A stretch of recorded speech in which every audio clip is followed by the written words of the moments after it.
Welcome everybody to Stream League 10, sponsored by CoolStuffInc.com. Oh, I am here with Jim Davis. Yes, it is the one, the only, the 15-0 Jim Davis. All right, so our opening hand here for runes is a banger. This is, it's perfect. I mean, it's a little bit heavy on lands, but what more could you want? Yep, good solid hand for sure. 1, 2, 3 up the curve. Of course, the Naturalist and the Runeforge Champion work super well together if you're unfamiliar. Naturalist reduces the cost of all your enchantments by 1. Runeforge makes all your runes cost exactly 1 generic mana. Put it together, and that fattens out to a big 0. So all your runes are free. So able to chain runes here again. A little heavy on lands, as you were saying. So you need to find a little more gas to make this hand super exciting. But everything is as it should be so far. Now, if there's a Skyclave Apparition or Brutal Cathar in Garrett Askin's hand here, we could be in good shape. We're look at this. Would you trade here? I like this attack. I think you're happy to trade here because you have your champion going, you have your naturalist going, aspirant's gonna go up as well. If there is a Skyclave or something here, as an announcement, sure. Then you're going to lose your thing anyway, and the aspects are going to start getting bigger. I think I like the attack there. And Garrett agreed, no blocks. So I think if I'm the one with the aspirant and the wedding announcement there, and I see that attack on visitor, I have to is that just a tell that there's a Runeforge in hand? Maybe. I mean, I'm not sure. It's weird because obviously, Dota makes the choice to attack and offer the trade. So that was a great draw there for Dota. Oh my gosh. So by offering the trade, Dota's saying it's okay if we trade, in theory, as far as Garrett knows, So that's a sign of like, I kind of want to trade here regardless. So that makes the block a little less desirable. But there you go. It's your Brutal Cathar. Now, what's your theory on removing Visitor versus removing the Jukai Naturalist? I'm not sure. It's funny because normally these sort of aura enchantment decks go really tall on one creature, but with Visitor out, they can actually go pretty wide, spread the counters out, spread the love, which is pretty sweet, honestly. And I'm not sure, honestly. I'm not sure what's right. The Visitor has the Naturalist has lifelink, which can be kind of important. The Champion has their cost reduction. The Visitor makes tokens. It's all here and there for sure, but we can see here, here's Skyclave and here's Brutal Cathar, but this is the big problem with this this rune stack is Showdown of Skalds in hand. You see a phenomenal start for Garrett here. Showdown could just undo everything. Yeah, this is kind of the situation where we were talking about, right? There's 2 out of the 4 in the entire deck in the top 15 cards. There's a Brutal Cathar and a Skyclave Apparition. Is it going to be enough? That's a second Showdown. All right, so here we go. Counters start flying.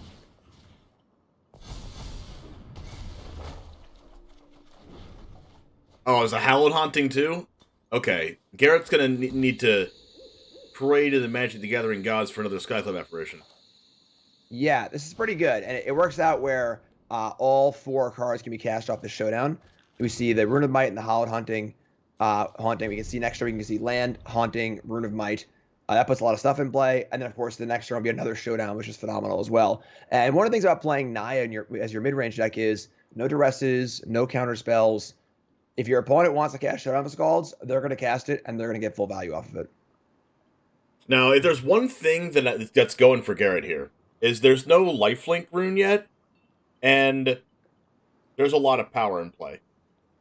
Yeah, and that's part of that aspect being around too, I think.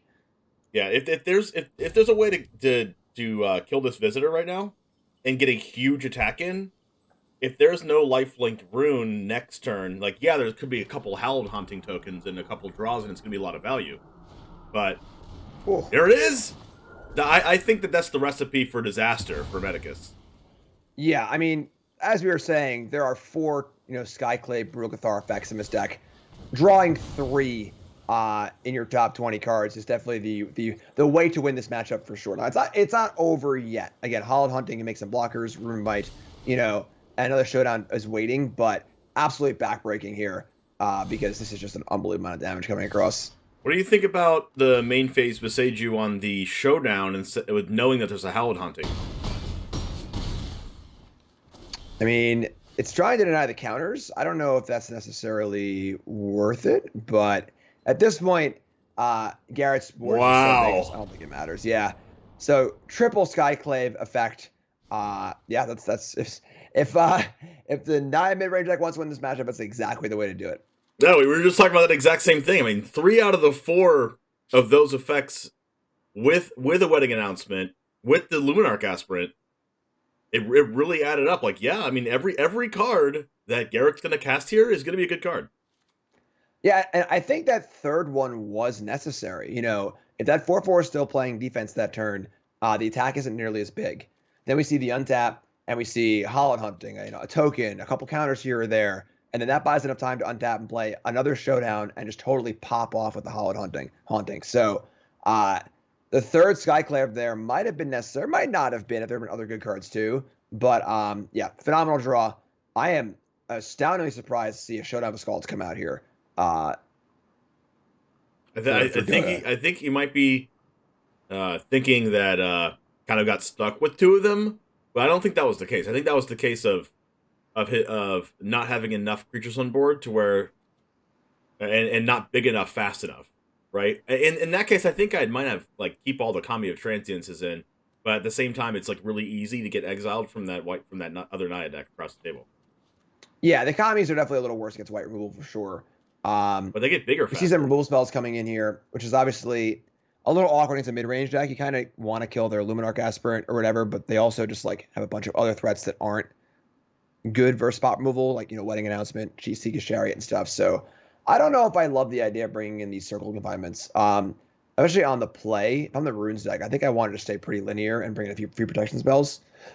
And again, I'm really surprised to see the 4th Showdown cut. I think Showdown is probably the best card in the deck, and the card that makes it so you can't overload removal and just beat the Runes deck. You know, without Showdown, you can beat the Runes deck by killing their stuff. You know, I kill your thing, I kill your thing, I kill your thing, you're out of gas. But Showdown's the kind of card where they cast it and you're just like, oh my god, yeah, I killed your first 3 things, but now you have 4 more. You know, so especially with Hallowed Hunting. Not only is there 4 more, there's probably 12 more when Hallowed Hunting enters the battlefield. So I think if that Skyclave wasn't drawn on that last turn, there would have probably been close to 10 things on the board on the following turn. So we have this hand here of 2 visitors, a safekeeping, and a rip apart. Chose to mulligan. Now this hand's a little bit better, but it's going to have to put a card back.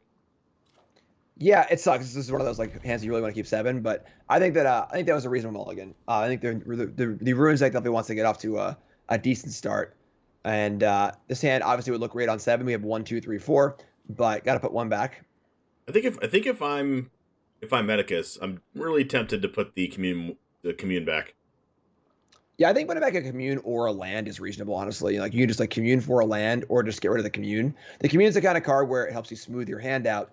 But realistically, if you just have, you know, 3 lands, 2-drop, 3-drop, 4-drop, you don't really need to fill any holes in that hand. You know, so you just get rid of the commune. Instead of trying to find land number 3 with your commune, just keep land number 3. Yeah, you're guaranteed it. Right. So, definitely a worse hand than last game, but still pretty reasonable for Dota. Gosh, with that hand that Dota had, I honestly would think that the decks that would knock out Runes would be the Farewell decks. But we see a deck specifically not playing Farewell, of course, taking game 1. We see a Kami of Transience on turn 2, and this is usually where Garrett's going to play a card like Luminarch Aspirant. Are there any other 2-drops in this deck that you're kind of scared of if you're Medicus? Is there a Thalia? There are 4 Prosperous Innkeepers, which of course can ramp up into turn 3 Chariot, turn 3 Wandering Emperor, turn 3 Halana, and Alana Partners. And then of course the Life King can add up as well. I want to see some cool Chariot synergies. That's what I want to see in this game. I don't know if we're going to get to that far based on the hand of Medicus is pretty good with that Hallowed Hunting. I think with this hand you're also going to need a couple Skyclave Apparitions. You're probably going to need to draw. If you had 7 Skyclave Apparitions for Garrett, you'd play them all. Oh yeah, for sure. And there only are 4 total to main and board. Sideboard has like few Fateful Absences, a few Arcana Marias, actually a pair of Thalias, but as far as like actual removal goes, there only are 4 total Skyclave effects.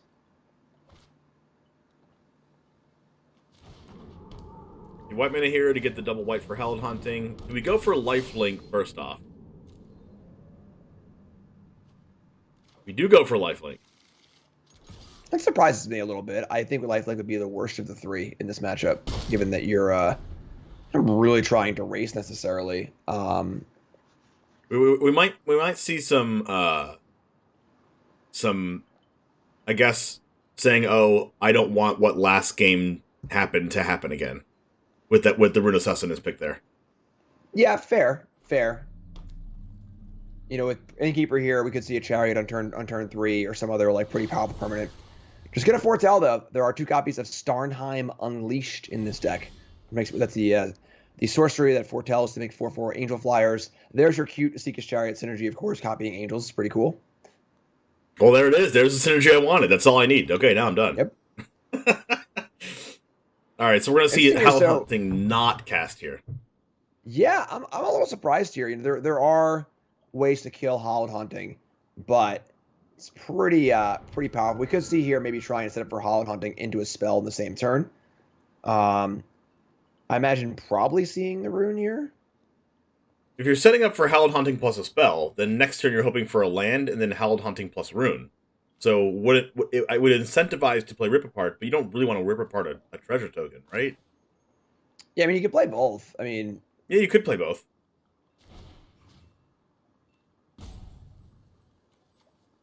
Wow, going for a land here?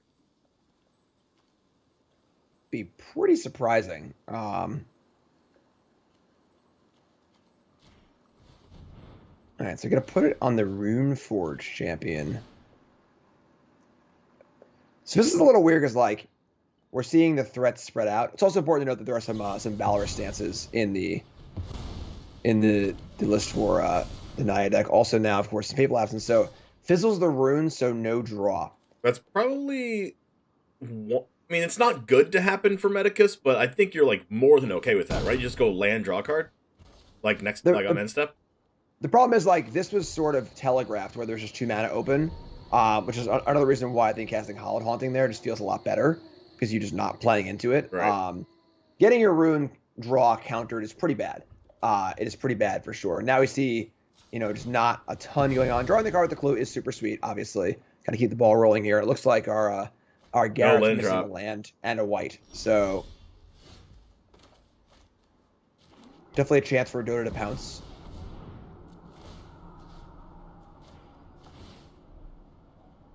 You've got to be clenching if you're Garrett at this point. This is and one of the things that you said, Jim, and you were wondering why the other copy of Showdown of the Skulls was boarded out, and we're seeing what the hand can look like when you don't have a Showdown here for Medicus. Oh, for sure. You know, the Runes deck puts a lot of pressure on their opponents to have some good answers and removal spells. You know, but what it comes down to is once they have those removal spells, then what's the Runes deck's plan, you know? And having that plan B of just like playing showdowns and going nuts is great, because the games where you pop off and put a 5/5 in play and your opponent doesn't kill it, you just win the game quickly anyway. So, as we see here. So, a little bit of stumble from Garrett there, and a somewhat ugly game too, but effective for Dota. Yeah, missing the land drop was, I mean, it just feels so bad, right? It feels so bad. Missed that land drop there. Yeah, missing a land drop, no white except for a treasure. Just the hand just had a great start. You know, turn 2 Innkeeper is definitely probably the best turn 2 plays for this deck, but then just didn't have much else. All right, hear me out here. Kill your own Innkeeper, you get the draw, and then you draw. Oh, with the clue? Yeah. That would have seen a lot of damage coming across though. So I mean, I'm not sure. It's a tough one. Mulligan there for Garrett. Okay hand for Dota. It's a little slow and clunky. It's a keep for Dota. Already capped? Okay. I think. Oh, that's a green. I thought that was 2 sundown passes in hand. Okay, it makes me feel a little bit better than that's a green source, but not untapped for Generous Scissor on turn 1. Yeah, down to 5 here for Garrett, and even though Dota's hand's a little slow here with these tap lands, still pretty good. Dahlia's great though. Dahlia's a huge one. Dahlia is very good here. You can see making these runes cost a lot more. So the problem, of course, is Dahlia will also slow down Seeker's Chariot, Wedding Announcement, Fable of the Mirror Breaker, and so on and so forth too. So.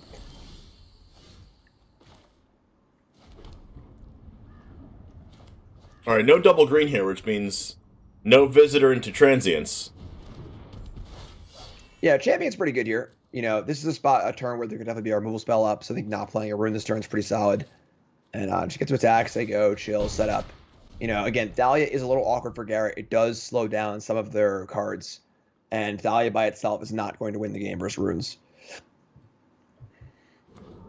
All right, so look at that. We hit our land drops, and we have white mana here for Garrett on a Mold of 5. Okay, this is Telegraph. I would say it's Telegraph Wandering Emperor, but that can't be cast. Yeah, so this is a little awkward because Naturals will allow the runes to be cast for 1 through Thalia, because they would cost 0, but that makes them cost 1. But don't really want to cast a rune to 4 open mana here, I don't think. So kind of like a weird, do you do it, do you not do it kind of thing. A lot of runes available anyway. I think you just do it, like you have 4 runes in hand. Whoa, going for the land this time to play around removal. What do you think of that? I think it's reasonable. You're drawing a card, you're putting a counter on the visitor, trying to draw a 4th land because the Thalia is a little taxing. Didn't find it.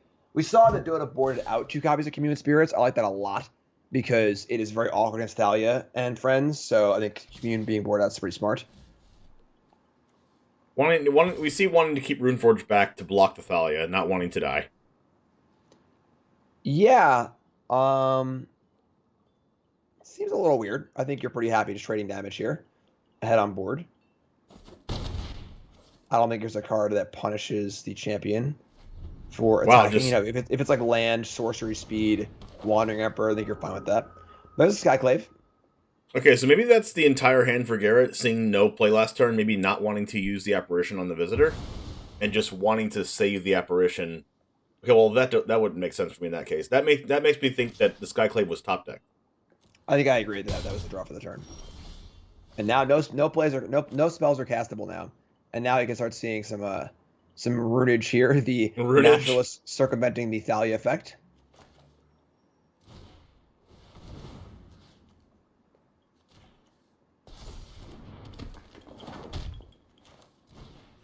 Here we go. I think I would have liked to have seen Runa Speed on the Naturalist, honestly. Yeah, that seemed like it would be really good. You can get both. You can get both creatures in. They have lifelink anyway. Drew land, so ended up being fine anyway. But I would have led on the Rune of Speed, I think. Look at that perfect knowledge. Oh, there we go. I mean, this is a huge attack. Just, popping off through a Thalia, attacking for a whole bunch. That would have been a really good turn to play a card like Archon of Maria. Instead of playing the Skyclave. Archons in this Naya board. And that was the card, of course, that kept the Runes deck down in the set championship. There were main deck Archon and Marias out the wazoo, and the Runes deck clearly does not like to play against that card.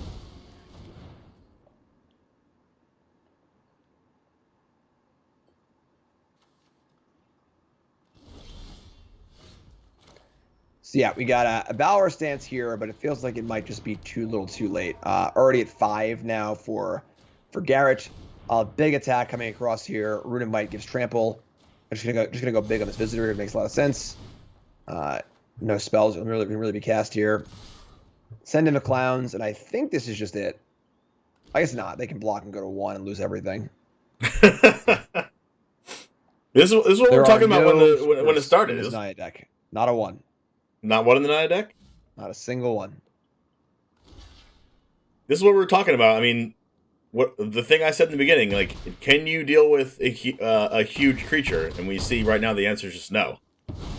So it's kind of a strange block there. Could have stayed alive at 1 life there. I don't think it matters, but there you go. All right, so yeah, I feel like pretty much close to what we said in the beginning of the match, that, if the mid-range player can draw a lot of good answers at the right times, they can definitely win, but the Runes deck seems like it lines up pretty well.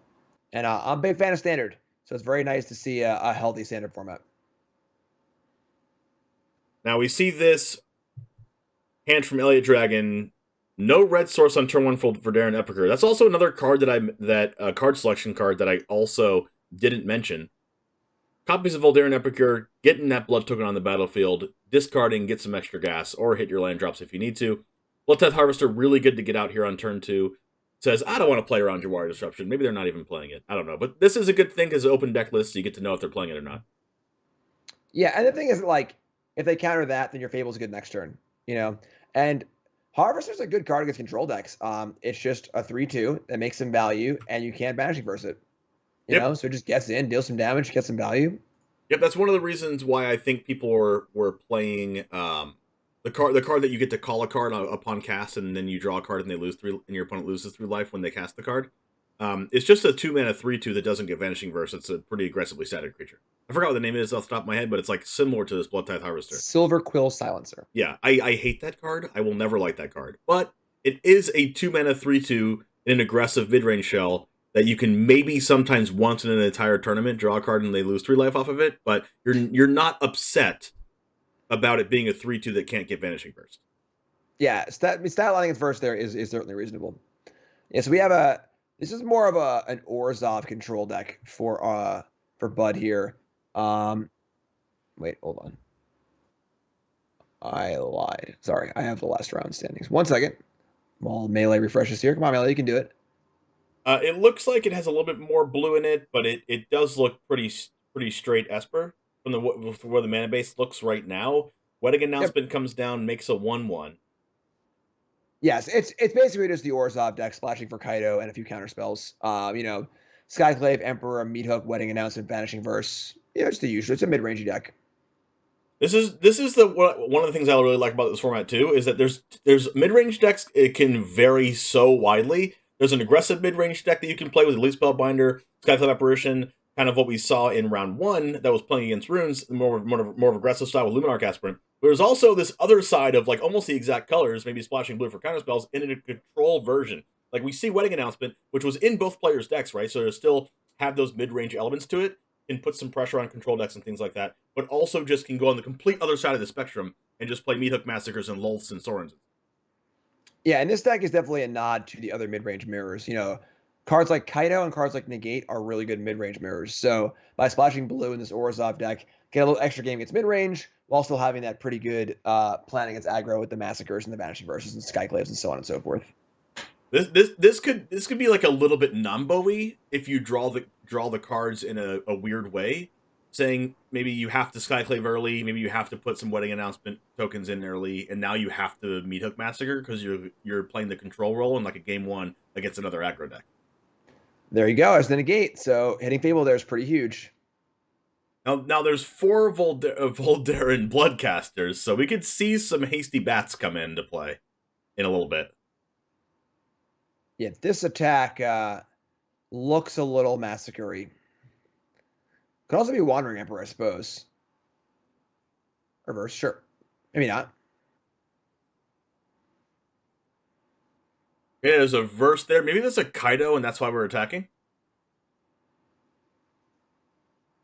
Yep, there you go.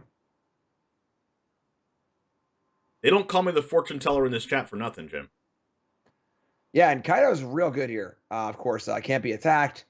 Just a real good card draw engine. You know, it's weird because like Kaido's a pretty good like mid-rangey sort of control-y card, but you want to be playing creatures. So obviously plays really good in these sort of like mid-range board control decks that have like Wedding Announcement and some random creatures and things like that. Just a real good card.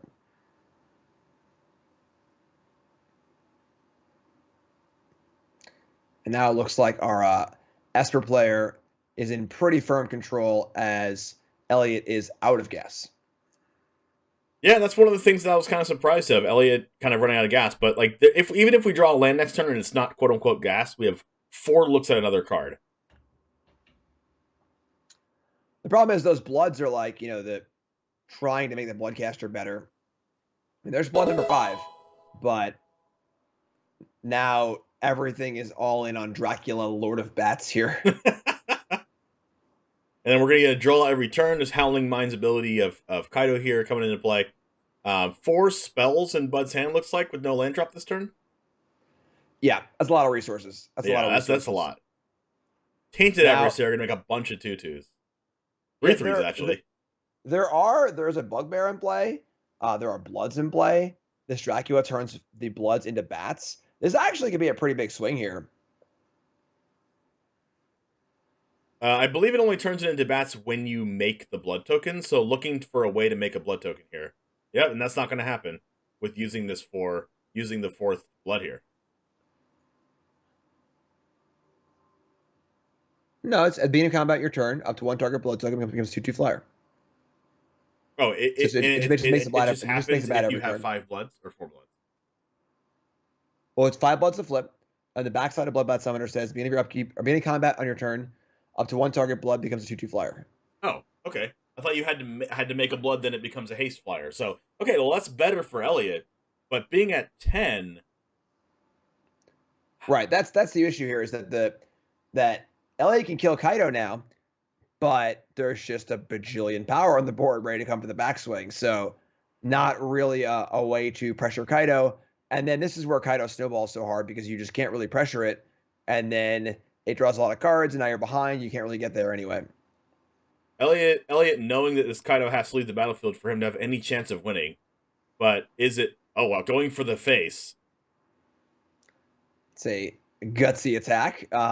Elliot probably saying, I can't beat this anyway. I have to beat them before they beat me. I have to chump block with 2/2 Bats every turn, hope I survive, draw a good card off the top, and see if they can get there. Bold strategy, Cotton. We'll see how it plays off for him. Listen, when you're this far behind, you only have bold strategies.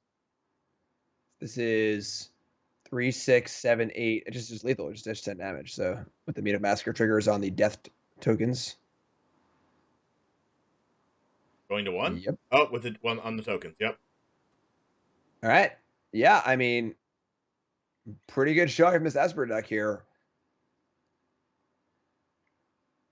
Maybe Elliot was thinking to himself, shouldn't have attacked the Kaido, or shouldn't have attacked face, but like in a position like that, what can you really do? I just did. He was just dead. I don't think it matters. So, all right. So we see in the sideboard here, we see for Elliot 4 copies of Duress, Power Kill, Valky, Nighthawk Scavenger. I don't even know what the other card is. Is that Henrika? Maybe yeah, that is Henrika. It's a 1/3 for 4 mana. We see 3 Sorens, a couple Meat Hooks, taking all those Voldaren Bloodcasters out, taking out all the Immerston Predators, knowing that it's really bad against Meat Hook Massacre, essentially. Yeah, and Skyclave. So yeah, that's a reasonable cut there. Yeah, I mean the Duresses are going to be huge here. Having Duress able to pick apart the Kaidos and Massacres, things like that a little bit, but gonna be a tough matchup. These black Meat Hook Massacre, Vanishing Verse, etc. decks are pretty good against creature decks, and even though Elliot's like has some cool things going on here, Babel the Mirrorbreaker is still just a creature. Florian's still just a creature, and these all get killed by removal spells and Massacre.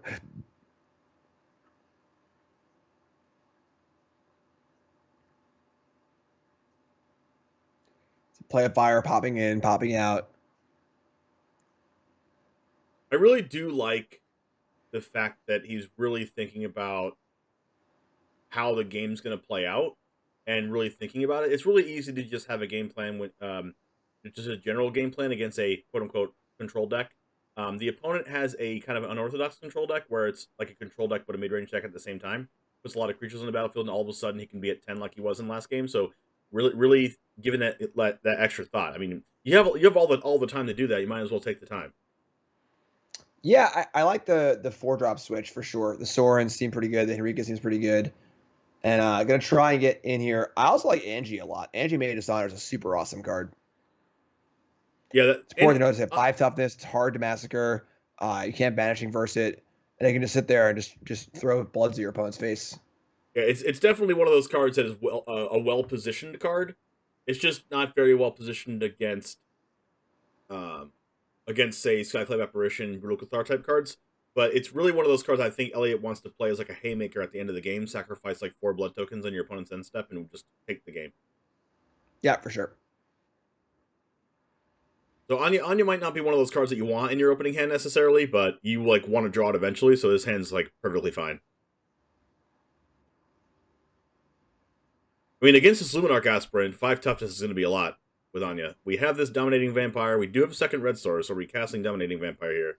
Or do you want to? Do you like going for Valky? I would imagine Valky was brought in to be Tybalt, not Valky. Right. Stealing Aspirant here is like, it's kind of cool. It gets in for a decent chunk. We're gonna see it too.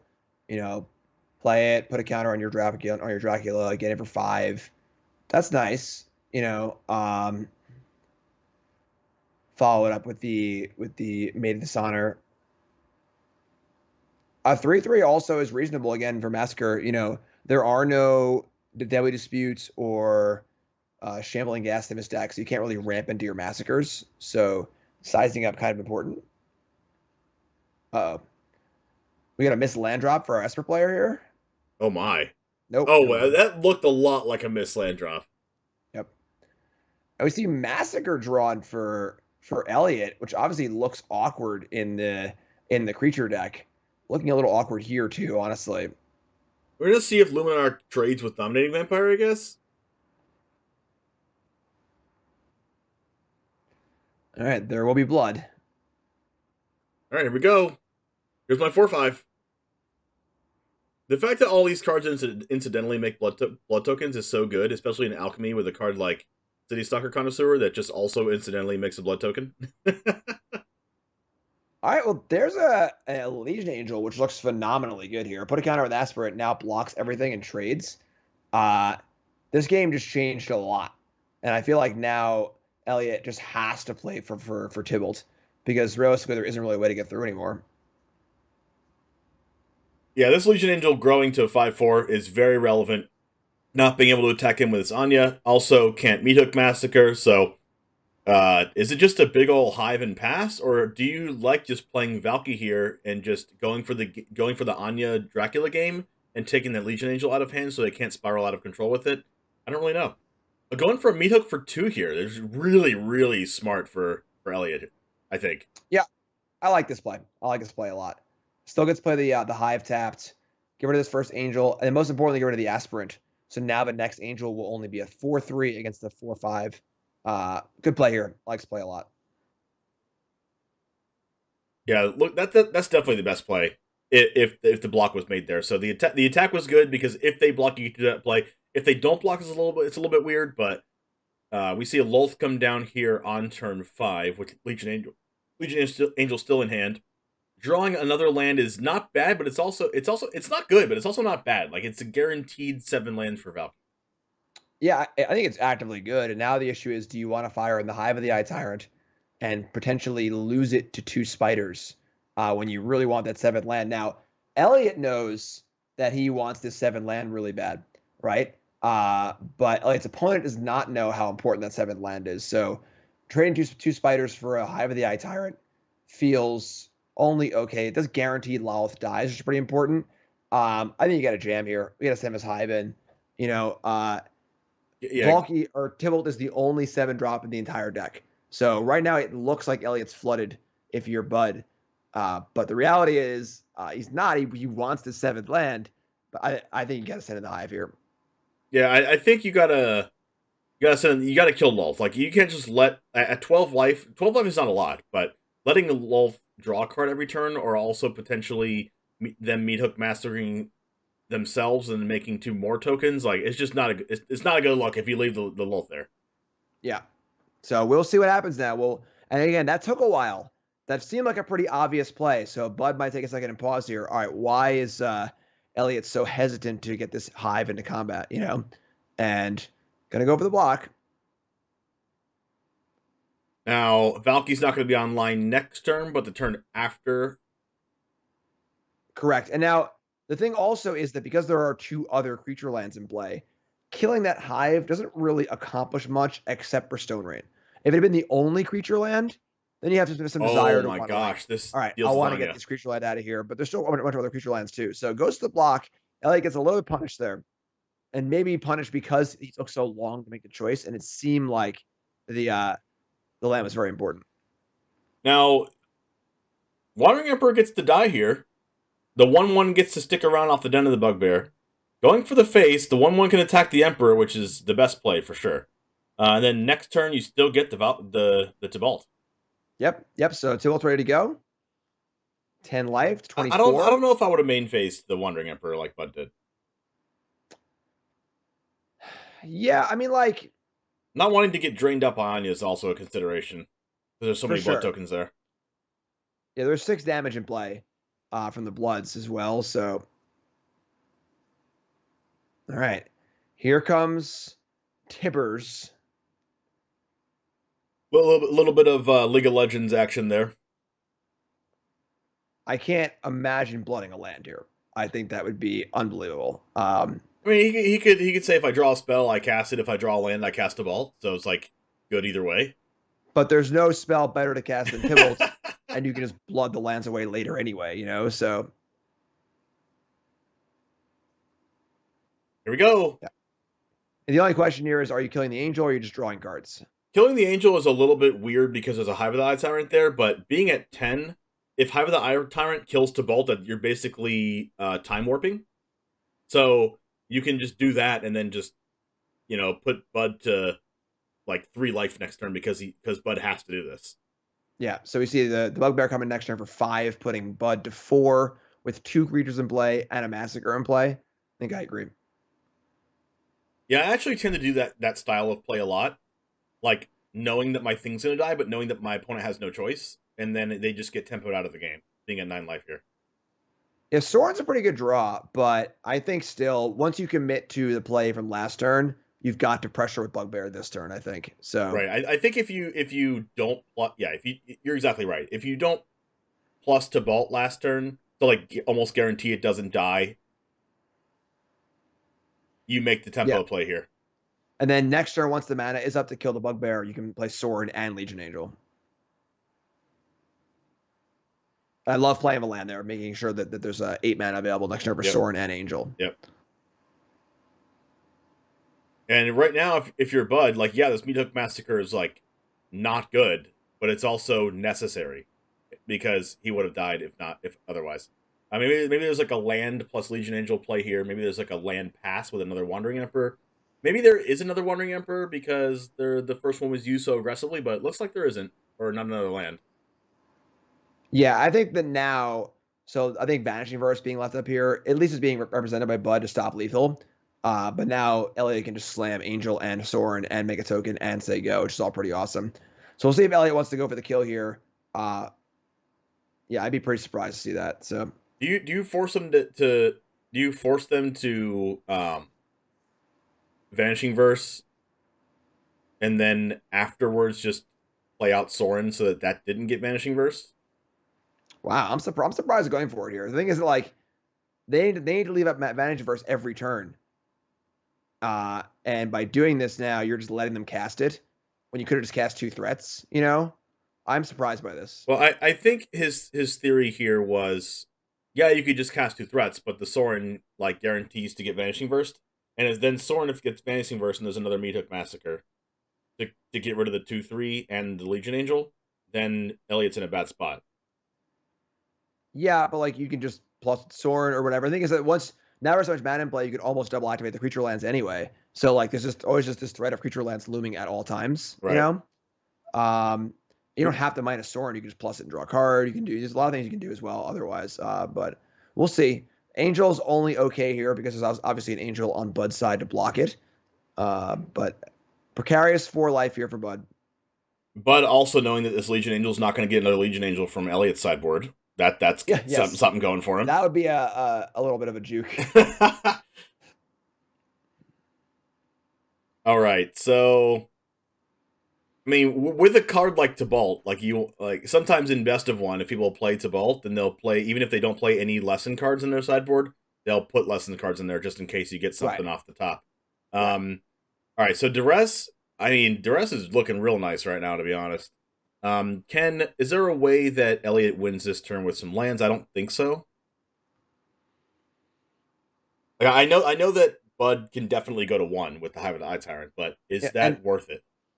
This is part of the cost of what I was saying last turn, where because you gave your land to the Vanishing Verse, now we have 1 less land to do more things. Now Bud is tapped out, so the Verse couldn't hit them. If the Verse had hit the Angel or the Sorin, sure, but like now you have more options and more mana. So I don't know.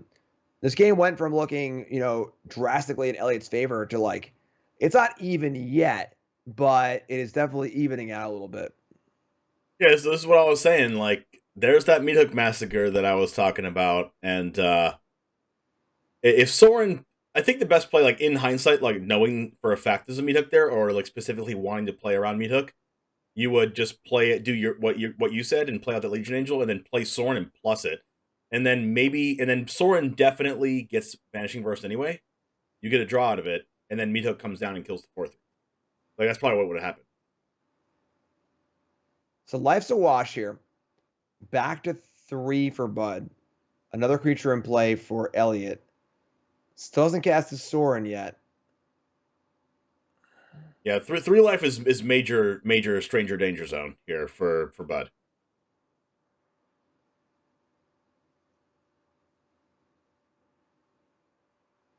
Luminarch going to make this Legion Angel Luminarch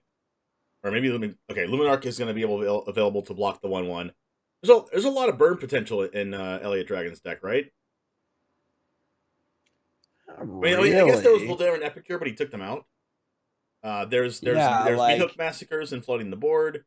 There's not a lot of burn, but it can at least get there. It can get there. A lot of the Bernie type stuff was boarded out, and then Angie was one of the big ones too. So I don't think there's really a ton of reach. And the thing is that with both players having a Massacre in play, and then Massacre doesn't really do it either. So maybe we get a really cool turn player, non-turn player thing with Meat Hook Massacre killing someone. Yeah, it's just like it's not like, so those who don't know how Meat Hook Massacre works as far as its stacks, and both players have one. Whenever abilities go on the stack at the same time, the active player, who's the player's whose turn it is, abilities go on first. So, if this Goblin were to attack and get blocked by the 1/1, Elliot's trigger would go on the stack, and then Bud's trigger would go on the stack because they're the non-active player. Theirs resolve first, they go to 4, then Elliot's resolves, they go back to 3. So on your turn, dueling Meat Hook Massacres don't work in your favor, basically. So Massacre not doing much for Elliot here. We see a Soren come down, but like now what's the Soren going to do? The Angel's in the air to kill the Soren. Things have really, really shifted. Yeah, that's one of the things about Legion Angel. Like we've seen it go in and out of favor sometimes, but sometimes Legion Angel can just take over the game. We see that Legion Angel had to be exiled with the Tibalt, and that let the Hive of the Eye Tyrant kill the Tibalt. Now there's no Tibalt in play. Now this is like the 3rd Legion Angel, and it's just still doing its thing. Yeah, I mean, you see Hive come in here, which can force a block. Can't be chumped, obviously, it is a menace. We can see the Aspirant and the Token block it, or the Angel and something else block it. I think this game is far from over. Like, Elliot Dragon knows it's a Meat Hook Massacre, not going to play into it. Hive's probably going to die, but then the Legion Angel dies. And then there is a Luminarch Aspirant, or Luminarch Aspirant plus the 1/1 blocks it, and that's also a thing. The Legion Angel also can't crack back and kill Soren. But Legion Angel plus the Hive of the Eye Tyrant can come back and kill Soren. Then Bud's tapped out for the most part, only has that Meat Hook Massacre. Second Soren comes down, attack with Den of the Bugbear, and Bud's at 3. So if Bud does choose to attack the Soren, Bud can definitely die. So Bud has to kind of like parse out how to not die and deal with Soren at the same time. Yeah, it's gonna be really, really hard. Soren on 5 here is pretty unassailable. Maybe draw another Luminarch Aspirant, but you're right. It's gonna be very, very hard to for Bud to pressure the Planeswalker and then stay alive as well.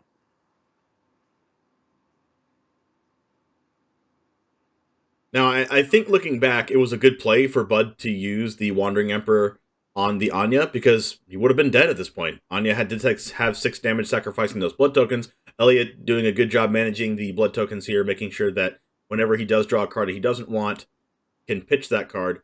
But in the last few turns, we saw Tibalt use all the mana, we saw double 4-drop use all the mana, we saw Animate Hive of the Eye Tyrant plus cast Soren use all the mana. Elliot using all the mana every turn. Really good. Yeah, his bloods are just sitting there. You're totally right. They've been used. Here comes the Hive. All right. So I mean, we see this play. Does this telegraph Vanishing Verse?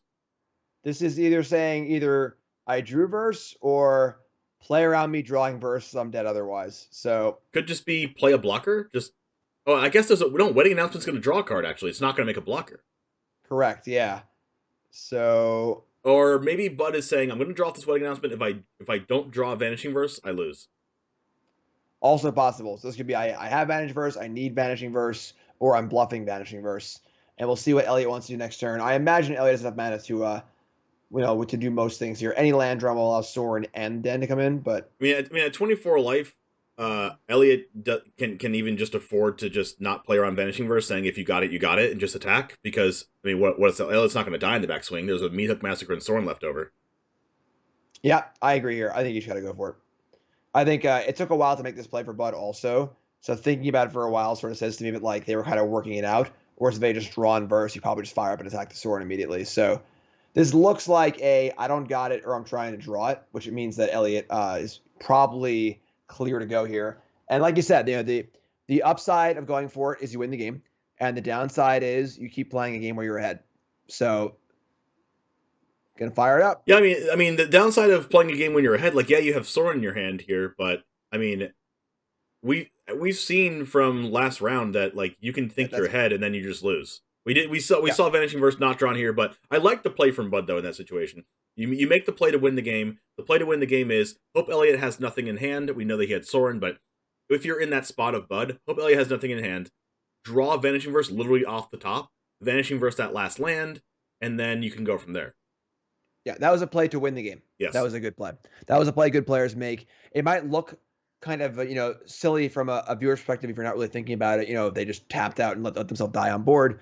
But that was a play to win the game. Either both A, maybe your opponent plays around Vanishing Verse there, or B, you just draw Vanishing Verse off your trigger. So best chance to win for sure. Good play. Obviously didn't work out, but definitely the right play. I always say this as we look at the sideboard here for Elliot Dragon going into game 3, but I always say that yeah, you can say, oh, they just got so lucky. Oh, they just drew everything they needed. Oh my god, I can't believe my opponent got so lucky, right? You can really fall into that trap if you haven't played like Magic for a long time or don't hang out with people that really don't think that way. But I always believe that the best players put themselves in the best positions to get lucky. They say, I'm going to attack. They do the exact same play that Bud did right there, right? I'm going to attack the Sorin. I'm going to put myself in a position that if I do get lucky and I draw Vanishing Verse, then I win. If not, I wasn't winning the game anyway. So I need to make this play. Strong agree. There's a reason why good players get lucky more often than bad players. Because they put themselves in the position to get lucky. They say, okay, I'm going to make this play because if I draw this one card off the top, then I have a better chance of winning. And then if they draw it, then there you go. If they don't, they weren't going to draw it anyway. So it's good to put yourself in a position to get lucky. But we haven't seen that dominating vampire synergy with Fable of the Mirror Breaker yet. I want to see it in one of these games. It's going to be extremely difficult. I mean, putting together a creature that's kind of slow and a 3/3 against a deck with a bajillion removal spells is going to be very, very hard. Feels like the kind of combo it's good against runes or mono green or things like that aren't playing a ton of removal. And then both cards are, of course, fine by themselves anyway.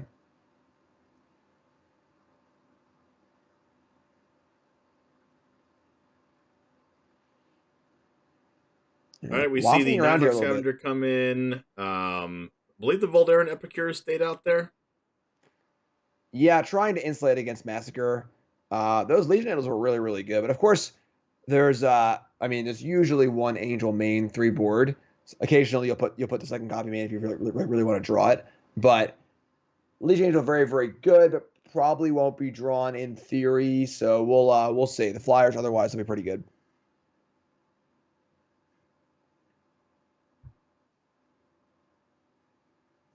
All right, if I'm Elliot, this is a snapper.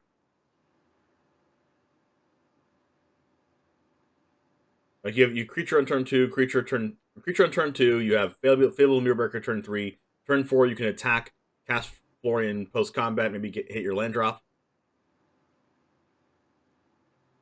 Or Florian has to be cast pre-combat, but pre-combat turn 4, cast Florian. Okay, we see Haunted Ridge come into play, tapped on turn 1. Florian is one of those cards that can kind of get out of control. Vanishing Verse doesn't get rid of it either, so I think that's a key card. If you told me what's the key card in this matchup before the match started, I would say Florian for sure. Ooh.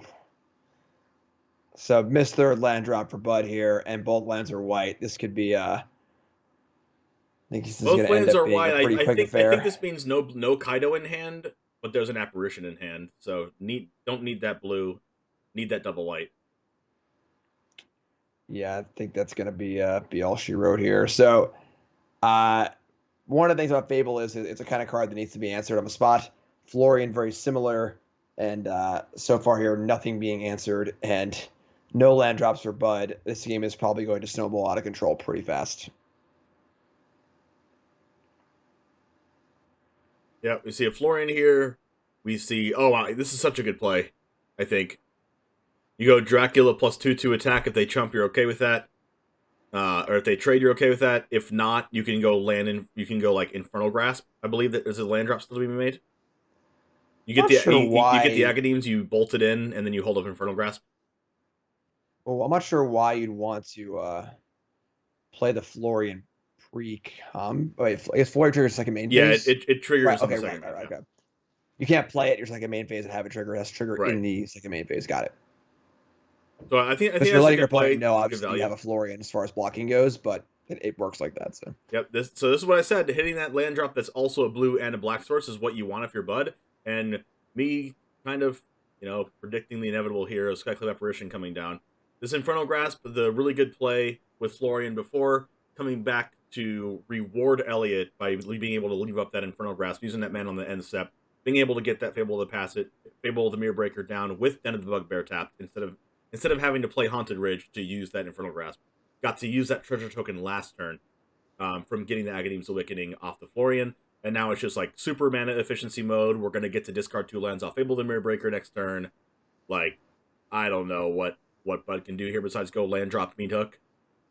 Yeah, and even then land Meat Hook, like, while it mobs up some of the board, the 3/3 is still there, the Bugbear is still there, the Kiki is still flipping, Blood's been made. So, yeah, this is just a classic case of just like missing a land drop, falling behind, and getting snowballed pretty hard.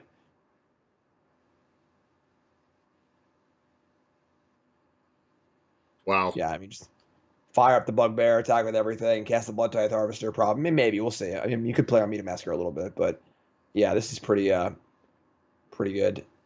Yeah, at this point, you just go like Sorin plus go. Yeah, for sure. So there's your trades. So now you don't add anything else to the board because Massacre, even then Massacre can't kill the 3/3 or the Bugbear. It doesn't really matter, honestly. Just play Sorin, plus it, minus it, don't even use it, whatever. Totally fine. Oh, I see a no minus wrong here. answer at the wow, moment. Oh my god. I guess if he's like, okay, well, if you have Meat Hook for 2, I still have 2 3/3s and my Den of Bugbear. Yeah, it's still game. Meat Hook for 2 still game, which is the reason why I still did.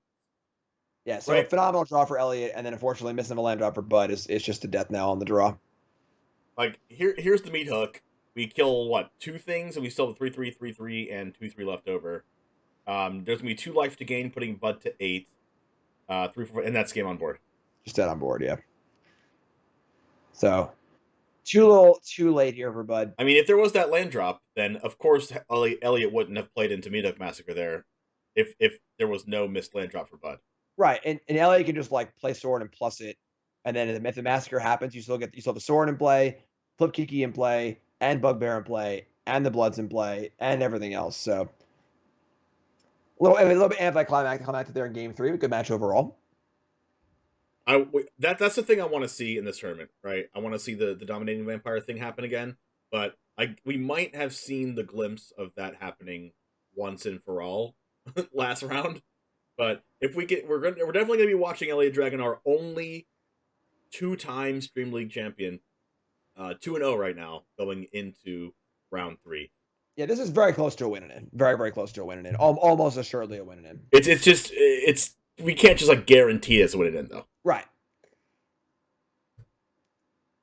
All right, here we go. And there you go. Great hand. This is exactly what this deck wants to do. We got Shambling Gas, March, Planeswalker, Blood of the Snow. Needs a little bit more as far as like drawing a card, but on the draw here, and it looks like we got a mulligan for Arnie here.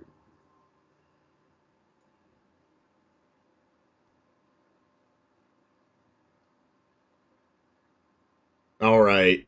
I mean, this hand for Zach is just like one Deadly Dispute away from just instantly winning the game.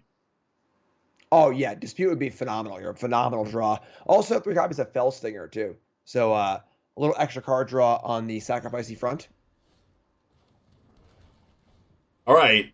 Is it going to be a deadly dispute off the top? If it is, the game's probably over. Now, especially because you can kill the Innkeeper too. Ah. I'm in a Fellstinger. Is that good enough for you? Well, you wouldn't kill the Innkeeper because you want to play Lolth on turn 3. I mean, sure, that's fair too.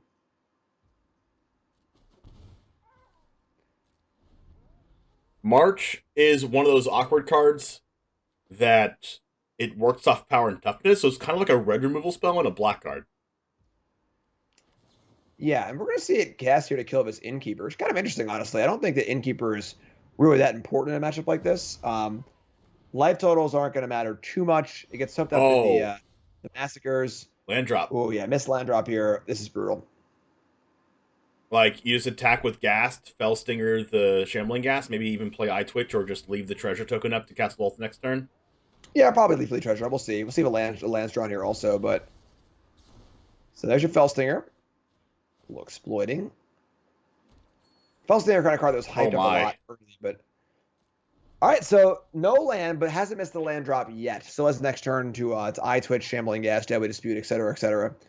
Arnie does draw a land. Well, there is a land. There's a land. There's Takenuma in hand. Oh, sure. My bad. If I controlled spectator mode, I would remove all card styles. Just saying. Just saying. Yeah, there should be a spectator mode that you can choose which card styles you see, and you can erase them all and things like that. That'd be really good. Yep. Let's see. Is there going to be a Lolth here? I mean, that land drop was so crucial for Arne. If Arne missed that land drop, they're assuredly out of the game. With the Seekers Chariot on the board right now, it's a little bit better. Shadow's Verdict can clean things up if it gets too out of hand for Zach or even Blood on the Snow. But if there's no answer to that Chariot, then all Arne has to do is just play Yasharn or a 4/4 Angel and fire up that Seekers Chariot again.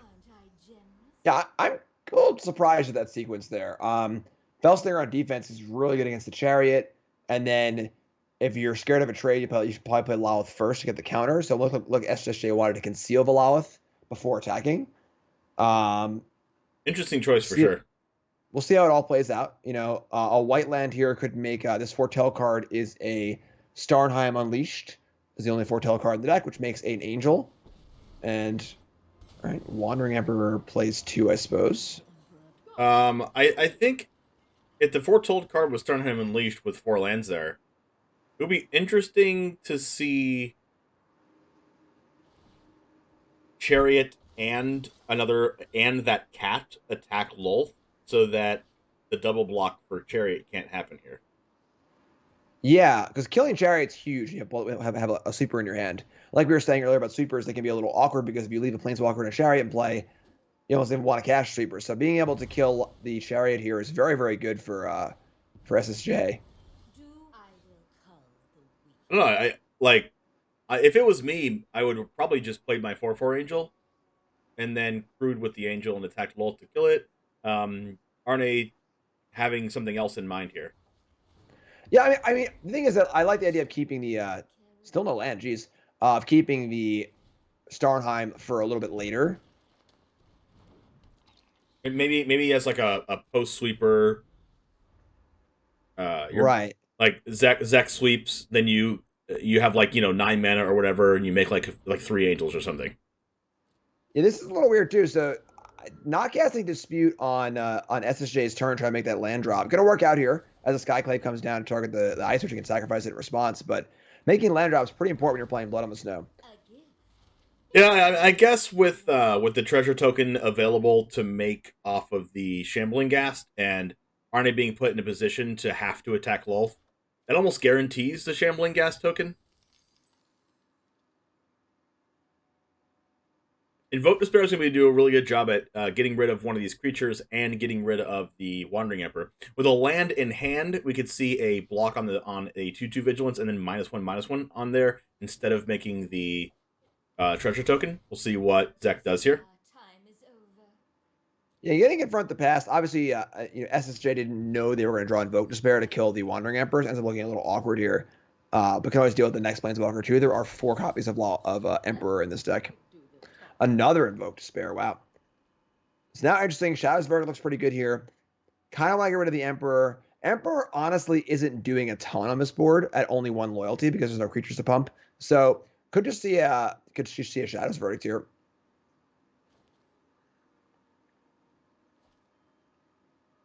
Shadow's Verdict, and technically confront the past and Wandering Emperor, but that doesn't really do anything, right? Oh, with the treasures? Yes. Yeah, that's fair, but I don't think the Emperor is doing much. Yeah, here. Invoke Despair also makes RNA sacrifice the Wandering Emperor anyway. This is gross. So yeah, this is going to be insane. The full Invoke Despair for all 3 permanents. Oh my god, no! Wipe them out. Get out of here. That's not even a Toxrill though. Well, we'll get there. We're just ensuring the game will proceed to a Toxrill point. All right. That was brutal. Yeah, that was the rare Invoke Despair where all 3 modes hit. Here we go, Invoke Despair again. Are we gonna see it? Gotta imagine we're gonna invoke here. This time we'll be able to kill the Planeswalker and the creature and draw a card. If you're a mono black lover, this just feels so satisfying. Yeah, and then we also see the Blood of the Snows in hand for this this Foretold Angel Maker to mop that up too. Unfortunately, only 4 Snowlands, so can't return the Lolth just yet. But plenty of gas for our black player here. And there you go. There's a Starnheim. That was a post-sweeper Starnheim, but little does Arne know, there's 3 more sweepers in Zach's hand. Yeah. So I'd imagine we'll see a Shadow's Verdict here. We could see Blood of a Stone return one of the 1-drops. I'm sorry, they're both gone. An interesting... so the verdict exiled the previous. That's a little bit of non-bow, I guess. The verdict exiling the creatures, but... An interesting thing about this, Blood in the Snow can technically bring back Toxrill if there's a Thalia or Elite Spellbinder on it. That is pretty funny. So going for the Sorin here, really interesting. Just kind of like giving up the Sorin. I mean, trying to bait out more for the Wrath makes sense, but the problem is you have 3 Wraths, so like you don't really need to get max value off of all your Wraths because you have so many of them anyway. So kind of tossing Sorin here. Not really doing too much with it. Like being a really good player like Arne is like, well, they cast Sorin here. Are they just trying not to die? Maybe they don't have a sweeper. Yeah, that's possible. So and now this makes him commit to the board. But the Wedding destroys a card anyway, which is fine. And then so by doing this, SSJ gets 1 more creature out of the Shadow's Verdict. Just drew like a land for Blood of a Snow now. That's an option too. So still way ahead here. But perhaps, letting a Sorin go somewhat unnecessarily. Maybe. We'll see. Like this turn could have been this and Sorin, Maybe he was doing that knowing that he was going to blow in the snow the next turn and knowing there was already 4 snow-covered swamps in play anyway to just bring the Sorin back regardless. That makes sense. That kind of makes sense. All right. Cute little combo here with Vampire and Announcement. I guess that works. I would say if you had 2 Blood in the Snows in hand and no other sweeper, that'll be fine. But I think if it was me, I'd just fire off the Shadow's Verdict.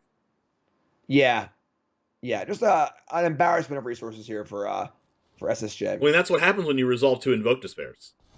That is true. That is a lot of card advantage. And the thing about Standard is that there's no card like City Stalker Connoisseur to hit that card out of your hand almost guaranteed. Yeah.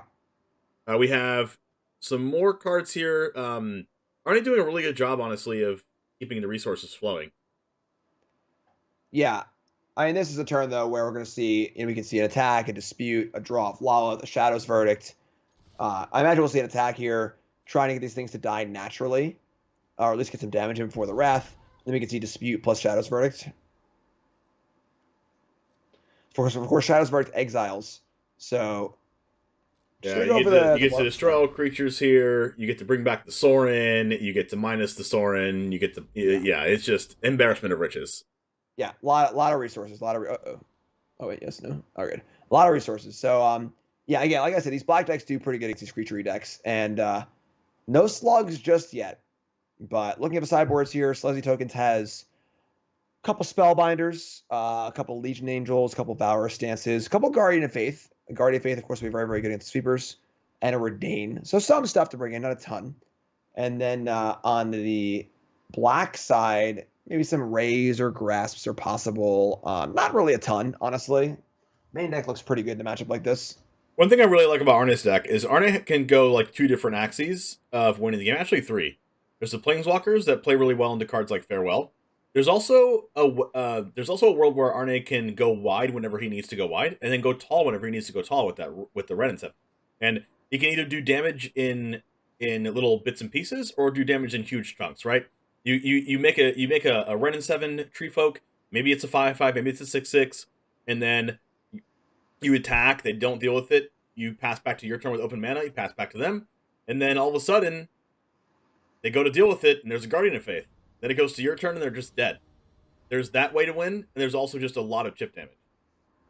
Yeah, for sure. A lot of card advantage among these cards. Announcement, Seeker's Chariot, which is partly why these Wraths are so good for our black player.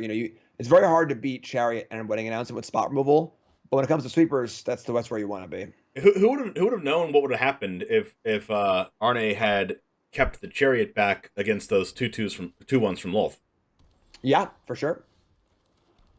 Because that's definitely like the nightmare scenario for Zek, right?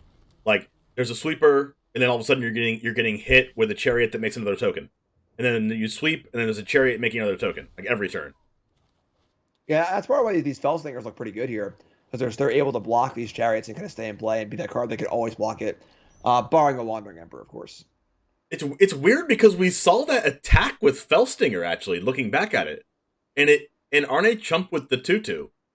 If Arne had not chumped with the 2/2, he would have killed the Lolth without having to fire up the Chariot, at least, or without having to cast the Wandering Emperor, right? First, I believe that was a really weird sequence. Yes, for sure. All right. Well, now we see missing that third land drop for SSJ. Now, if anything dies, be it Shambling Ghast or Eye Twitch, that can produce a mana, whether it's Treasure or a Environmental Sciences, but not quite there yet. And if you're playing cards like Meat of Massacre, Blood of the Snow, and Lolith, you've got to draw your mana. All right, there's Yasharn. There's a key card in this matchup here, preventing sacrifice. Notably, it doesn't prevent Felstinger from sacrificing. Because Yasharn says only to activate abilities, and Felstinger is part of the resolution. I believe you're correct. Yep, so that's great here. Felstinger sacrificing a Shambling Ghast or Eye Twitch is phenomenal. Really? So I think that SSJ might not realize that Felstinger's available. Let me double read this real fast. Felstinger. A little bit of a numbo here with Prosperous Innkeeper making the treasure token, so Yasharn can't tap the treasure tokens, but I think we take those. I mean, honestly, Felstinger would draw 2 cards to help with the land drop, but Shambling Ghast would not be able to make the treasure to sacrifice it because Yasharn's still there. But at least you get at least you get the Death Toucher. At least you get to at least they either can't attack. Like, wow, okay, they just don't know. Yeah. Yeah, I think the Gas could have still killed one of the 1/1s, which would have been good too. But now his board's getting super wide. There isn't enough mana available for SSJ to kind of get these Wraths going too. So, kind of a weird direction, a little odd.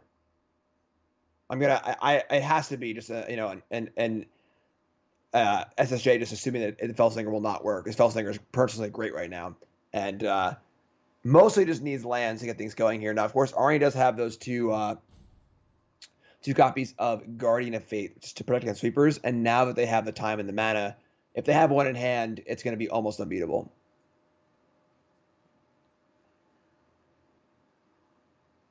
Yeah, it was a really, really good play to use the Felstinger last turn. Doesn't really. I mean, that's kind of an interaction that you just don't see like ever until you come up with it. And this might be just his first time coming up, his first time interacting with this. Yeah. All right, everything dies here a little bit. Creating a treasure token, you can't sacrifice it, but if you have a way to deal with the Yasharn, then you can sacrifice them. So might as well make them. Yeah, I mean, I think that the -1/-1s on the 2/2s would have been a way to mop this board up a little bit, but then the thing's just sort of snowballing here. I would bet this half of bagel on my desk right now that Arnie has a Guardian of Faith for sure. You're betting the half a bagel? You want to ship it to me? I'll give you my shipping address. Yeah, I mean, it's on the line right now. It is on the line. I'm betting it. It's on the table. Chips in the middle. All right, you Arnie have my address. 100% has a Guardian of Faith in hand. I think I hear you just environmental sciences for a land, gain 2 life, and then you there's not enough for Arne to kill. Can't use that blood on the snow because you can't sacrifice the treasures because Yasharn's on the board. But environmental sciences, take all the damage, go to 3. Play your land, drop blood in the snow. Hope they don't have Guardian of Faith. Yeah, this is a game showing how important it is to make land drops. Sounds kind of silly, but like there were plays SSJ could have made on multiple turns this game to try and produce a land drop, and those plays were not made. Land drops were missed, and now we're seeing the effects of this where there isn't enough going on to be able to play the Blood of Snow. Again, Arnie has Guardian of Faith in hand anyway. My bagel on it for sure, and don't think it would matter either way at this point. But depending on what kind of bagel you have, I know I took you up plain on that bagel, offer, but lightly toasted with a little bit of butter. Now we see environmental sciences not be used last turn to get that land drop. Missed it once again. Can't blow in the snow. So even if Arne didn't have the Guardian of Faith, we can't make sure it's there. Wait. Where's Arnie's stream? You want to see if he had it? It's too late now. Nope, it's there. It was there. Okay. The game Arnie's hand was Guardian of Faith, an Emperor, a Ren and 7, a land, a creature land. So I was right. I will keep my bagel. Dang it! I wanted it. I'm hungry. Sorry, my friend. God, I thought we were cool stuff friends here. I mean, we are, but you make a bet. Sometimes you'll lose. All right, I'll take the loss. It's okay. We still got slugs to watch. Still got game 3 to watch. It's gonna be a good matchup, and we'll see. That was a bit of a stumbling game for our black player here. So, looking for land number 3 on turn 3, and of course, Yasharn not as good of a draw to turning off the sacrifice stuff. So, I think we got a good game 3 lined up for us.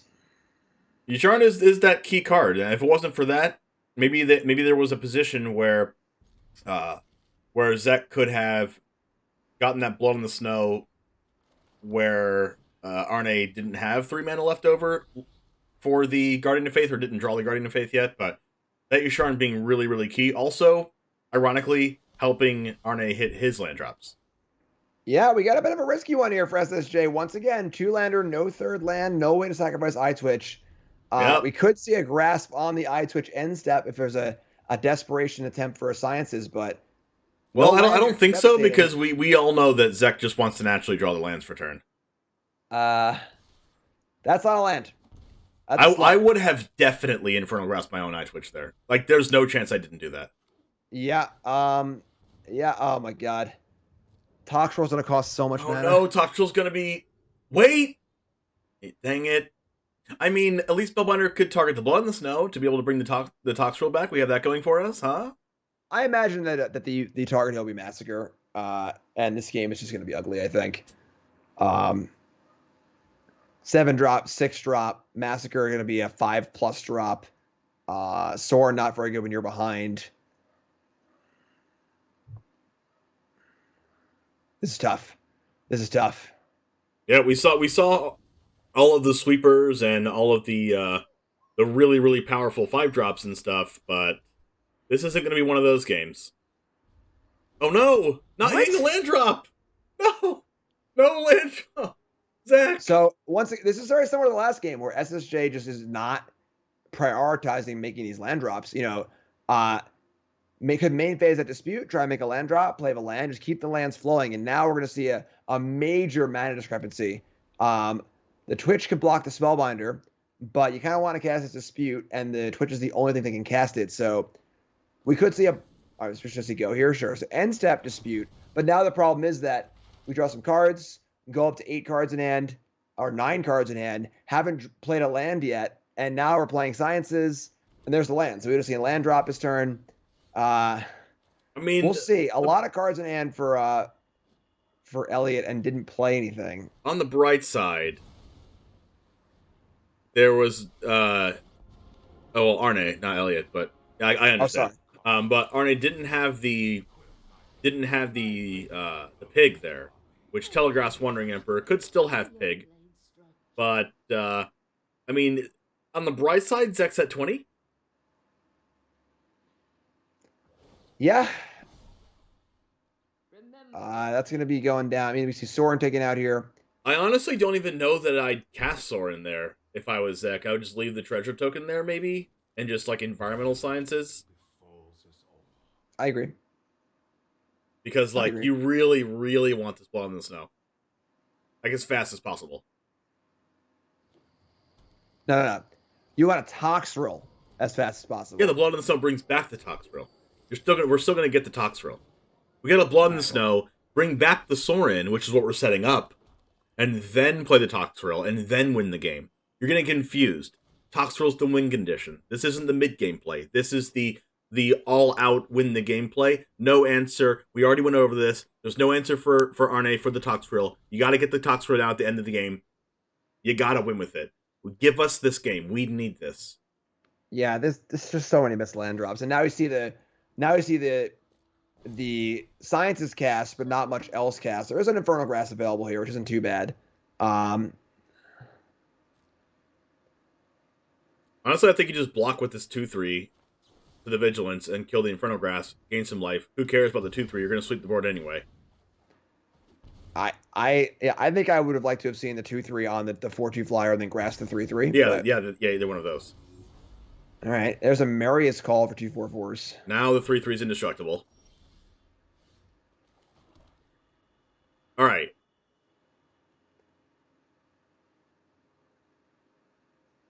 This is our chance. I mean, block a 4/4, Infernal Graph's Lair of the Hydra. There's Field of Ruin also. We can see, in Field of Ruin, the Lair of a Hydra, grasp a 4/4, block a 4/4, untap Blood of the Snow. Let's go. So there's still a path here for sure. I mean, we're 2 lands away from Toxrill. Toxrill, there are 2 copies of Valor Stance in the board for this Selesnya deck, so there are answers for it, and I imagine they probably came in. Because knowing that it can also just kill the Toxrill too, let alone like also being good insurance for killing stuff.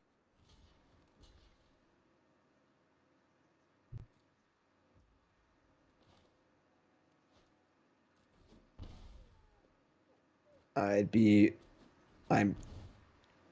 pretty surprised to not see a Grasp here.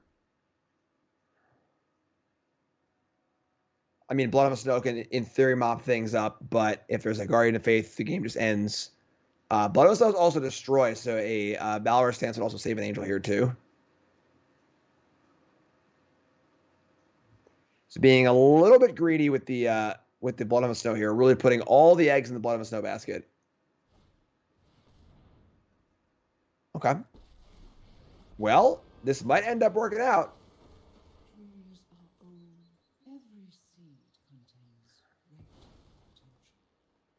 I think smart play to play the Planeswalker and not make creature. All right, I mean, this isn't that bad. So now you can see end step Field of Ruin on the Lair of a Hydra, untap, play Blood on the Snow, return the sword and kill everything. This actually is a path. There are still 2 Planeswalkers in play, but Toxrill's pretty good. Toxrill's pretty good.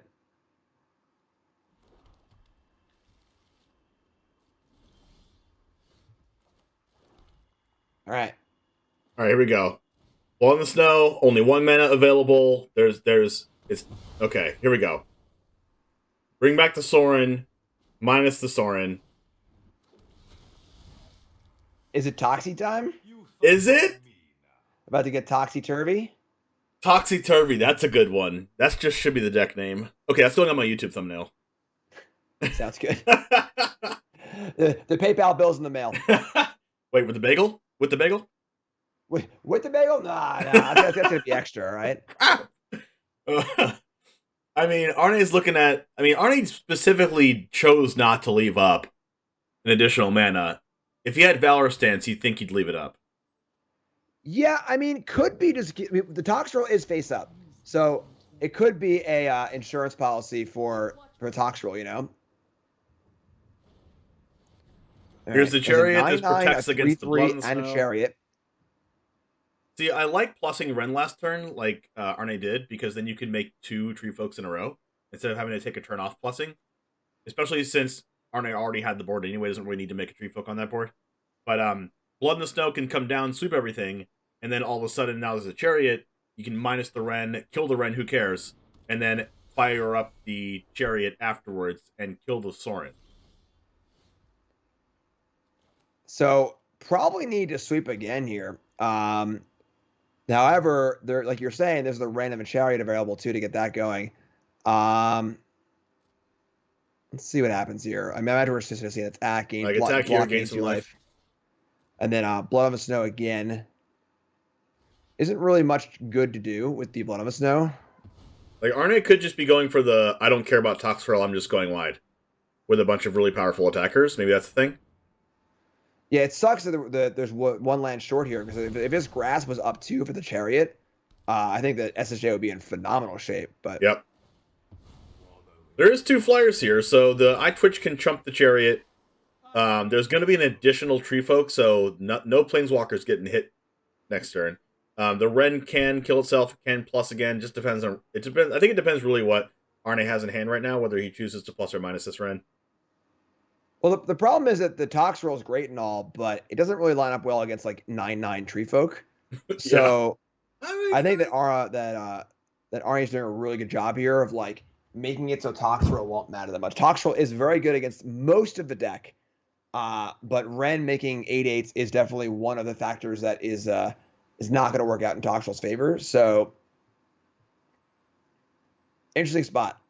And again, this is the kind of power about having information plays in a game. You know, Arne knew the entire game about Toxtrol, the entire game since turn 3, and is able to sculpt the entire game around it. That's what's so powerful about these cards. Like anything that looks into your opponent's hand. Like I've boarded in Duress before just to see if there was a certain card in my opponent's hand that I needed to play around. Different things like Elite Spellbinder just being so strong, not only taxing a card, but learning your opponent's hand and learning how to play around it. And if anyone can play around a card that they need to play around, Arne is the one to do that. Very, very talented player. Yeah, that's a lot of 9/9s. I don't know if Toxtrol can beat 9/9s. Well, I guess it can neuter them over time, but lands also make them bigger. Yeah, and the problem is that like, if Toxtrol can make some chump blockers to block them and buy more time, because any creature that dies from Toxtrol make a 1/1 slug, that could work, but there isn't anything small in play. Everything's real big. I think this is like part of the game plan that Arne wanted to do the entire game. Like you said, sculpting the entire game around Toxtrol being in hand, wanting to make the card as bad as possible.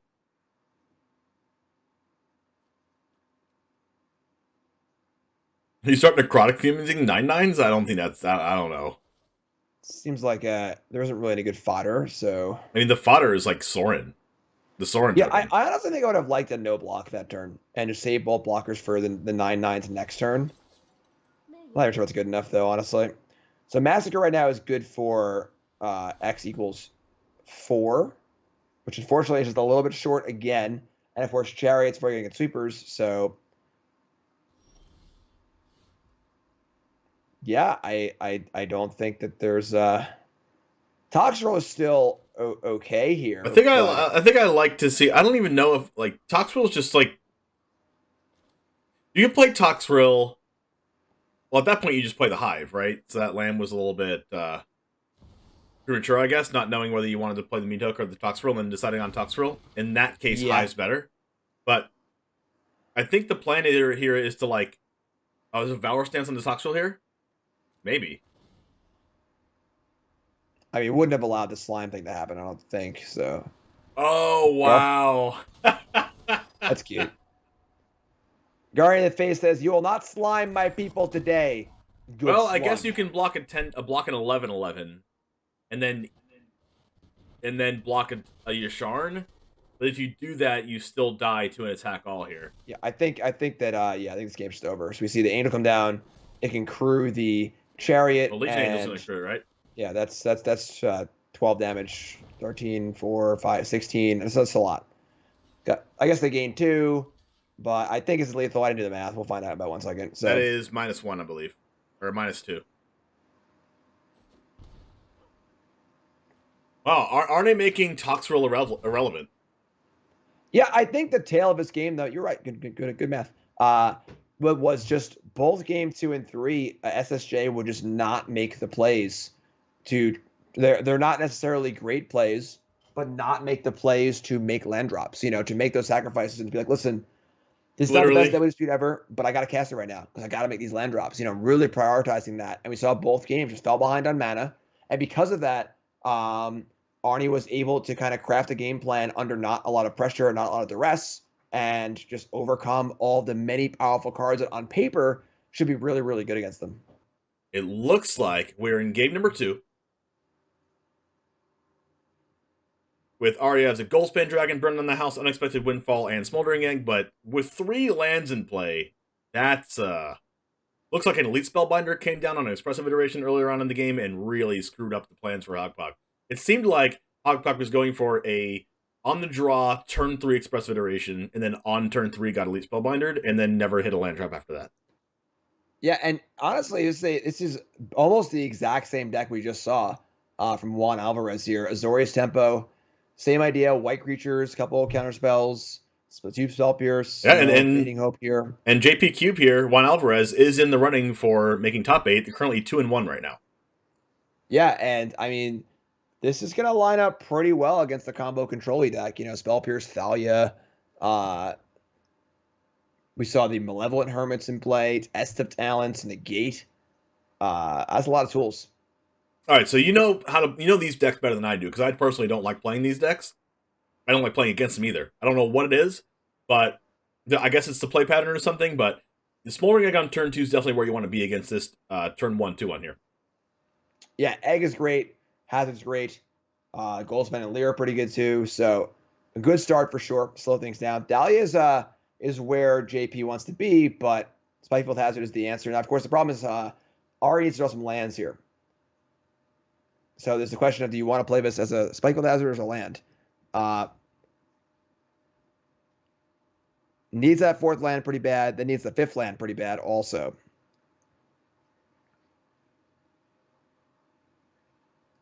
Spikefield Hazard on the Thalia is where you want to be as well, and notably, Spikefield Hazard giving Smoldering Egg 2 counters since it was 2 mana to cast, and Smoldering Egg caring about that, not the actual mana value of the card.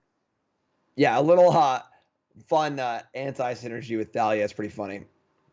Now we're see the Smoldering Egg here for on the Usher of the Fallen. Is there any 1-mana blue cards that JP Cube can play here?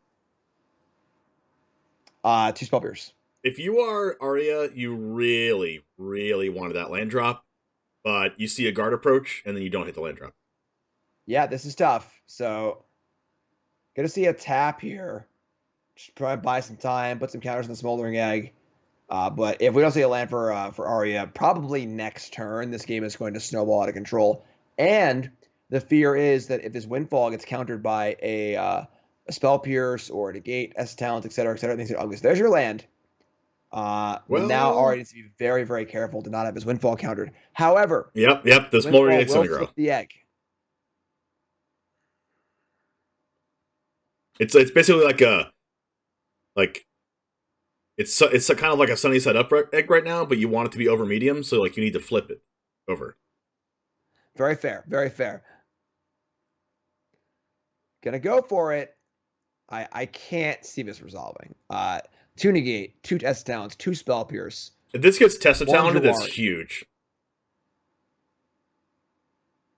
But I think if you're JP Cube, you might want to save Test of Talents for their actual combo spell. But there's a Spell Pierce. Wow, now that's right, so disaster. Doesn't resolve, but didn't have a plan for the. Oh wow. Interesting. So could have played the Skyclave pre-combat. Maybe a bit of misstep there. And there's land 5. And now we're off to the races. And then there's Lear. And then if Lear can't get outed by a Brutal Cathar or something, then all of a sudden you get to cast Unexpected Windfall again next turn. Yeah, this is there aren't many ways to kill this dragon. There's 1 Valor Stance. And that's pretty much Hermit's really bad against Lear. Yeah, I guess there are Wandering Emperors, but all right. There's a shelter. Also. Of course, Leer can be countered by nothing. Gosh, the only thing the only thing Hogpog test talents. There are no ways to counter a Leer. The one thing that Hogpog wanted really happened with the drawing 2 lands in a row. Yep, absolutely. Because on 3 lands, drawing UC a guard approach, having to tap down a creature, that's a recipe for disaster right there. Yeah, not where you want to be. Discarding this Shijiri Shelter, this Unexpected Windfall is free, since you do have the Goldspan Dragon there to make 2 more tokens. So, what is Hogpog looking for here with this Unexpected Windfall? This is risky. I'm sorry, I can't be countered because of Leer, right? Duh. So, can be countered. If Goldspan Dragon gets targeted, the Shijiri Shelter's there anyway. This is not Alchemy, so it does get a treasure token for getting targeted. Yeah, this is really good. This is a really good place to be. That Usher's still a little bigger than Ari would like, but all in all, in pretty good shape. Do you like Galvanic Iteration, Spike Field Hazard? Galvanic Iteration, you see a guard approach?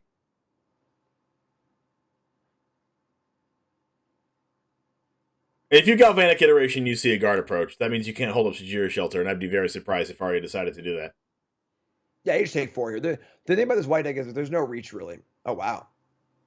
Oh, they're going to go Shijiri Shelter on white. Sure, that's fair. With UC guard approach as a backup blind, this is totally reasonable.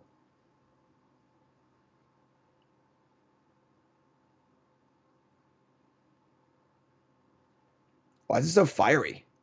I don't. The shelter doesn't. Oh, all right. Oh, so, you see a guard approach being really, really good here. Is it like a new animation for Leer? Is that for Leer or for Shijiri Shelter? It was for both. It was for the you see a guard too. Oh wow, the Usher is on fire. Everything's on fire. What's going on? All right, so pretty good exchange. Now you see the Hall of Storm Giants also available too. In Galvanic Spike Field to hit the Hermit and the 1/1. Not that she really cares about that right now, though. I guess you could do that and fire up the Hall of Storm Giants. Does that work like that? You could do that, right? Play the land, fire up the Hall, get 2 more. No, that's not enough mana. Nah, one short. Yeah. We are going to see... Oh, the double Galvanic Iteration. Spike Field Hazard. Oh, wait. I don't know why the double Galvanic Iteration here, unless you're planning on going face or something. Or just killing the Skyclave, I guess. You could kill Skyclave, I guess. Yes, is sure. The chance Skyclave chump blocks anyway, but... Alright, so... like I was saying in the last game, the blue-white deck, if it's able to get ahead, can do some cool stuff, but once you fall behind, there isn't really a way to come back. This is a pretty dominating position by Ari. Now, to be fair, there's nothing left. There's no more protection spells, but there is a Hall of Storm Giants. Now JP's at 5. There are 2 must-kill cards in play. Yeah, that's going to do it. There you go. Close one. Definitely on the edge of a knife there a little bit for Arya, not having that 4th land, but finds a land or 2 and pulls it out. I will say I think that the Orzhov deck probably has the edge. A couple Bank Busters, a couple Wandering Emperors, Wedding House is very, very good. But we'll see. As far as answers to Toxrill, 3 Banishing Verse. So also 2 Hogger Maulings. Toxrill is it's going to be good if it lives, but it might not live. If it lives, it's going to be amazing. It's a lot of tokens and stuff too, but might not live. Now I feel like that's the theme of what we've been saying, right? Good if it lives, like unbeatable if it lives. Magic cards in a nutshell, right? But it dies to removal. All right, so we see Shambling Gas on turn 1, really wanting to peel the Deadly Dispute off the top for Zek. This isn't the first time that we've wanted this off the top. That is another Shambling Gas, not what we want, but we have a Field of Ruin in hand. Maybe hit one of those pesky Hive of the Eye Tyrants later on in the game. Always good to have one of those in the mana base if you're a mono black deck like this, if not 2.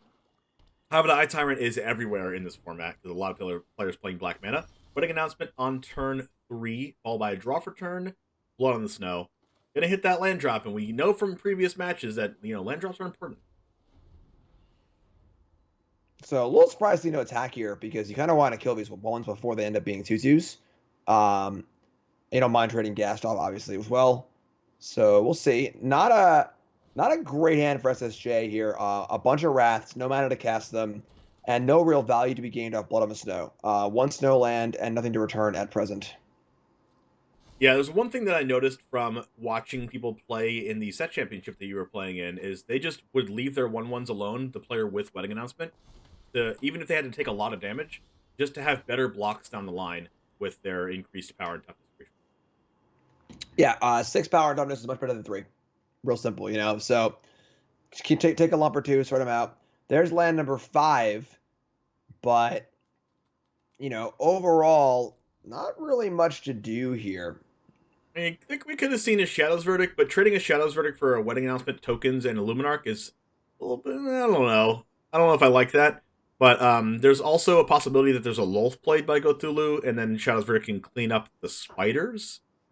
Yeah, the problem is that the Shadow's Verdict will not trigger the gas the Shadow Verdict exiles. So the Shambling Gas are just kind of hanging out, not doing much. Little surprised to see these 1/1s attack here with the... But maybe Cthulhu just wants to draw a card, maybe missing a land drop and wants to draw a land. Interesting. So gonna block both. Could have blocked one and then killed the other and kept the Shambling Ghast around, but maybe just trying to get value off of these Ghasts beforehand and then get the Shadow's Verdict going. But right now, Cthulhu is way in the driver's seat. Has the threats, has the card draw, has everything else. And these Wraths are like they're fine, but they're not really engines, you know. I mean, you see cards like Wedding Announcement drawing cards, Deadly Dispute drawing cards, Emperor, you know, Bank Buster. It's always the kind of engine-y cards, and you can Wrath all you want, but if they keep drawing cards, it doesn't really matter. Yep, there is a combo with a red card in Standard that when it enters the battlefield, adds a sorcery from your graveyard back to your hand, and it's like a 3-mana creature. And I've seen people play one of that in like a red-black control deck, just splashing for that card. You Blood in the Snow, bring that card back, and then that card adds back Blood in the Snow, and you just keep doing that. That's cute. So you can Blood in the Snow every turn, as long as you have Blood in the Snow, as long as you like have 6 mana still. So Draw and Dispute here, and this has been a hallmark so far of SSJ's play. Refusing to try and draw land He never does it. He never does it. It's funny. Could have main deck to Dispute, sacrificing the Ghast or the Treasure. Declining, just going to hold on and wait.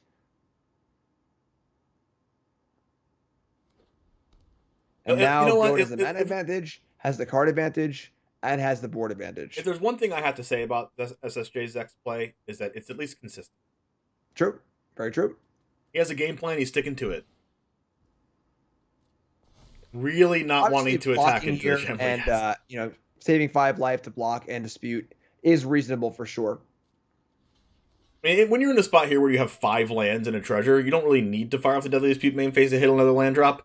But like when you're in a position where he was in before last round, where he had 2 lands and just didn't Deadly Dispute something, was you know, missing that land drop and things is not where you want to be. Yo, bro, I heard you like sweepers. Yeah, there's the Lolth I was talking about. Maybe saving that Shadow's Verdict for some good old clean spider living. Yeah, I mean, the problem is you kill the spiders and they're kind of coming back, you know, like. Well, I mean, Shadow's Verdict does exile them. That's true. That's true. You're right. You're right. So, like, you can go if you draw untap land, it's perfect. Land, Shadow's Verdict, exile everything. Hive of the Eye Tyrant, use the treasures, attack Lolth. That's I think still 1 short, right? Is it? Oh, yep, that is 1 short. But Verdict's still gonna be very good here. You're right. So we get exile the Aspirant, the Spiders, the Ghast, not put counters on the Lolth. But still a long way to go. Lolth is still in play. It's still drawing cards. Celestis is still there. The Anthem's still there. So, and again, still at card parity now with 4 cards each. Blood in the Snow gets rid of Lolth, but an opponent can't bring back their Lolth because there's no Blood in the Snow in their deck with no Snowlands here. So, if I had to give the advantage in the late game, I think I give it to Zek, but it's just a matter of getting to that point. Well, if only Zek had a sweeper. If only. Yeah, weird that there's no sweepers in Zek's hands. Really, really weird. All right, go ahead and attack this Lolth. I like this attack. Make some block with it.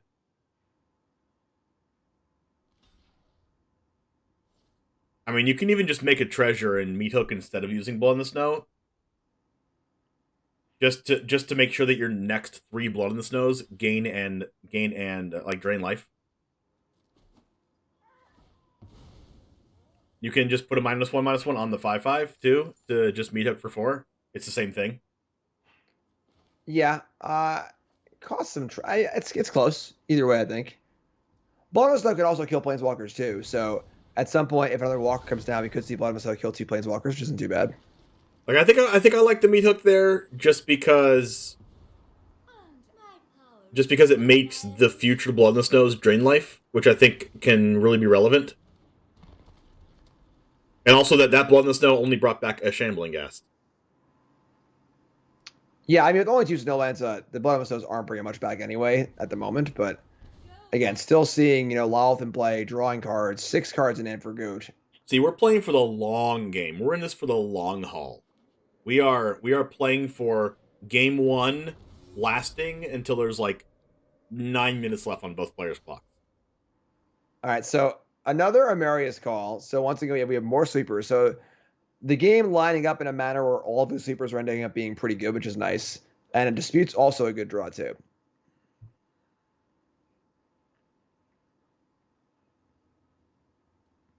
So what if you're Zach? What are you doing with the Shambling Ghast? Are you attacking the Lolth with them? Yeah, I think if you attack the Lolth with both, you get in a spot where hopefully they just block both. You can shrink them both to 3/3s, then fire off the Massacre and save a treasure, which is kind of cool. Yep. Here we go. This does let Lolth make 2 more tokens. I guess you actually just probably make 2 treasures here, because you can Massacre for 4 and save a treasure, right? Yeah, so 4. Yes, this actually makes next treasures. This is better. So Massacre for 4, kill these, get your Massacre down. Blood in the Snow still here. Still over treasure for Dispute. Dispute is a really good draw. Dispute is the kind of card that needs to be making the forward progress here. So another sweeper.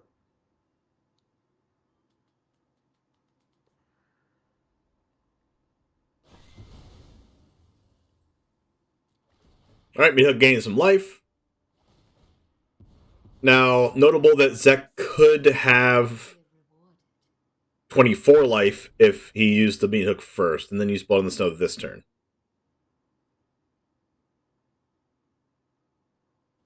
But Blood in the Snow can get rid of the Lolth itself, so it doesn't keep drawing cards, and then just take the 3/2s for 1 turn, go down to 16, and then sweep them the next turn. Yeah, still a lot of cards for Goat here. Like I don't really mind 1-for-1ing the Lolth, because you don't want the Lolth to keep drawing cards. Yeah, Lolth's been in play now for far too many turns. It's a discard Deadly Dispute off of a loot. Okay, that can't be anything good for Zek. Oh yeah, absolutely not. Because like Zek, Deadly Dispute's just like the card you want if you're Cthulhu. Is there like 3 Deadly Disputes in their hand? Wait, Toxrill? Let's freaking go. I mean, Toxrill does not seem very good here, unfortunately. There's no way there isn't a Vanishing Verse in Goat's hand. There's just no way. We're going to see an exploit the Stinger itself? Nope. Just going to make a 3/2. Well, we've known that Zek is staying consistent with not exploiting Fell Stinger from the last time. So you're going to leave the blocker in play, but it can't block the Menace creatures anyway. It's more of an attacker for the Lolth.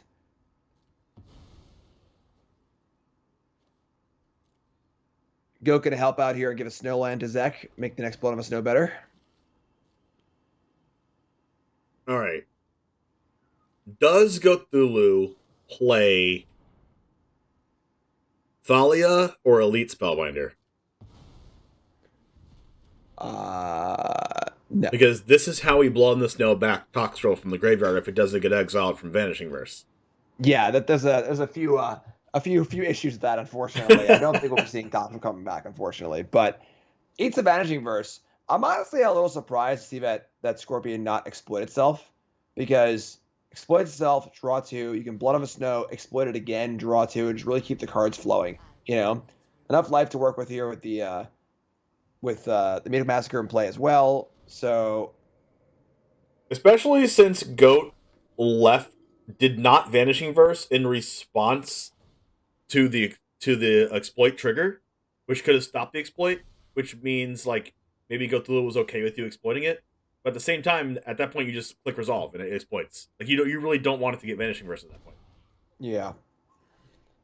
Let's see. We have a 4-3, a 3-2, and a 2-2. Lucky for us, we have more sweepers where that came from. Yeah, there's still nothing good in the graveyard though, right? Except for the. I think there's only a. There it is. Does it Tox get time? There we go. So, does this get versed? There are 2 Hogger Maulings and 2 more verses. Look at that. These cards have been in hand for Goat now for a long time. It's Twitch chat personified in a Magic card. I think it's dead. No. It's not dead. Oh my God. It can also draw cards off the treasures. That's true. So Tox was an activated ability of a blue and a black. Sack a slug, draw a card. So not sure why Goat let the slime counters go on. That could be relevant toward the next Tox rule, right? I guess you could I guess he could have used both tokens to sacrifice itself to draw a card. Isn't it a slug? It is sacrificed a slug. You are correct. But you don't really care about the treasures unless you really care about top decking Deadly Dispute, because there's already 7 mana available for Zek to use Blood Snows. Could have traded 2 treasures for 1 card. Very fair. 4, 5, 6, 7, 8, 9. 10 at the start of combat, down to 5 for Zek. This Lolth is out of control. Yeah. You really can't leave a 5-mana Planeswalker in play for 9 turns and expect for the game to go your way, unfortunately. Like, if we had gone down to 16 2 turns ago, like I was saying, and just blown the snow the Lolth, that's 2 less draws and 2 less spiders.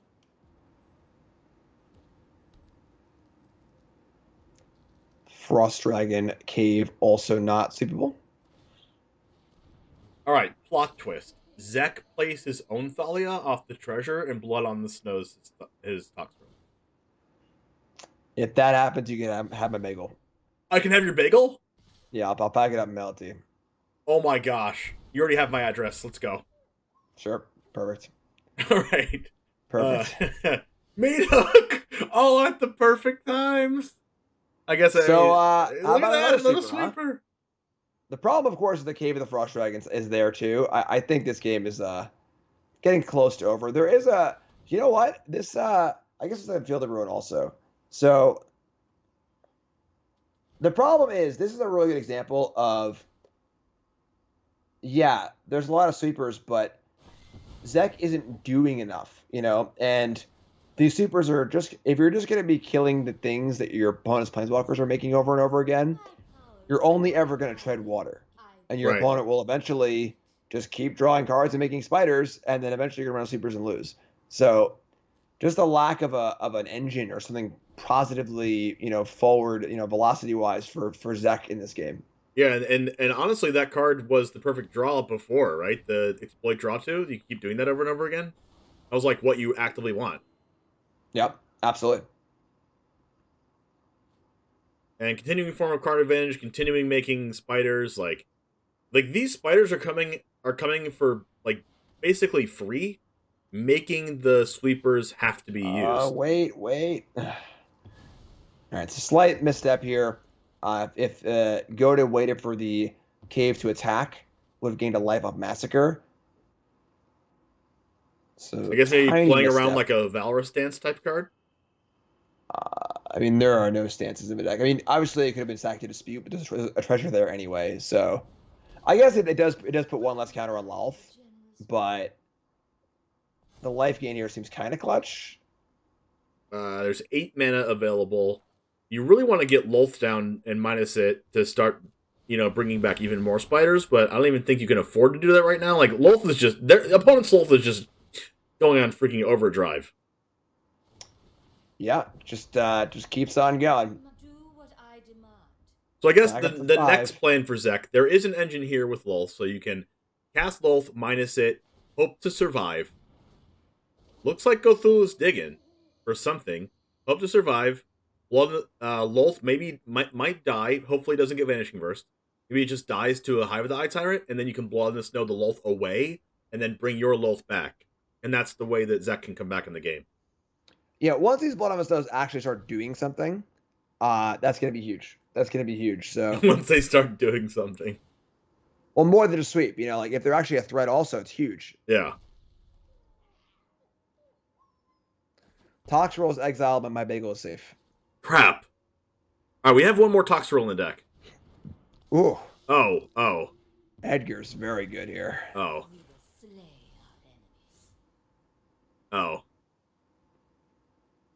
There's going to be 3 Menace creatures attacking next turn. That's looking like a no. That's looking like a big lose.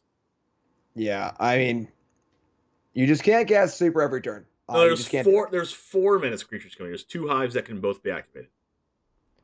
Yeah, they're both 4/4s, so...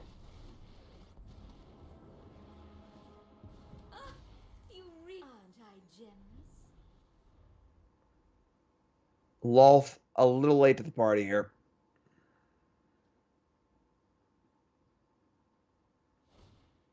Okay.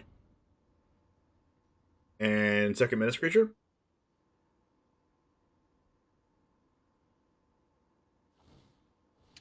This game might actually like last the entire round. This match. Yeah, this game is all said and done here, I think. But match wise, we got some grind. We got some grind here for sure. Gosh, just Lolth showing that like leaving that card on the board is just not a good idea. I would have eaten 6 damage a lot earlier on in the game to just get the Lolth off the battlefield, knowing that they can't bring the Lolth back, and it's coming back to bite SSJ Zek for sure.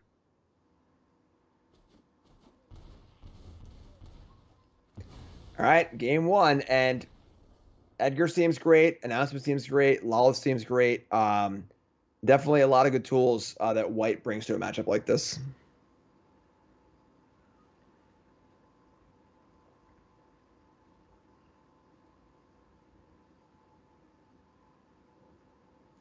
So we see some Duresses and Go Blanks in the Orzhov sideboard.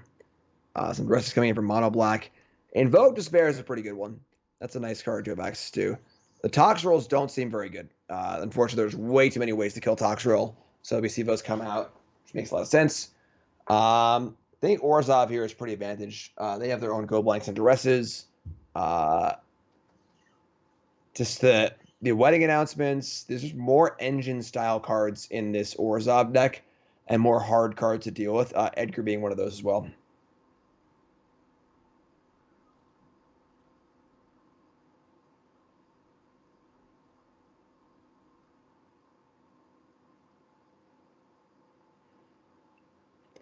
All right, Mono Black on the play.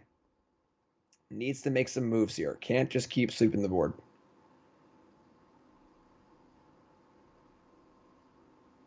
Yeah, I learned that really quick into my Magic playing career, that if you just keep casting sweepers... I mean, Blood on the Snow is one of those creatures that you can kind of keep casting over and over again and get value out of, if you have like a Sorin or Lolth or things in the graveyard.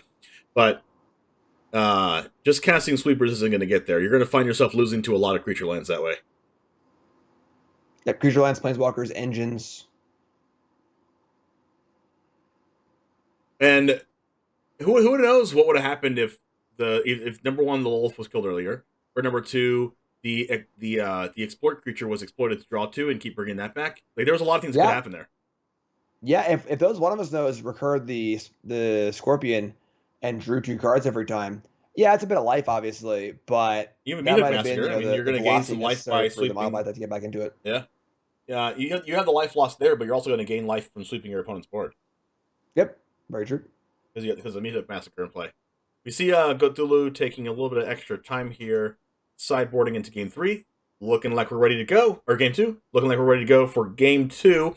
We'll see if Toxrill can take this one, but an open deck list, knowing that your opponent's gonna have a Toxrill, they're not gonna be using the Vanishing Verses too early anyway. Toxrill has been boarded out. I'm sorry to inform you. Oh no. Correctly, for sure.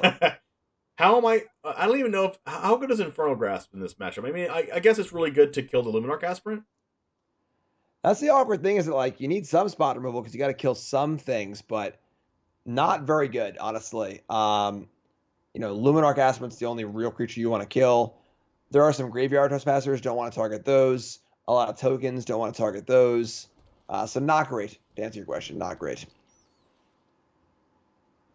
It's right. I like the roundabout answer to the question. I like going the scenic route sometimes. Sometimes I'm in a rush, but we're not in a rush here. We have a Black Mirror match. Shadow's Verdict. So yeah, this hand's not looking too great. Now, if I only had 2 lands here, I would Inferno Grass the Eye Twitch and then step. Okay, never mind. You take the Luminarch Aspirant.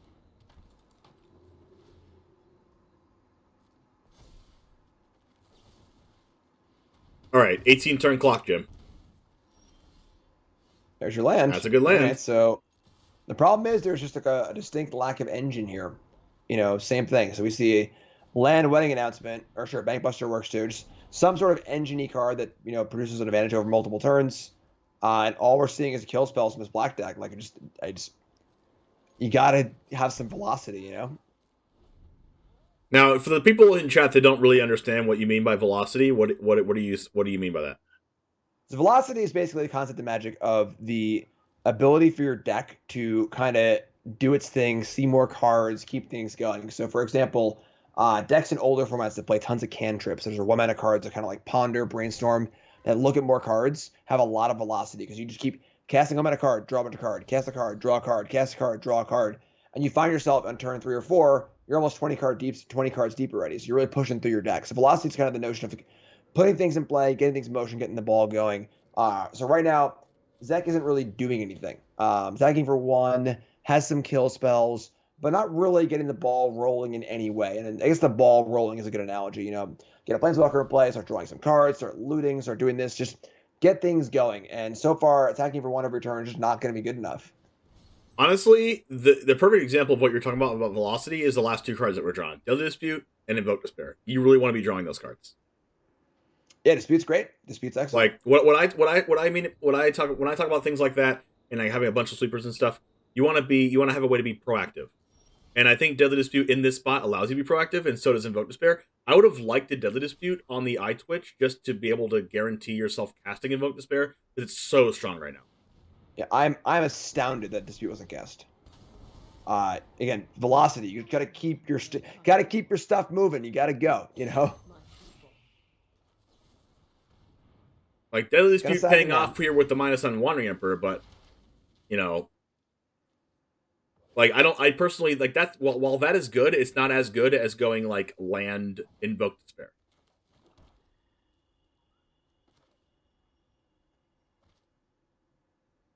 There's 8 cards in hand here. With so many cards in hand, things are kind of awkward. 8 cards, got to play a spell. Killing Emperor's fine here. This ended up being 1-for-1s across the board. Bankbuster's still there. Now at least making some land drops, getting some things going.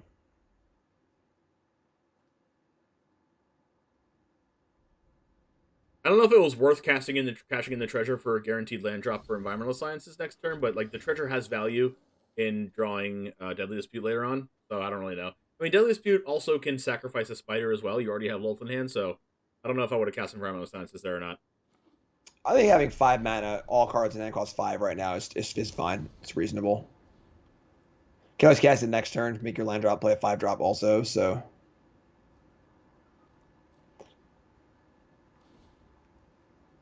Alright, so the tokens are starting to come.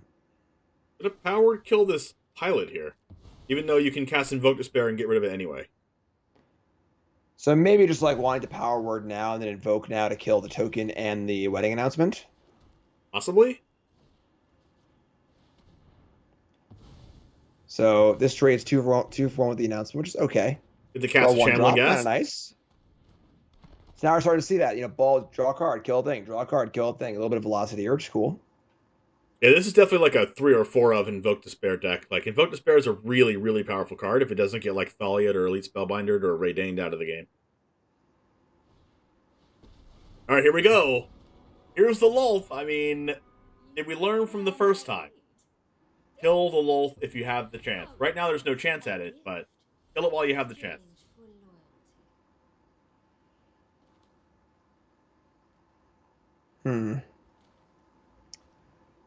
Interesting spot. Inferno Grasp is weird here, but if Cthulhu goes for a play that attacks with Bankbuster because it doesn't have any more draws to be had off of it, then you can just kill it with Inferno Grasp. Wow. All right, so this is pretty sweet. So a spot where the Ghast either kills both spiders or kills the Lolith. Gonna fire the Bankbuster here. This is a pretty devastating turn. It does add a counter to Lolith, I guess, which isn't the end of the world. So never mind. I'm sorry. If it was an exile spell, then that would be absurd. Yeah. So Lolith still lives, and now can't really play. Yeah, like playing Lolth here and making 2/2/1s, you're just sacrificing your Lolth at that point, and now your engine's gone. Yeah. Ideally, these spiders can kill Goat's Lolth, so maybe making a bit of a gamble here, trying to exchange Spider Queens. I mean, here's the thing here. There's a really high chance Cthulhu has a Meat Hook Massacre or some other kind of card. The kill Lolth, Meat Hook Massacre yourself, make more tokens is absolutely devastating. Yeah, even as the card draw is good too, so now Lolth gets to draw a card. Even if now the Lolth's exchange, say right now the board just gets exchanged. Spiders kill Lolth, Spiders kills Lolth, then everything dies. We see 7 cards to 3. Yep. It's big, just a big advantage. Oh, wow. Now that can't be brought back by Blood and Snow. And then, honestly, if I was in Zek's spot, I might have just sided out all my Shadows Verdicts. Yeah, it's the Massacres and Blood of a Soul are still good because, like, there are things to mop up with, like, tokens off of Wedding Announcement and Lolth, but Verdict in particular just seems kind of eh.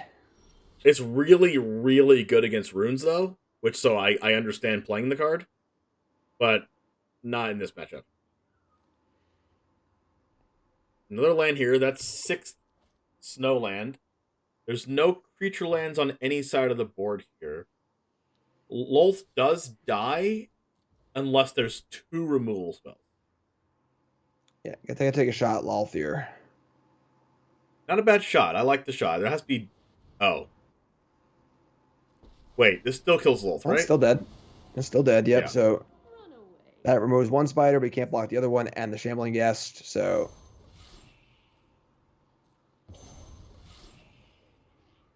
You're done. Wow. I would have been super surprised if we saw a double block there. Not sure why any of these blocks I don't think anything should block. Because the Lolth's going to die anyway, so you're just trading 2 spiders for 1. I don't really understand that, but... Ooh.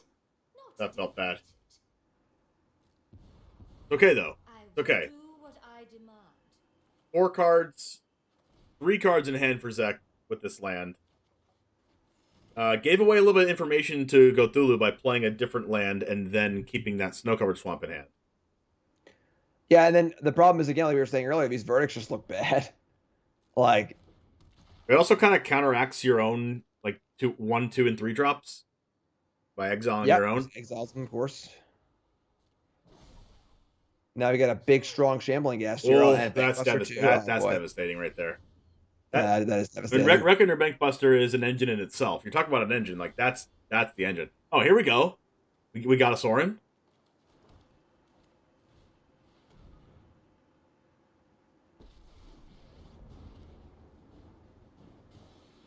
Honestly, like, this Sorin isn't even really that good, because, like, the +1 on the Shambling Ghast, making it attack through the 2/3 lifelinker is a little bit annoying. You can chump block it with the Shambling Ghast, but the Reckoner Bankbuster could technically crew next turn and attack twice the Sorin. We also saw the land played before we plussed, making the Hive not able to be played this turn. Yeah, a little bit of a slip up there. I love Sorin plus, though. Love the plus here. Try and draw some cards, get an engine going, get back into the game. You can jump if you have to, and then, of course, you can Shadows Verdict if you have to also, so... Yikes. Is Edgar, which also dodges Shadows Verdict. Yeah, dodges almost everything like that, honestly. Dodges Vanishing Verse, dodges Shadows Verdict, dodges, like a lot of things. It dodges,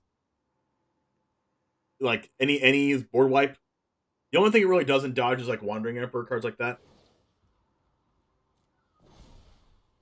So we see this attack on Sorin. It's going to happen here. We're going to see a chump on Reckoner Bankbuster, potentially. just keep drawing cards, Soren. You know.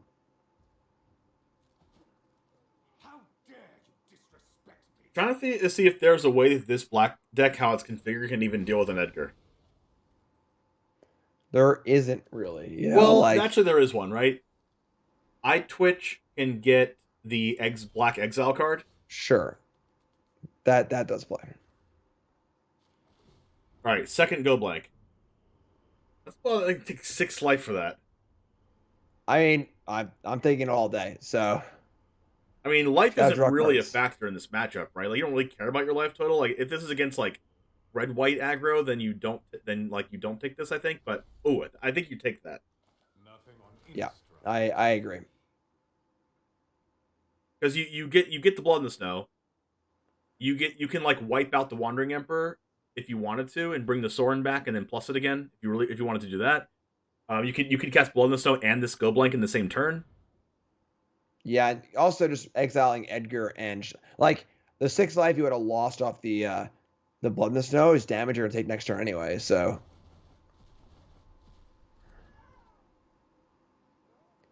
now what are you gonna do? Shadow's Verdict to 3/3? I think you just have to cash in Shadow's Verdict. They're just like, I mean, what the hell else is it doing? You know, like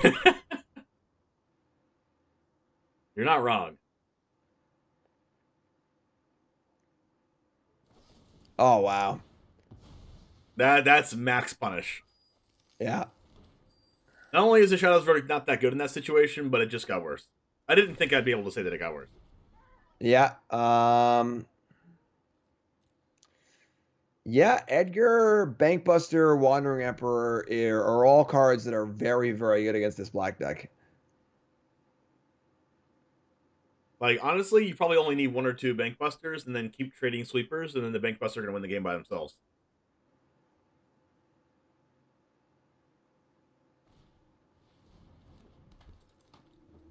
I'm trying to find a way out for Zek, but I think that involved, like, Blood in the Snow last turn. Yeah. Unfortunately, the Lal's exiled the Vanishing Verse also, so there's nothing good to get back out of the graveyard. Besides, like, the Sorin. Yeah, I mean, I guess Soren's gonna die this turn. Sure, that's fair. The problem is Soren's not really a very good comeback card. Lolth is like the ultimate comeback card. Exactly.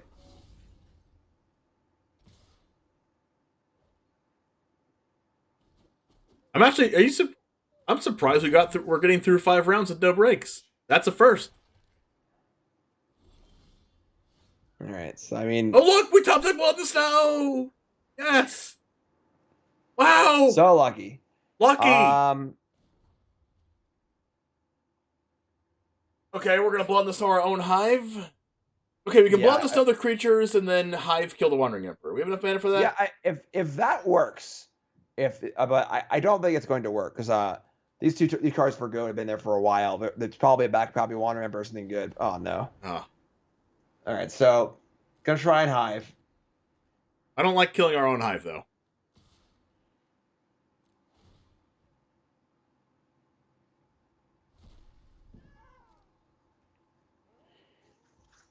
All right, it's gonna kill the Emperor, but now, no, maybe not. Okay, sure. So maul it, and now we're gonna see Blood on the Snow returning Sorin, I suppose. But and then that's gonna plus. Well, like, how does he deal with Edgar? Yeah, so there's a Hive in play, there's a Bankbuster in play, there's a Wandering Emperor in play. Edgar turns into a Coffin. So I'm gonna go for Shadow's Verdict instead. This mops up 2 of like the 7 problems. Well, doing that means that the Hive can exile the Sorin, and then you can't ever bring it back a Blood in the Snow. No, another max punish. All right. I mean, if you told me, this is what I was saying earlier about sweepers. Like, there's a good artifact, a good planeswalker, a good creature land, a creature, and then a creature who you almost want to die, and now another planeswalker. Like, if you told me that you had 4 sweepers against mono white, then I'd be like, okay, well, did they tax you out of the game? No? Okay, you win. But, like, against a deck like this that has so many different ways to win the game and different angles, like, there's probably, like, 5 different angles of victory in Go Through board here.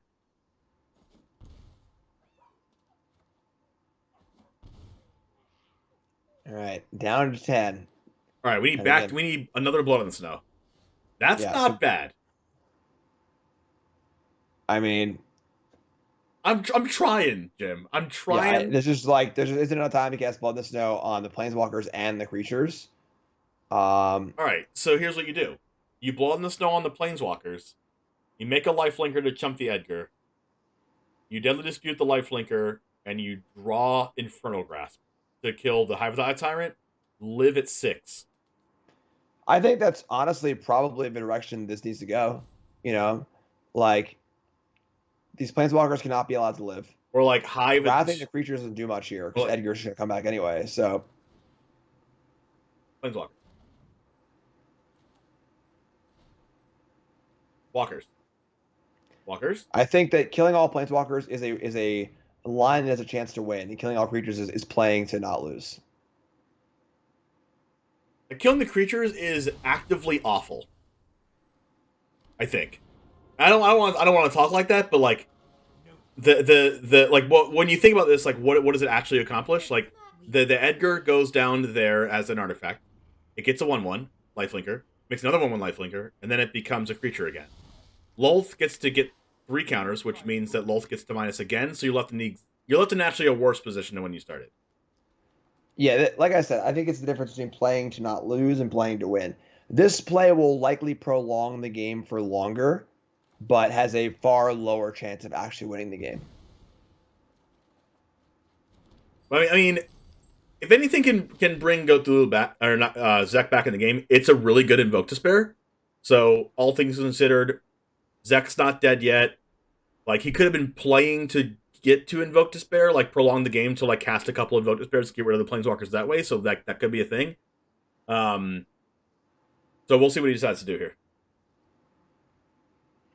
Yeah, drawing Power Word's not bad either. It does kill the Hive in theory, or the Bankbuster if either one wants to attack.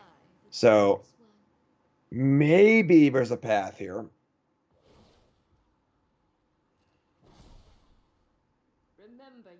There's also a little bit of a nod to Soul Transfer in the chat, making a bunch of treasures, having the meat hook for an enchantment to like possibly bring back a Sorin and exile something else. Especially have as an answer also to Edgar, another problematic cards.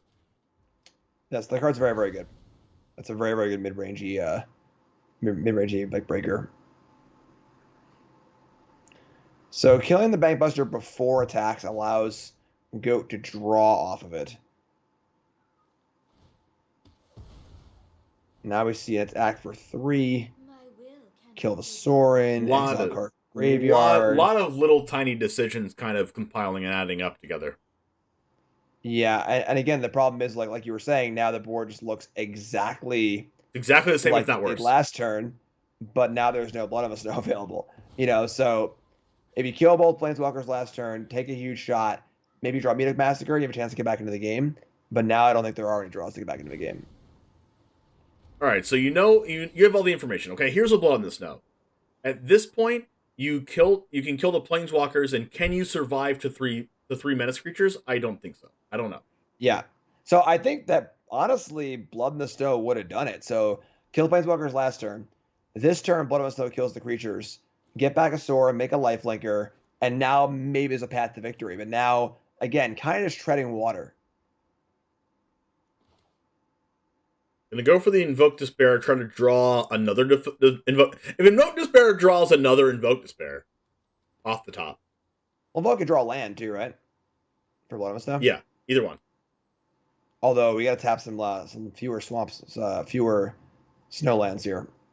You gotta go Takenuma plus Field of Ruin plus Treasure to cast Invoke Despair. Yeah, I think you could hold the treasure, honestly. All right.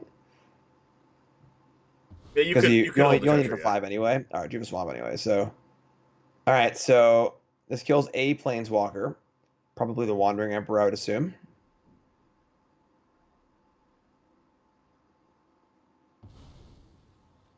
And then we see at this point, I still don't think 3 menace creatures is beatable. Yeah. Maybe he's just right now forced to kill the creatures again. And now he's going for Planeswalkers. The light is insufferable. So Let's three, see, 3, 6, 6, 8. 7, 8. I mean, all things considered, Zek's not dead. Yeah, I mean, for sure. Putting up the good fight here. Plussing. You can afford to draw that. Yeah. Yeah, well, now it's definitely over, right? Yeah, because now Goat just kills the Sorin and then just drawing a duress and just dying next turn. So Like all Goat has to do is kill Sorin while putting Zek to 3 if possible. Actually, no, he doesn't have to, because the Sorin's going to get pseudo haste next turn. Yeah, obviously Put him to Goat 7. doesn't know what the top card is. Might assume it's like a big sweeper because it wasn't put in hand. You know, like another Blood in the Snow or something like that. Because like why? Because you can't take 6. But is it going face or Sorin? Face. It's all face. Face is the place. I mean, I still don't see what the possible is anymore. All right, Meat Hook Massacre off the top. Just kidding. There's a duress. Right, and like you can't draw it off a Sorin because you're a 2. So, and we're still a Hive in play and the hasted Sorin. So yeah, definitely. I think that the white's really showing its quality in this match. All these good white engine cards, just creating too many problems. There's no 1-mana card you can draw that saves you from Sorin. No. I mean, honestly, the second Blood in the Snow off the top, like you said, would it would just be that would put Zek in a position to win this. I think Zek realistically had a shot to win. Hey, well, Trespasser also means there's no shot because it will just drain for 2 anyway. So yeah, it's also nighttime, so you gotta hope to draw a card and it be exactly duress, and then turn it to daytime, which doesn't exactly kill you. But these menace creatures are gonna be tough. that is true. So could have shuffled with the Field of Ruin pre-draw step and gotten another shot at a massacre there. So Yep. So you could have, and honestly, that would have fielded the Hive of the Eye Tyrant, and then if you draw Massacre, you can kill a bunch of stuff and then survive through the 4 damage Edgar attack. So little things here and there,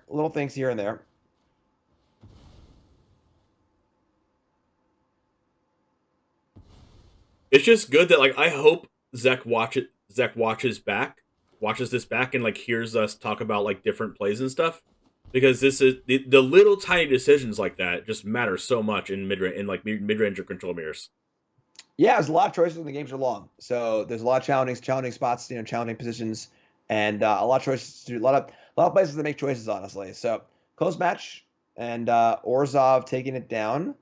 So if you told me in a vacuum what wins, Orzhov mid-range control or mono black control, I'd tell you Orzhov. Vanishing Verse is just so good against the Blood in the Snow, bringing things back that, especially with the bank busters that were available to Cthulhu, I would give Cthulhu the match anyway. I think if you told me before, I agree. There are just more engines in the Orzhov deck that are hard to deal with, and also the fact that Edgar is almost impossible for mono black to deal with. Welcome everybody to Top 8 of Stream League 10, sponsored by CoolStuffInc.com. I'm here once again with Jim Davis right over here. That is going to outline our matchup that we're going to be starting out with today in the top 8. That's going to be Metacastota playing against Nicholas Prieto. Nicholas Prieto is our reigning Stream League 9 champion, playing Esper against Metacastota playing Runes, which is who I think is my favorite to win this. Give us your outlook on this matchup, Jim. This is going to be a tough one, I think, for the Esper player. So when it comes down to playing against Runes, it comes down to certain amounts of cards that are important, right? So, Portable Hole, Skyclad Apparition, cards like Farewell and Archon on Myriad, the huge home runs, but need to be able to kind of answer things efficiently enough, and then also close the game out before Shut Off a Skull can come down and really mess things up. Now, there are a few counter spells here. You've got 2 negates and 1 stroke here in this Esper control deck. If those are able to line up on the showdowns, and their removal spells are able to line up on the creatures in the right way, that means the Esper player can probably win. However, I think those things need to happen or Esper's in trouble. Cards like Kaido, Tainted Adversary are okay. Sorin, a couple of removal spells, wedding announcement. Like the wedding announcement, Kaidos just aren't really fast enough to clock the runes player before they can draw showdowns, things like that. And they're also pretty easy to attack too. So I think there's a lot of pressure on the Esper player here. There are some of the tools here. Again, negate, stroke, skyclave, and then 1 farewell, 2 archons in the board. But I think overall, runes is looking favored to me. Yeah, runes is really going to have to get down under the counter spells, dodge some early removal spells, like maybe a Vanishing Verse or anything like that.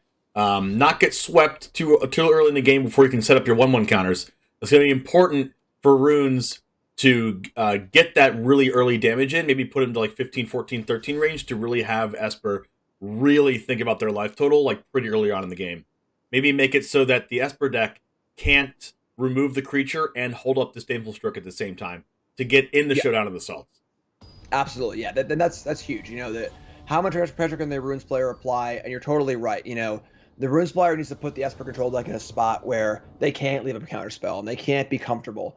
It's also the issue that the Meat Massacres in the Esper deck aren't going to be great. The runes creatures size up quickly and they get really big. And there are no copies of Shambling Guest or Deadly Dispute in this deck, so Meat Massacre will be played on curve. So by turn 4, it can only do -2/-2, and that might not be enough. So we shall see. Yeah, and in this tournament, the person that's going to be on the play is the one with the higher seeding, so we should see Medicus Dota be on the play here, which is really strong for runes here. Also a huge advantage. Now, waiting on the opponent to pass on the play to the opponent here, and no green source in the opening hand. One of the ways that Bud can win this game is for like a pretty hard mulligan. Commune with Spirits, a couple lands, a couple Runamites, a couple Runeforge. Is this one of those times we saw earlier, put back a Commune with Spirits, or do we want to use that on turn 1 and try to look for a red mana and put back Rune of Might? I think here the hand is not complete. So you easily can dump an extra rune. The previous time there was 3 lands, a 1-drop, 2-drop, 3-drop, or whatever. It was a perfect curve. Everything made sense. But here, if his hand has extraneous things, you don't need 3 runes. I must say I'm very surprised to see Rune of Sustenance kept over Rune of Might, because the lifelink is not nearly as relevant. And then as the trample in this matchup, not really going to be a race most likely. But either way, has found the pieces to put together a pretty good hand here. What are some key removal spells that Bud has in order to get rid of something like Jukai Naturalist this early in the game? Vanishing Verse is not one of those cards. 1 Portable Hole, 1 Blood Chief's Thirst. That's it. Portable Hole and Blood Chief's Thirst. We have a Community of Spirits here drawn off the top. Going to go ahead and try to get a land. Got that red source. Going to play it on red for a future showdown of the Scalds. Rune of Sustenance coming down on this Jukai Naturalist. Going to draw a card. Draws a white mana, not bad. And you're not trading Jukai Naturalist, so you can outscale this Luminarch Aspirant pretty hard. Yeah, it's funny because that rune might have been better served to just go on a land, because there really isn't any purpose to give the Naturalist an extra instance of lifelink, and you kind of rather have the enchantment in play later, possibly for like Hallowed Haunting and things like that. So either or, it's fine, I guess. If there's like a Michiko that cares about the number of enchantments that you have, it could matter as well, things like that. Yeah, there aren't any, so a little strange. Either way, maybe not too much of a big deal, but Do a visitor plus Runeforge Champion super strong play here. Visitor, Runeforge, maybe get a Rune of Speed here, maybe put a Rune of Might on something. Yeah, I think I would love to see Rune of Speed here. So we have, of course, the combination of Runeforge Champion and Jukai Naturalist. Both reduce costs on crazy. runes and get it down to 0, actually. And with a handful of runes here, this hand can pop off between the Visitor Palace encounters, the runes being cast, the cards being drawn. Oh my god. All right. Cue the party music, please. We got that on cue, right? Bud has to be thinking to himself, okay, well, hopefully there's like 1 or 2 runes in hand at most. We're going to see 4 of those here. Yeah, and they both got trample, and they're both attacking this turn. And there aren't any sweepers in the main deck aside from Meat Massacre. And like I said, Meat Massacre is not really sizing up super well here against these monstrous creatures. Needed a Archon of Emeria on that last turn for Bud. If not, probably lose. Yeah, so 11 damage in here. I guess we'll gain some life also, which is honestly not that relevant, I don't think. And I think this is mostly it. Now Medicus is asking the questions, and Bud has to provide the answers quickly and basically the correct answer every turn, and also the most efficiently with only 4 mana. Yes. So a Vanishing Verse could take out this Runeforge champion, but sure. Yeah. I've seen better massacres. I've also seen better follow-ups for Medicus Dota here. True. Very, very true. So a little bit out of gas here. Weird to think that out of gas can even be in the realm of possibility with that last turn, but... Yeah, couldn't find like the big knockout blow of a Showdown with Scalds. This is what we were saying, where if Showdown, you get to a point where Bud has to tap out to deal with stuff and you cast a Showdown cast this turn ends the game 95% of the time, I feel like, so missed there, still ahead, but now we can see some blocks to take that the Runeforge champion, Urban Naturalist. Could double block the Runeforge, take 6, and then 1 Drew Giant Naturalist can come down. Yeah, I'm a little surprised here because I think you would want to kill the Naturalist, not the Runeforge champion, because there's 4 Vanishing Verse in the deck. So we'll see. Leto's now 40-5, and Dota's not going to play a Naturalist. Not play the Naturalist. Looking for a double Naturalist play next turn, I guess. Maybe just fearful of another Massacre, maybe, but I don't know really why that would. Well, Massacre can't kill the 6/6, but yeah. So, Lolth is really bad against Drew Giant Naturalist. Yeah, really bad. Part of the reason why these the rune decks are good against these black decks is that the black decks are blocking decks. Spider tokens, 2/2 tokens, and the big tramples just pound over. Although this hand is really not panned out for Dota. And now the wedding's flipped. There's actually 8 toughness in play for Bud, and I don't even know if you get attack here. Yeah, I'm surprised to see these naturals not being cast. I think Medicus is saving the naturalists because they're enchantments in order to do a nice Hallowed Hunting play. Yeah, I can see that. Hallowed Hunting, Generous Visitor, Showdown with Scalds, trying to use the cast triggers on other stuff, which makes sense. But the game that looked like it was an absolute massacre is just slipping away. No pun intended on that one. I think I would have liked to see at least 2 counters put on the Visitor, so that Meat Hook for 2 wasn't an option to kill the Visitor. That's fair. I mean, that would have been a pretty heads-up play. Massacre for 1 looked really bad that turn, but it ended up being quite good. So, like this here, put the Rune of a land. There's no point in putting on the creature because it already has lifelink, and if it gets killed in response, whatever. And start finding stuff to do. But now the problem is the mana's up. Oh, there it is. Showdown. If there's negate or stroke, though. Exactly, and the mana's up, and it's not going anywhere. So, probably just need to cast this. I doubt Bud will ever tap down from negate or stroke for the rest of the game. And every turn they draw a card off Lolth. So you got to just jam here. All right, going to Space Jam. Deciding whether to leave up the lair or not. How Medicus taps this turn is really important off the Showdown. Yeah, with a red and white in hand. This leaves up green, white, and red. See if this resolves. This is a big one. Nope. Nice. And that's huge.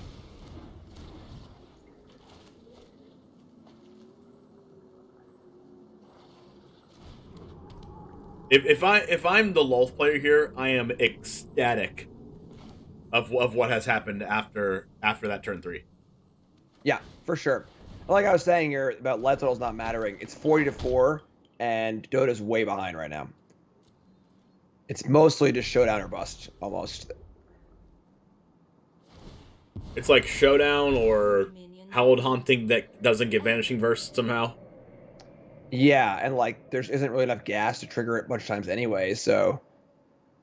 Maybe a Rune of Might on the lair? That wouldn't be bad, adding a second trample to the board. Also one that gets huge and plays around sleepers. Oh my god. Well... Yeah. I think this is the end. Yeah, it's Showdown or bust now. And there's still a negate and a stroke available in the deck list for Bud. And you gotta start working on that monstrous life total, but Land. again, This is how fast it can go from hero to 0 for the runes deck. yeah, there's a 6/6 layer, which, I mean, maybe you want to send it in. I don't even know. Could be Definitely a play land. 7/7. You always play land in your showdown deck because you want to make sure you have enough mana available and land drops to play off showdown. But Go, my children. wow, with Spider Queen. Honestly, Lulf's been kind of all-star in this tournament. Yeah, but might be our card of the day, honestly.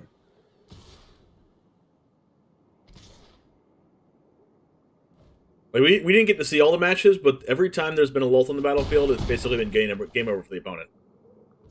But this is the matchup where Lulf is the worst. Yeah, I mean, it's definitely the worst here. It's still pretty good. Like it's good regardless, I think, but it's the worst that it could be against like the deck full of tramplers.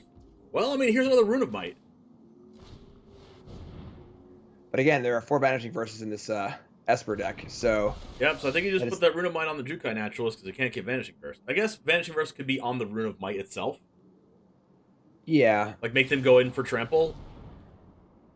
And then block with that, you know, block and then get rid of it. Making Meta Custoda think they're getting in with trample. Supreme source of strength here, just versing the Rune Force champion in the face of his layer of a Hydra. I would say almost assuredly a second copy available. Yeah, it's like almost a guaranteed second verse. Like, there's no way they do that with a huge layer coming. Not sure why you play Plains over Sundown Pass, but, you know, whatever. So a little bit here or there. Not too big of a deal. All right. I mean, like, if you're in Bud Spot, you're still kind of clenching. Like, anything can happen from this deck from Medicus. Going to 1. I love it. I'll tell you a secret. Going to 1 against the massive trample deck. Over here inspecting the lair. Yep. Attacking. Chipping away. This is when the control deck starts attacking. That's how you know you already lost.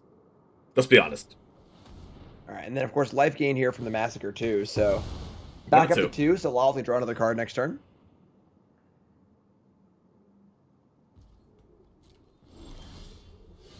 Okay. So I mean, it's okay, but I don't know. If it was me, I'd be like, my only chance of winning is to get in with this Lair of the Hydra, and I'm just tapping out. the thing is that, like, it's only going to be a 7/7, or I guess an 9/8, I think. And there's still tons of blockers. Vanishing Verse blows it out. I mean, are you winning if they have Vanishing Verse anyway? I guess not. Like, I guess you have to just go for building up a huge Jukai Naturalist. And then not get, like, Hydra Mauling your Blood Chief's Thirsted or whatever. All right. Gonna start the party. Alright, Showdown off the top. You ready for the Showdown? And that's not it. What's the second layer, though? Not the worst. Wait. The layer. Pretty surprised to not see a layer there. So, all right, just saying go. They were just juking us. They knew they were on stream. Yep.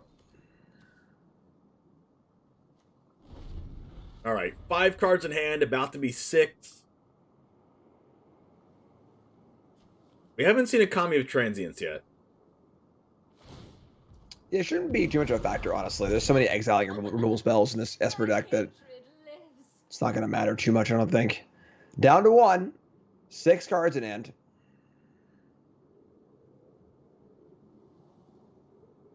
There's too much toughness on the board, right? 3, 4, 5, 6, 7, 8, 9, 10, 11 toughness on the board. Attack all. Meat Hook Massacre, right? Love it. This has to be Meat Hook. Probably Massacre plus Verse in hand. Yeah, you can Meat Hook for 1 here and then hold up Verse so you don't kill your own Skyclave and give them a 2/2 Jukai Naturalist, a 2/2 Illusion creature. This also would let Lulf minus again, so my inclination is that Meat Hook was drawn off the Lulth. Because you wouldn't even zero the Lulth if you already had the Meat Hook. Sure. All right. That's 2 more Lulth draws. But there has to be a Vanishing Verse here for this to make sense. Now, the thing is that the interesting, or it could be also be a Wandering Emperor, but the interesting thing here is we could see an attack with the other layer of the Hydra. Okay. I think attacking with the other layer is smart. Because, like, you get to bait out the Wandering Emperor or Vanishing Verse on that one, and then you have a huge trampling one for when they're not tapped out. Right, and then you also have the ability to just, like, they're only at 3. You only need to make it for 3. And just kind of go from there. Showdown is also great too, though. I said this layer can still attack for 3. Well, I mean, I guess if they have to let this go through if they want to kill the layer, if they have Wandering Emperor and don't have like Verse plus Disdainful Stroke, they like have to let the Showdown resolve if they don't have Vanishing Verse, which means they don't have Vanishing Verse and they're almost guaranteed to have the Wandering Emperor. But no attack here. Wow, I am very surprised. Maybe just purposely not playing into Wandering Emperor. But like. Then they just cast Emperor anyway. Here's the Verse. Oh, there's gotta be a Verse. All right, so there's your Verse, I guess. Well, that Verse could have been used against the lair, though. Yeah. And now the lair's just gonna chump block till the end of time. The one that doesn't have trample, of course. Right. Yeah. The one that doesn't have trample was only for this turn while they were tapped out, but Well, I mean, the start of coming back for Medicus starts with Showdown. Now, whether there's another Showdown, it's a different story. Another Hallowed Haunting, depending on how many he plays. Another Rune of Might for the other lair. There's a lot of things that could happen, but there's a lot of things that, Bud can draw and probably already has drawn. There hasn't been a land drop for the last, turn or two, I think, for Bud, so I'm inclined to think that everything in hand is a spell, which is also kind of scary. Yeah, I think I would have liked the worst Hydra attacking that turn and just draw out whatever it is if it was an Emperor or a Verse and then play the Hallowed Haunting later. Or a second Lulth. Just playing a Hallowed Haunting, getting 0 value off of it just doesn't really feel good at all. Wow, that Lulth, if there's not a second Lulth, okay. I was gonna say, if there's not a second Lulth, that's major desperation against the super huge lair. But now there's 8, 19, 11, 12, 15 toughness on board and a Wandering Emperor in hand. We don't know that, but we basically know that. Oh, wow. Oh, my God. Wow. Okay. Tapping out doesn't seem like the best thing to do, but we did it. This means this means that they have nothing in hand? I mean, the layer isn't that big, right? It's like a 10-10 or something. Depending on if a spell is drawn, we can get an additional counter off the Showdown and the Visitor. Yeah. Attacking with the 2 toughness. I mean, this is a huge draw. I mean, it's a spell. It's an enchantment. Yeah, so you animate the layer, make them block with everything to where you're not dead. Fire it up for 7. Play Naturalist, that's 8, 9. Plus the ores on it. It's only 10 or 11 power. It's not enough to push through. But it does make them block with a lot, to where they're not going to deal 17 in the back. Yeah. Oh, don't tap like that, right? Yeah, I gotta manually tap here probably.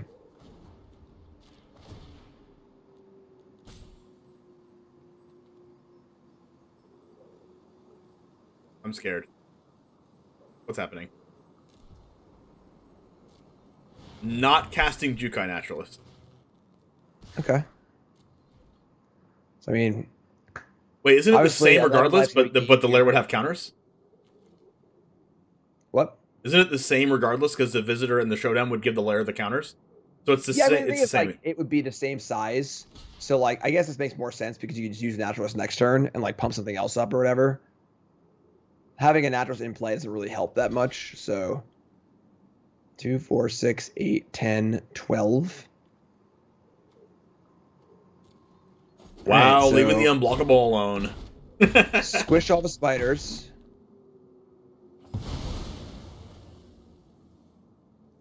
Alright, so do we see a Lulth ultimate this game? and just keep getting in with unblockable, and that turns into 8 damage every time it gets in. Please do that. They couldn't ult the lull. Now this is I would have loved if they did that.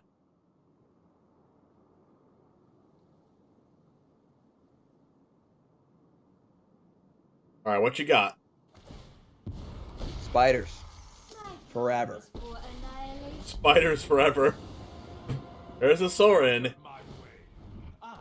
That lifelink's pretty huge. A 3-power lifelink. Alright. That's trample. Not the best, but honestly, Rune's hanging in there, even though it looks really grim right now. Yeah. Pretty weird game. Pretty weird game, honestly.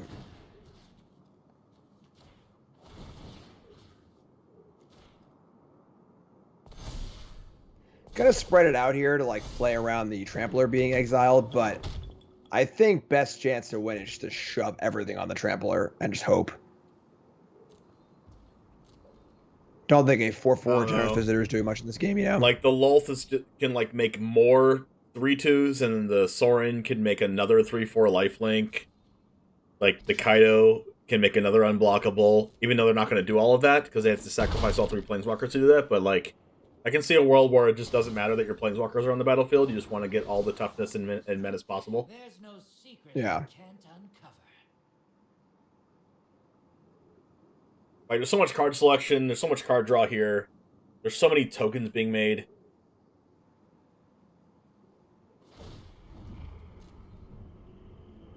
It all comes down to, like, if there was no negate on the first showdown, this game would already be over, like, by far. Oh yeah, I think I agree. And that's the advantage of playing blue in this Orzhov deck. Number 1, you get to play Kaido, which is a really good Planeswalker. Number 2, you get to play Disdainful Stroke and a couple of copies of negate. Ambitious minds. And it really does swing the matchup a little bit from just Orzhov being not good against runes at all to being, like, pretty good against runes if you can draw the counterspells. Yeah, another land here. I'm really gonna do it, unfortunately. You just gotta keep making them chump block over and over again, and then just eventually, like, it's not even that eventually they'll stop chump blocking, because Lolth will always be able to make 3/2s.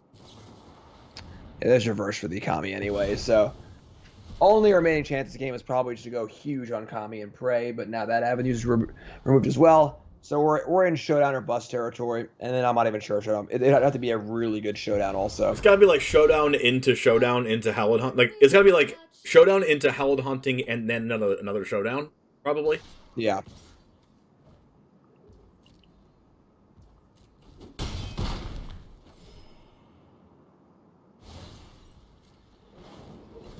Just a casual 7 cards in hand.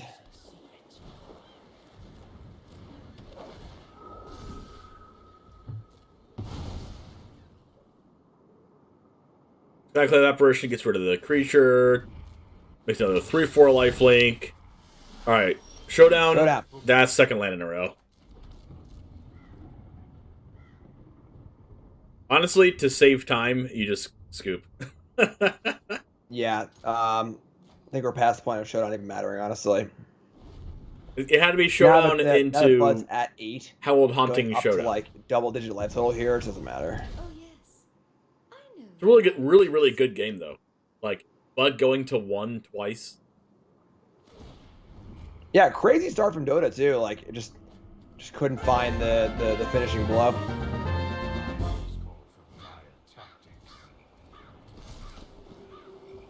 Nate with a huge rate of 114 people. Nate, thanks for joining.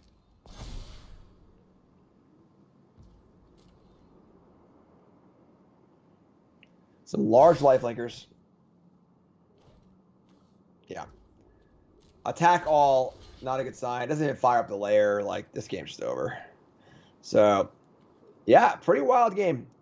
Pretty wild game. You asked me on turn 4 who was winning that game, I would have put all my money on runes. But great comeback from Bud there. Yeah, that was insane. That turn 3 was probably one of the best turn 3s I've seen out of the runes deck. But those runes drew like 3 lands and 2 Jukai Naturalists, and that was it. Yeah, and then the showdown was drawn, but then the showdown got negated, and then that was it. All right, we see this player be a little bit prepared for cards like Wedding Announcement and things, having Rip Apart as access in their sideboard. Boseiju in the sideboard. I don't think I've seen that before, but cutting a forest for Boseiju in certain matchups. Does seem interesting. I'm not sure why you need a second forest in your deck. Maybe I've seen players before like board up to where they want to add a land. So if you were in a position where you want to board in like all the Hallowed Hauntings, like all the Yasharns, like you're gonna want another land in your deck. I can see spots where you're playing against mono white and you want to board out your communes against Thalia, but once you board out 4 communes, it's like almost kind of cutting a land. So adding a land there is just reasonable too.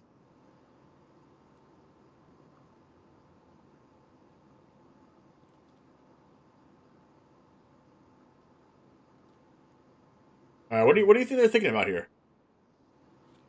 Like, cutting communes is kind of interesting. Oh, Trample. I mean, sideboard wise, for the Esper deck, we have a Farewell, 2 Archon of Maria, some Duresses, more Skyclaves. Post board things get a lot harder for the Runes deck. Now there's 4 Skyclaves, a Farewell, 2 Archons, some Duresses are quite good. So there are a lot more tools. I think the Esper deck is gaining more than the Runes deck is gaining. So gonna have an uphill battle for game 2 and then possibly 3 if Dota wants to take this match. Nate Fennelly said that he can't believe he lost. So probably a really narrow biter close match, but Nate is out of the tournament. All right, so we have Lair of the Hydra on turn 1, turn 2, no white source. Yeah, couldn't play the Rune of Might on the Lair, obviously. But what to keep? Wow, I'm gonna keep this hand. I am surprised. I am very surprised. On the play playing with for your runes? tournament life here in top 8, no white source. I mean, these are the tools that he wants without the white mana, though. Right. We'll top deck white, no problem. No. Right. I mean, putting the Rune on the Lair obviously has value later. It helps you draw a card, but like no white here. Yeah, jeez. The problem is that like if you don't draw the white, you instantly lose. And if you do draw the white, you're just playing a regular game Magic. So like, why not just mulligan to 6 and play a normal game Magic? You know, like now so I guess no chance to win anymore. Like at this point, Bud is like, really? That's their hand? Yeah, like this game feels almost over already. We'll see. We'll see. See, like oh my goodness, like the fact that Bud could just like have no pressure up to this point on playing Archon of Maria is crazy. Yeah, I can't even play 2 spells here. So white mana. Oh my gosh! In typical James fashion, no white mana, all white cards. Very, very risky keep by Dota, and getting absolutely punished. I don't think you need to beat that, and it comes in tapped. It does come in tapped because of the Archon, and Bud also missed a land drop, but that means their hand is full of 7 spells. I don't think Dota can beat 7 spells here. Especially if those spells are not just like Sorens and Lulths, if they're like actually interactive spells. Yeah. All right. I need a world where Runes actually wins this game somehow. Probably not going to happen, though. Discarding to hand size. Okay. Lulth. So, I mean, a negated hand is very possible here. Rave and Feeblement. For Bud. And rip apart on the Archon. If I get negated, I feel like the game sort of almost ends. I think you just have. I like this. I don't know. I think you just like at this point in the game, you're already so far behind. I mean, actually, never mind. If I could cast more than 1 spell this turn anyway, I would rip apart. But rip apart means that you also can't cast anything else anyway. Yeah, I think playing Naturals here is by far the best play. Because Bud is so stuck on mana, they will eventually cast something and probably tap out, at which point you can report the Archon and hopefully keep playing more stuff.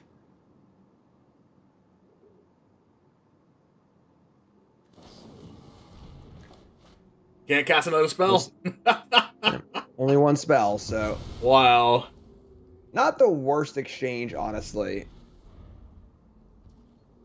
No land again? Maybe?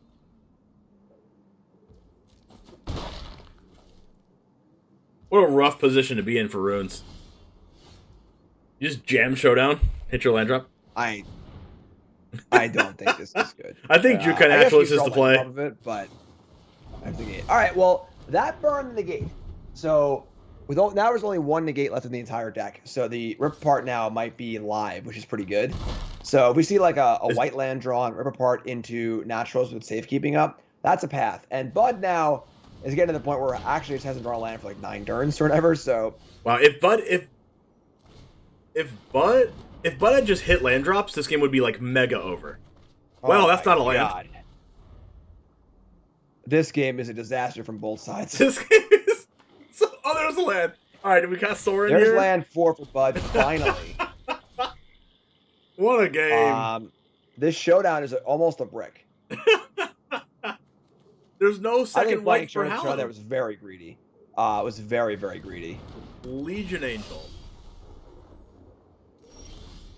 Found a land. No, don't cast that yet. Don't play it. They can't play anything anyway, so it doesn't really matter, right? Yeah, I mean, I guess like Rip Apart could have been used, and then untap Green Source, cast Visitor, and then still hold up both Tameo safekeepings, but now there can only be one Tameo safekeeping held up. But game's pretty over. Yeah, like the safekeeping can be used to gain life if we put counters on the Visitor, but can't block the Angel or the Adversary effectively. So it's just gonna be Angel dead. Yeah, so pretty ugly game from both sides here. Both players missing multiple land drops. But Dota with a pretty risky keep. I mean, Bud has hit 2 land drops in a row, so it's something we haven't said in the last, like, 4 turns. This is just literally just gain 2 life. I guess gain 4 life, technically. I don't know. I don't like this block. I mean... That's for sure. No, it's not gain 2 life. Yeah, this game's just over. We see land, the game's definitely over. Land Angel is probably, Sky. Okay. Oh. Okay. All right. So you're saying? Wait. What's going on? I guess the problem is that, like, literally can't play enough spells to win the game here, so... Rip Apart can kill the Skyclave or the Legion Angel, but it's not good enough not to win anyway, so game's just over. Not one white source. I mean, you can't even complain that there's only one white source, because you kept the hand with no white source. Right. Like, one white source is honestly just, like, good for this point in the game. You drew one. This still doesn't do it, right? Like... No, it's at 7. Take 8. That's not it. Yeah. All right, so rough game for Dota there. Phenomenal start in game 1, draws like 10 lands in a row, and then keeps a pretty sketchy hand in game 2 and gets aptly punished for it. But great run overall, obviously. And your pick is out of a tournament, my friend. Shouldn't have kept the hand. Shouldn't have kept the hand. Risky keep. It was a risky keep.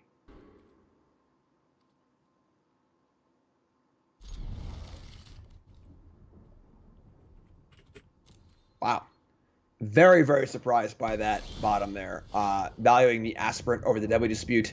Aspirant is obviously fine, but I don't think that Goat Thulu wins the on the board Aspirant kind of battle. Would think they would want to lean into card draw and so on much more here. Aspirant just doesn't look very good here. So they play Aspirant, and then RNA plays Seeker's Chariot, and the Aspirant just doesn't look good at all. So I'm pretty surprised to see that bottom. All right, there you go. So we're going to see how it plays out.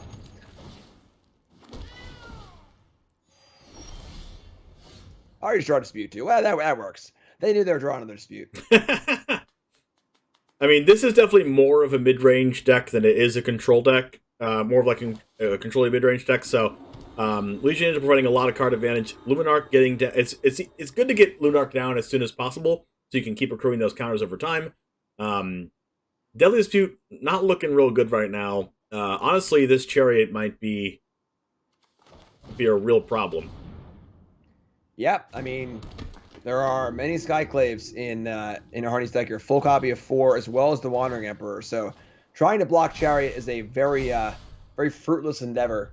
So, and without a 4th land here, you know, with not much going on otherwise, this could end up being a huge steamroll here. I really think these Luminarch Aspirants are going to be very, very bad in this matchup.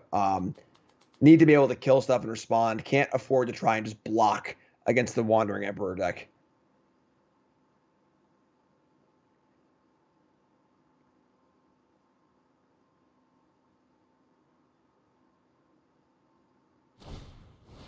All right, Welcoming Vampire.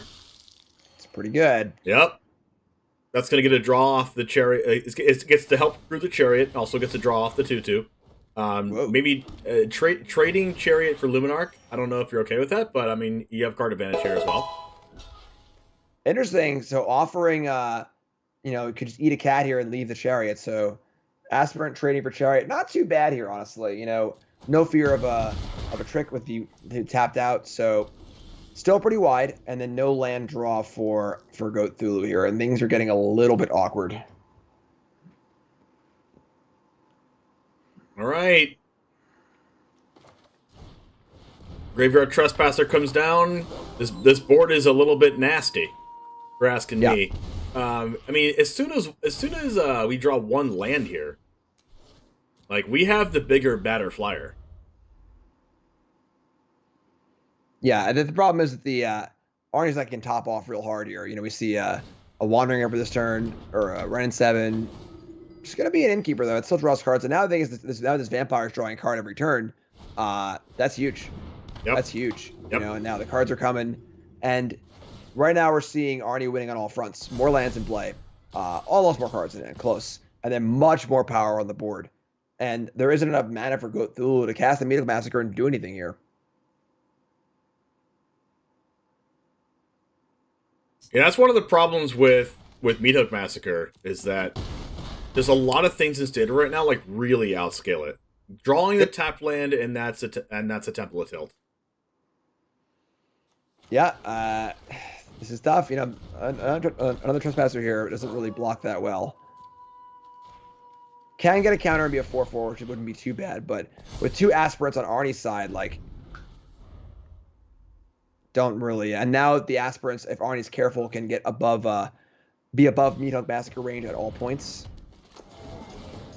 It's funny how Arnie isn't really playing into the Haymakers, just playing all the little guys, you know, little Vampires, Aspirants, as Innkeeper here, Aspirant there, throwing some counters around. You know, hasn't really played a big bopper yet. No Planeswalkers, no Angel Makers. Like that's one of the things that I was actually saying when this tournament started, or a few rounds ago, was that Arne's deck can go wide and tall, depending on what he wants to do, right? Yep. You can make huge Tree Folk tokens, put 1/1 counters on things, making things really tall, or if it's more advantageous to go wide, we'll go wide. But it's the fact that his deck can shoot from both angles that's really, really strong. Super smart play by Arnie there. Pummeling both things to a 3/4, so a Massacre up top couldn't even kill them. I mean, definitely a pretty bad hand for the Orzhov deck. Did not pan out very well. I would not be surprised to see those Aspirants get cut. And just trying to play a little more of a control-y game. You know, I think they're recognizing that, like, they are definitely the control deck here. And Aspirant's not a very control card, but it looks like they're not going to get cut. Did we cut a land there? All I was looking at was the 4 Aspirants. I couldn't see anything else. So I saw a Marius Call get cut. Yeah, I didn't see it, honestly. But so on the play, our Orzhov player are going to try and keep it aggressive here. I don't really like this, honestly. I don't think this is a good choice. I think if like a appropriate like scan on what the matchup should be, like it's typical like who's the beatdown, right? Like the Orzhov deck's the beatdown. I mean, unless he's trying to be the beatdown, right? But Orzhov's trying to be the beatdown with all the welcoming Vampires, Luminarch Aspirants, like how wide they got. Like, as a mid-range deck, against a deck like that, you need to play the control deck. Couldn't agree more. All right, we're going to be on the play. We have turn 1 Hive of the Eye Tyrant into a turn 2 Luminarch Aspirant. A couple removal spells. I mean, this is where you want to be if you're Cthulhu. This Deadly Dispute doesn't ever want to sacrifice Luminarch Aspirant, which that's the problem that we saw last game, is you don't want to Deadly Dispute your Luminarch Aspirant. But, I mean, turn 1 Luminarch Aspirant, turn 1 Hive of the Tyrant, turn 2 Luminarch, then start removing their things is a really good tempo play. I don't know if that's going to work against, a wedding announcement. Yeah, I think if you want to be aggressive on the play with these aspirants, you want to board your duresses. And be like, all right, I'm going to be the aggro deck. I'm going to take your stuff, play aspirants, and kill you. But we're going to see how it plays out this game. Double aspirant draw is a thirst. So thirst plus aspirant is a pretty good, for next turn. But we'd see a Skyclave with another big aspirant. I don't think this beatdown plan is going to work.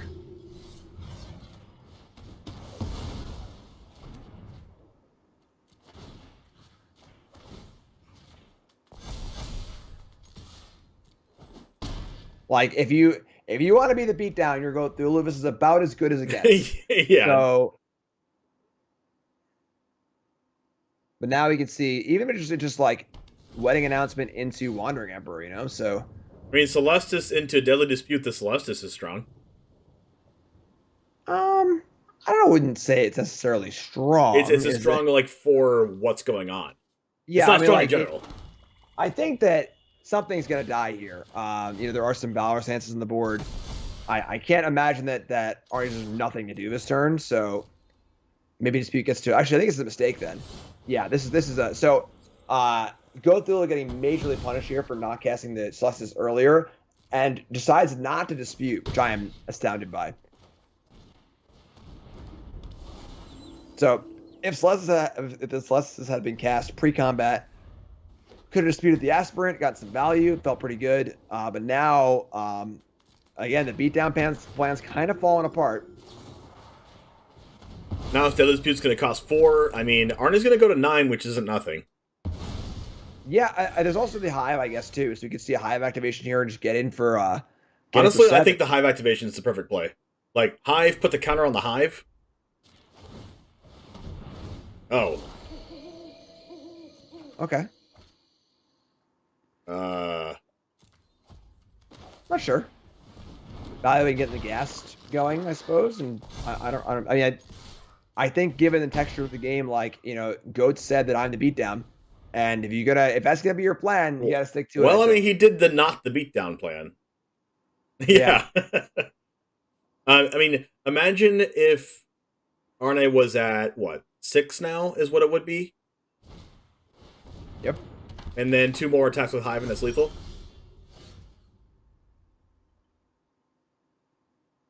At this point, you just fire up the Hive, put a counter on Shambling Ghast, and attack with everything. Yeah, I'm feeling a Valor stance. Oh no! Here. I didn't like the counter on the Hive there, but I guess there's no Valor stance. Sometimes you just don't got anything, I guess. All right, so it works out, and now we'll see if Cthulhu wants to keep this stance on the draw. That worked. But keeping their stance also has the flavor. All right. I don't know about keeping this stance on the draw, though.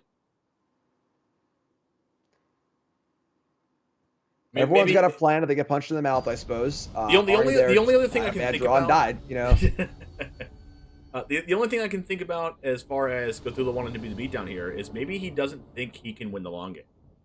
Maybe that's just what he thinks. It's possible. This hand is pretty good. Looks great to me. It's not like turn 3 announcement, turn 4, work your way up to Spider Queen. Got a Massacre. Ari's on a mulligan.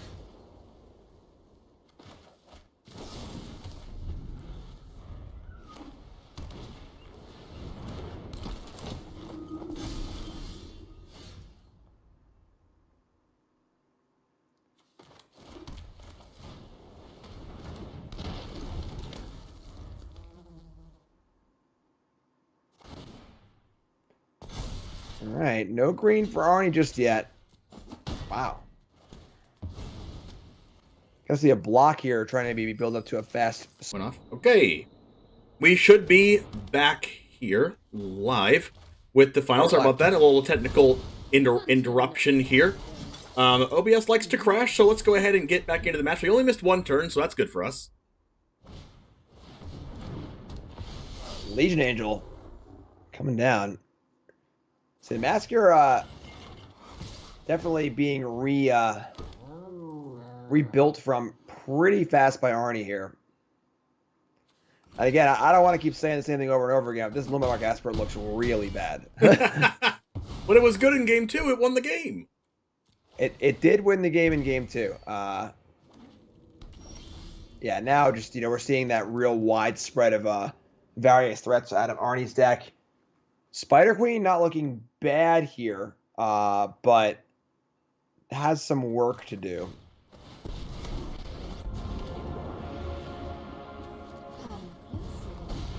What's going to mind is how the iTyrant comes in tapped. I mean, all things considered, like, you can double chump Legion Angels if you really wanted to. It puts more counters. It puts 2 more counters on Lolth.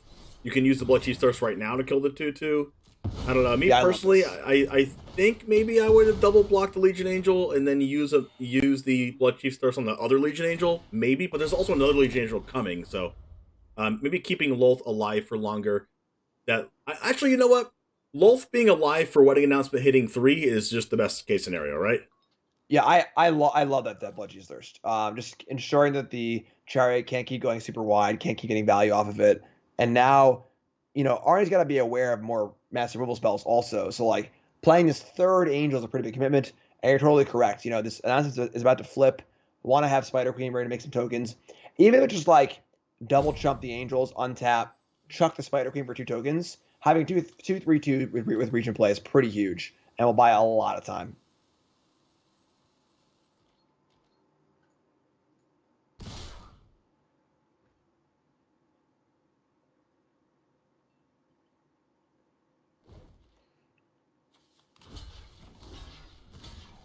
So single block on each, which I like a lot.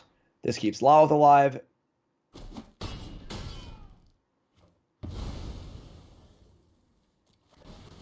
Best draw here might be a card like Deadly Dispute, able to sack a token and get another counter on Lolth. Like I said, all right, so Arnie holding back, gotta keep that last Angel as a insurance policy. Could have fired in the Hive of the Eye, or Cave of the Frost Dragon and killed the Lolth, decided not to. And now Cthulhu can just dump the hand. Just make spiders, play Aspirant, play Edgar. The spiders line up well against the Angels. And then maybe start trying to turn the corner here.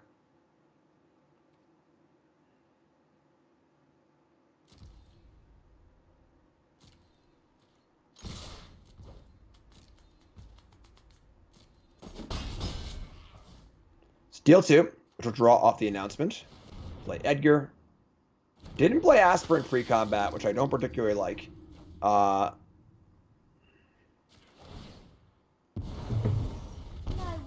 Okay. So I think if Lolth is going to draw a card, you definitely want to do that before you do anything else. Maybe seeing if the Cave of the Frost Dragon would be going in for a block or not. Oh boy. And now I see Beseju on the wedding announcement. This is a disaster. Honestly, now that the Lolth didn't make the tokens, actually not that big of a disaster. And now the Aspirant being in hand is also a little better, because now the only out here is drawing another Massacre. So I am the Emperor of Kamigawa, and I Massacre or bust for Cthulhu here. Torment life on the line. These players are locked in to getting their invite to the April qualifier, but this is for top 2 for the finals, for more money from CoolStuffInc.com, and for all the bragging rights you can ask for. Oh boy.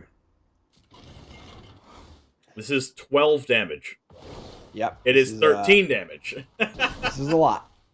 That is a lot. All right, and that is the game. All right, so yeah, Arnie takes it down. Well played. No? Sorry, he's going to play it safe here and not go for lethal. Not going to risk getting, a Vanishing Verse to keep Goat alive with the Lilith in play. He's going to kill the Lilith for sure. Get some damage. Way ahead on board. The only fear is if it's exactly Meat Hook off the top, things get a little sticky. Yeah. I'm a little bit surprised that Arnie didn't go for lethal there, but it makes sense because Vanishing Verse is a very real card. Yeah, so didn't draw it. Meat Hook here would have killed everything, given Goat Thula 4/4. There would still be a 5/5 Chariot in play, as well as a Planeswalker and an Angel in hand, so it would have been a pretty bad spot, but would have certainly opened the door a little bit.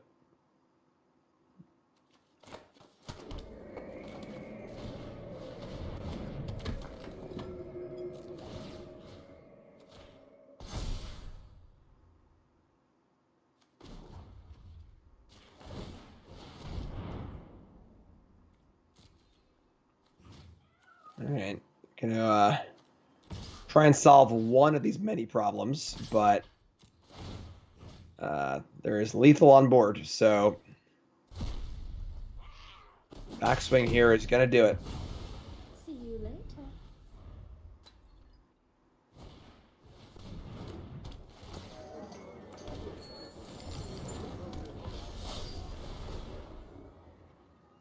Alright, gonna make as many triggers as possible before getting in here.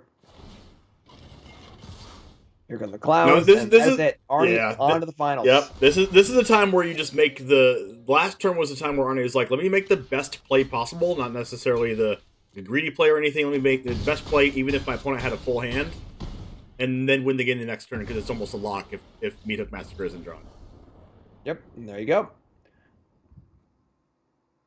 And Arne Huschenbeth makes it to the finals, the whole tournament. So we have a Deserted Beach here on the play for Bud here against Berserksea. We have Wedding Announcement and Kaido as our first play on turn 3. I don't really mind keeping a hand like this on the play, as turn 3 being the first action. But on the draw, I would probably ship this and wanting a play on turn 1 or 2. I mean, there just aren't many turn 2 plays. In this deck, there's 4 Luminarchs and then 2 Adversaries. I think that, Announcement and Kaido being the best 2. I'm pretty surprised to see Kaido over Announcement here, I'm not going to lie. Gonna make a Ninja. I mean, it is guaranteed damage to the Smoldering Egg. Whereas Wedding Announcement, isn't guaranteed damage to the Smoldering Egg. It's close. Yeah, but you don't really care about the damage, you care about just having an attacker to draw cards. And now the Kaido is much more vulnerable to a burn spell. And you're gonna draw a card next turn either way, and your Announcement is online faster too. So a little surprised that's the Announcement here, but we'll see how it plays out. No double block just yet because of the Hive there. Also at the Hive, now you can play a 3-drop this turn and play Hive also. But get the old Kaido going here, see how it goes. Also, Berserksea missed a land off the iteration, which is devastating. Just devastating. Wow, missing a land off iteration, having a 2-land hand in Smoldering Egg backed up by iteration in the next turn, you're probably going to draw a land off the top in the first 2 draws, if not definitely draw a land off of Expressive Iteration. Not drawing a land off the top and not off of Expressive Iteration is just a abomination. Second Expressive Iteration. If this doesn't get a land, then I don't even know. That would be just that's the bad bait story you hear between rounds. Kept a 2-lander, 2 iterations and both missed. Couldn't make my 3rd land. Up there it is. Found the land. Yeah, that's what you say after losing round 3. You just run over to your friends afterwards, just complaining. This paper magic. This game is we keep saying these mid-range decks snowball really well, and now we're starting to see that. Berserksea gave Bud 1 extra turn to do whatever the hell they want, and now we're seeing we're gonna see Sorin, double Planeswalkers. No, just gonna go ahead and Meat Hook their own board to just prioritize getting rid of Smoldering Egg. What do you think of that? Surprise. Could have played Sorin and made a token or plussed it, had 2 Planeswalkers going. There's Vanishing Verse, you got other ways to kill an egg. It's not like the egg's unkillable, And Berserksea stuck on lands anyway. So even if Berserksea goes land 4-drop spell and flips it, it's exactly, Windfall into something else. It's the worst case scenario. It's not that bad. But now no attacker for Kaido this turn. So Kaido's kind of stuck for a turn. Outside of Hive, but you don't really want to do that. Yeah, I would not want to risk firing up the Hive here. So All right, but gonna keep rolling along. Now no board. So a lot of that early advantage now that was being pressed is now kind of gone. I think if I was gonna do the Meat Hook Massacre play, maybe I only attack with one creature, so I get to make the token after Meat Hook. Yeah, that plays. Let's counter that. I mean, we see Aspirant here probably, but now Goldspan Dragon comes down. It can kill Viscaido, and there are some kill spells left, but I don't know. We'll see. 16 is still a lot. You know, if the early damage, if it put Berserk down to like 8 or 7, sure, but Yeah, if we had not Meat Hooked and chose to leave that card alone, and we know that if they would have had the egg, they probably still leave up Saw It Coming, which would not have grown the egg. yeah, it has to be basically exactly draw a land, have Windfall, and then have a spell after that, which is a lot to ask. I mean, Vanishing Verse on Goldspan Dragon seems good. Are there any copies of like some kind of protection spell in Berserk's deck, like the white protection spell?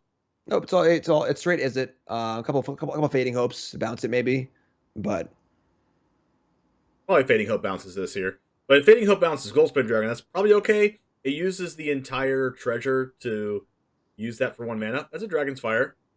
sure. At this point, you just like go land, fire up the Hive, get in for 6. I agree. Oh my gosh, getting in for 2 is just crazy to me. I guess wanting to hold up the Agano for the second copy of Goldspan, because when they have 1 Goldspan, they always have 2, right? Sure. I mean that is reasonable, but I just feel like you don't really want the game to go much longer, I don't think, against the Hullbreaker Horror, card draw, counterspell, control deck. So With the second Hive, I am definitely jamming Hive. I don't know. yeah. We'll see here. So now the 2/2 comes in, but like now there's 4 spells in hand for Berserksky. So does Bud want to wait on this Lolith or play it, or just leave up the Jono? I'm just gonna play the Lolith. And Deluge in response looks pretty good. There are no spell pierces in this deck, nor would they be effective if there was. Lolith makes tokens, and between the tokens and the Hive, it should probably be enough for Blood to take down game 1 here. I do like that the play here from Bud, if they're not going to use the Hive, I like playing into turns where they would use a draw spell. Like, if you're like, okay, well, this turn, they're probably going to use Memory Deluge or some kind of other draw spell. If I think that, I'm jamming. Like, I'm jamming my hand. Because I want to make them not want to use that draw spell. Yeah, I agree. This could be, chose to almost draw, lethal. not make spiders, which is pretty interesting. It would definitely be lethal if he made the spider. Yeah, like, I love having the mana up to kill Goldspan, which is super great, but I don't. The downside of spiders is there are 2 copies of Burn Down the House, 1 Crush the Weak, 1 Cinderclasm in the Izzet deck. Oh, and a Battle of Frost and Fire. There's actually a lot of sweepers, so I can buy that. I can buy that. All right, down to 4. If there is a sweeper, then Bud still wins this game with the Hive. Yep. So honestly, do you just like play the Tainted Adversary because you don't care if they have a sweeper? If they sweep, they die, right? Yeah, nothing exiles or anything. Yeah, this is fine. Just cast it.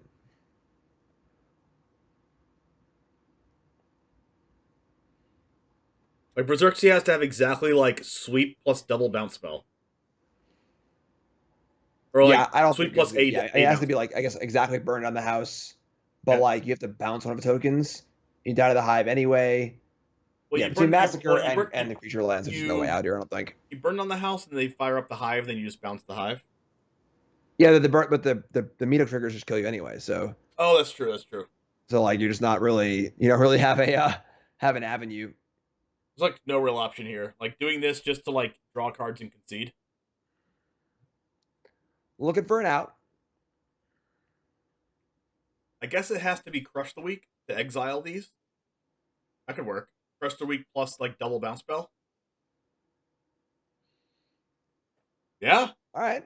That's a start, I guess. So that's one piece. Playing out this Tainted Adversary mattering a lot, actually. Doesn't There's get exiled. An untapped land also allows for both hives to get into, so Draw a card from both, draw an untapped land, attack with both hives. Let's go. What is it? Untapped land? It's an untapped land! there it is.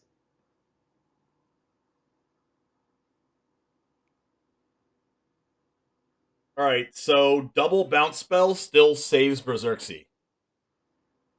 You are not wrong. You are not wrong. And doesn't have them. That it's funny because if it was double bounce spell, you couldn't replay the hive or to put a land. So it would save him for a couple turns, actually. Yeah, all right. We could have seen a really quick turn if it was double bounce spell. And now we see the benefit again of his blue splash. Just Disable, Stroke, and Negate are going to be very good here.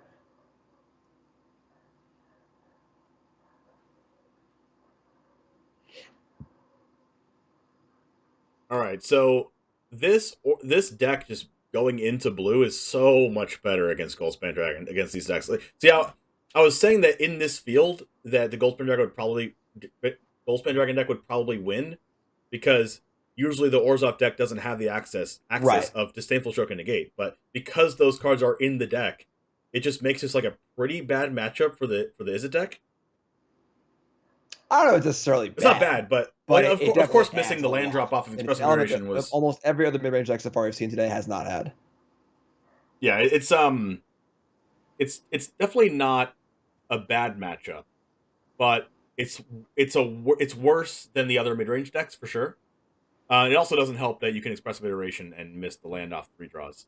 Yeah, obviously a lot of that game was predicated on Berserksy just like missing a third land drop because the snowball is allowed to roll so hard because Berserksy said, you know what, just have an extra turn, free time walk on me, and that's way too much to ask. So yeah, Berserksy gave it to him. They had the land, just didn't play it because Berserksy was late to the match anyway. Wanted to throw him a bone. All right, going into game 2, Bud up a game. Bud's the beatdown, Berserksy's the control. Is Goldspan Dragon going to take this one? After that first game, I don't think so. I think that the magic gets a lot better post board for the mid-range deck with duresses and go blanks and crap like that. So it's going to be an uphill battle for Berserksy here, although those hands pretty bad.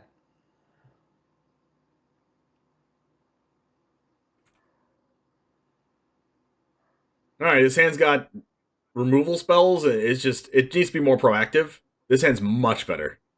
Yeah, by a lot. By a lot.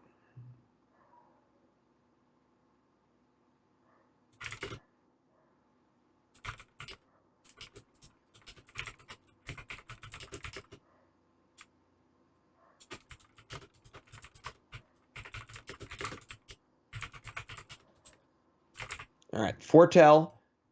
2 Saw It Comings, 1 Behold the Multiverse, 2 Crush the Weeks. So there's a variety pack. It is a variety pack.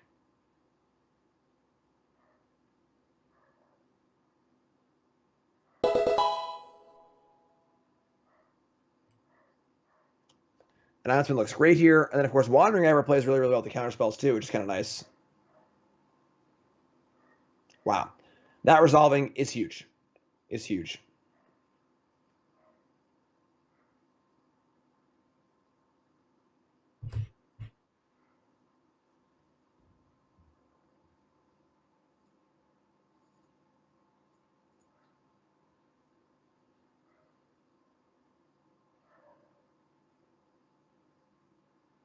Foretell again. Yeah, this is so good for Bud now because now Bud can just say go, attack, keep the Wedding Husband ball rolling, leave out Wandering Emperor and Disdainful Stroke. They cast Goldspan, stroke it. If they don't, Wandering Emperor, and then of course the announcement is just a 6 power clock eventually, so that's great too.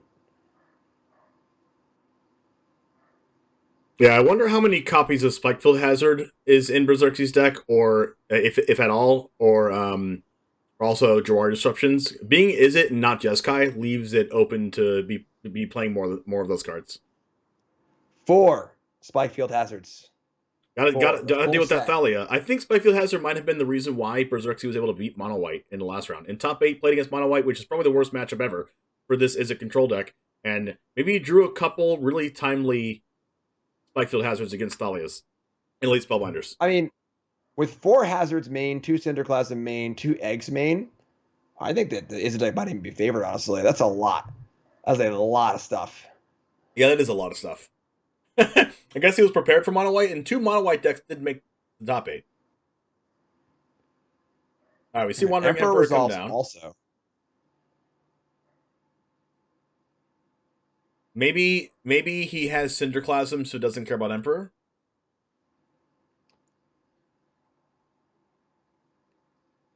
Didn't cast it, so risking a negate from the deck here. I mean, now I don't like this. I guess the announcer's gonna flip, so it'll be 3/3s in the next turn. But I think I would almost prefer going bigger on 1 creature to get out of range of like going bigger on the 2/2, making it a 3/3 this turn puts it out of range at end step with the wedding festivity happening.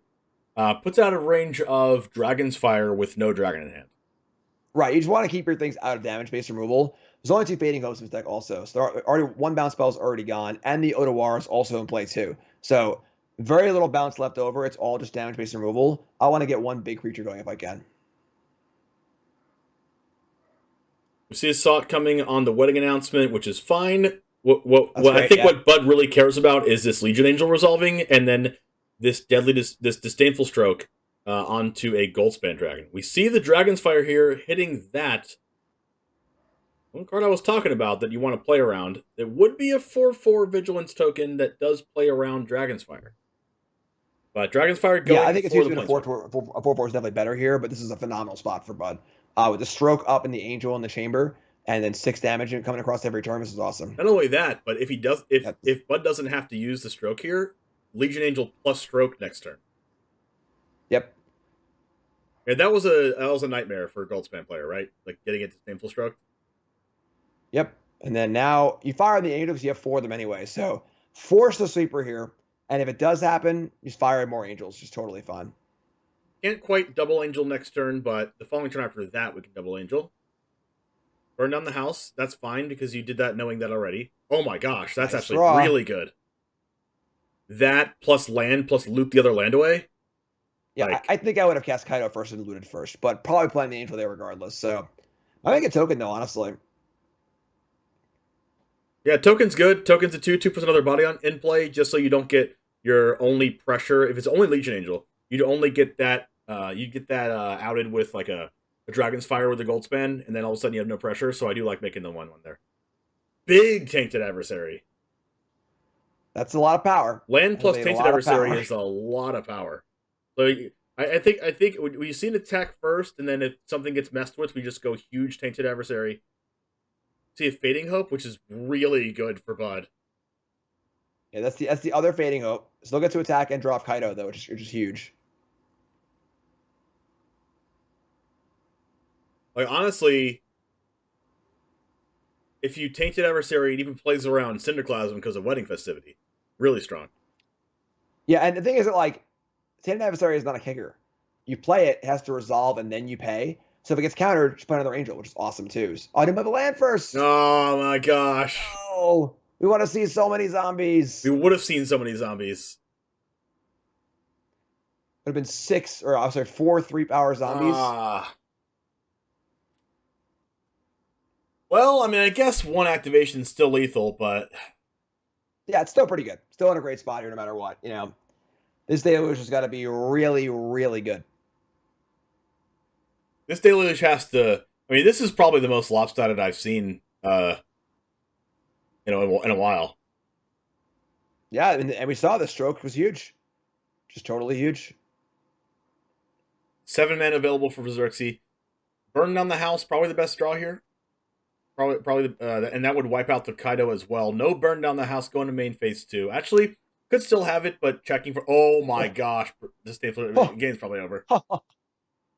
At this point right now, I'm just putting as much pressure on the board as possible. Make it so that they don't want to activate. Like, they want to activate Memory Deluge and barely escape death, but they're not going to. attacking everything will force some kind of interaction, since this is way more than lethal.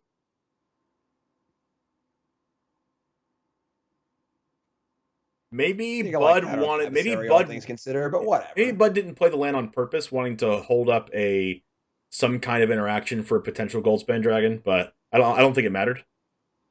Yeah, this is a pretty big swing here.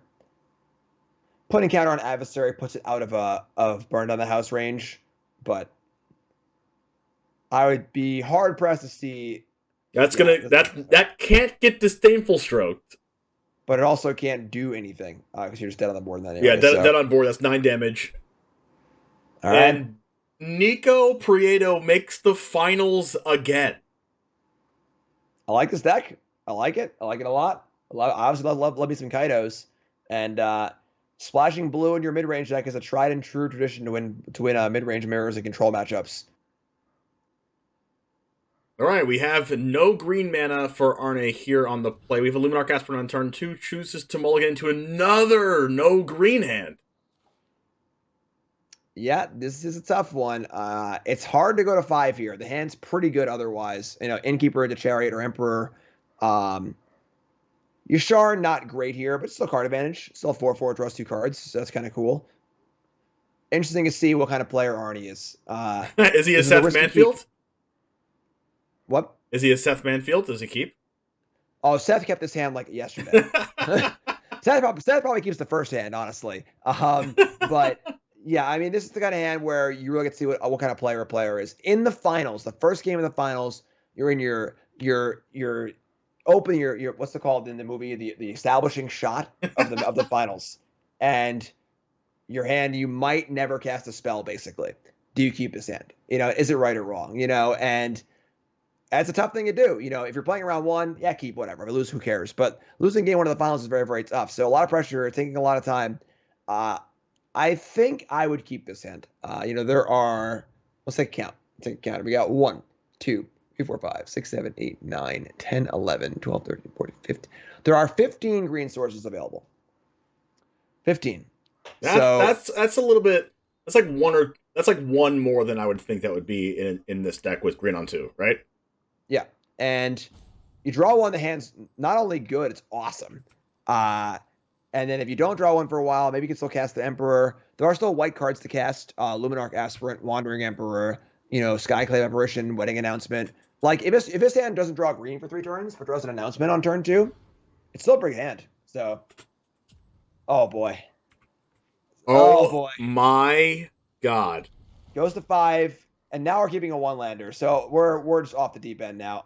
This is on the play. Oh my God, Arnie's probably screaming right now. Give me that 6-card hand back. It's funny. I wouldn't have kept this hand. I would have gone to 4. So maybe a little bit tilted here that they didn't keep the real close one and got max punished with an almost unplayable hand. And this is just gonna be this is tough. This is tough to watch. It's okay. He'll spike the green off the top. Do we see a concede or we want one more draw? I mean, the Orzhov deck isn't particularly fast, so I think a Kaido here might elicit a concession, but it's also pretty good. All right. Well, better late than never, but never late is better. I mean, if he doesn't draw that, he's like literally out of it, right? But this gives him at least a slight chance, and is one of those draws that it's like, yeah, you want to concede, but you're like, the game wants you to keep playing, but you're probably still losing. But I mean, if there's a land drop off the top here, maybe there's a chance. Possible. But now, of course, those strokes and negates actually look really, really good, of course. So we'll see. Wandering Emperor. A lot of things are going to have to go right for Arnie to come back in this game.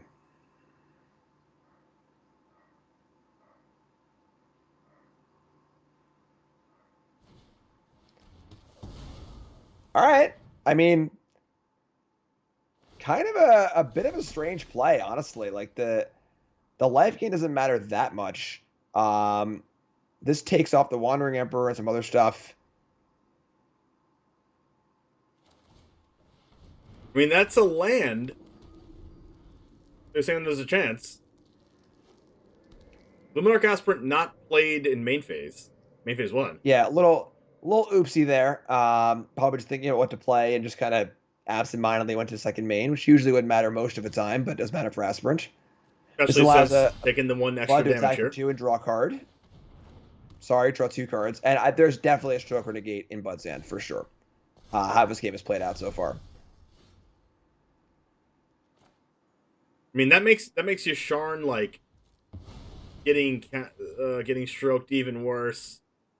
There's 2 negate and 1 stroke, and there's the stroke. So the singleton stroke. If there's a negate there, and the Yasharn resolves, maybe there's a path. Now it's more land drops. That gets you 2 of your cards back, you know. Maybe there's a path. But yeah, brutal game 1 for Arnie there. Brutal game 1. I think if that's the negate, there's a chance that, yeah, like I said, there's a chance that Arnie just wins the game keeping a 1-lander, but I feel like before he even played the Yasharn, he was like, if this gets to Sample Stroked, I'm out of here. Yeah, I wasn't sure if it was 2 strokes, 1 negate, or 1 negate, 2 strokes from the deck list from memory. So looked over, and that makes it a lot worse too. So you mulligan, you skip out on a 6-card hand that was really close. You get absolutely punished with a 1-land 5-card hand, and your opponent draws the Case Disable Stroke. It's hard for a game Magic to go worse in the finals. So Arnie's going to have to buckle down here and really put his head down, get back in the game, and try and finish these last 2 games. And there's a cool story on the line here, right? The only multiple-time Stream League winner, Elliott Dragon's out of the tournament.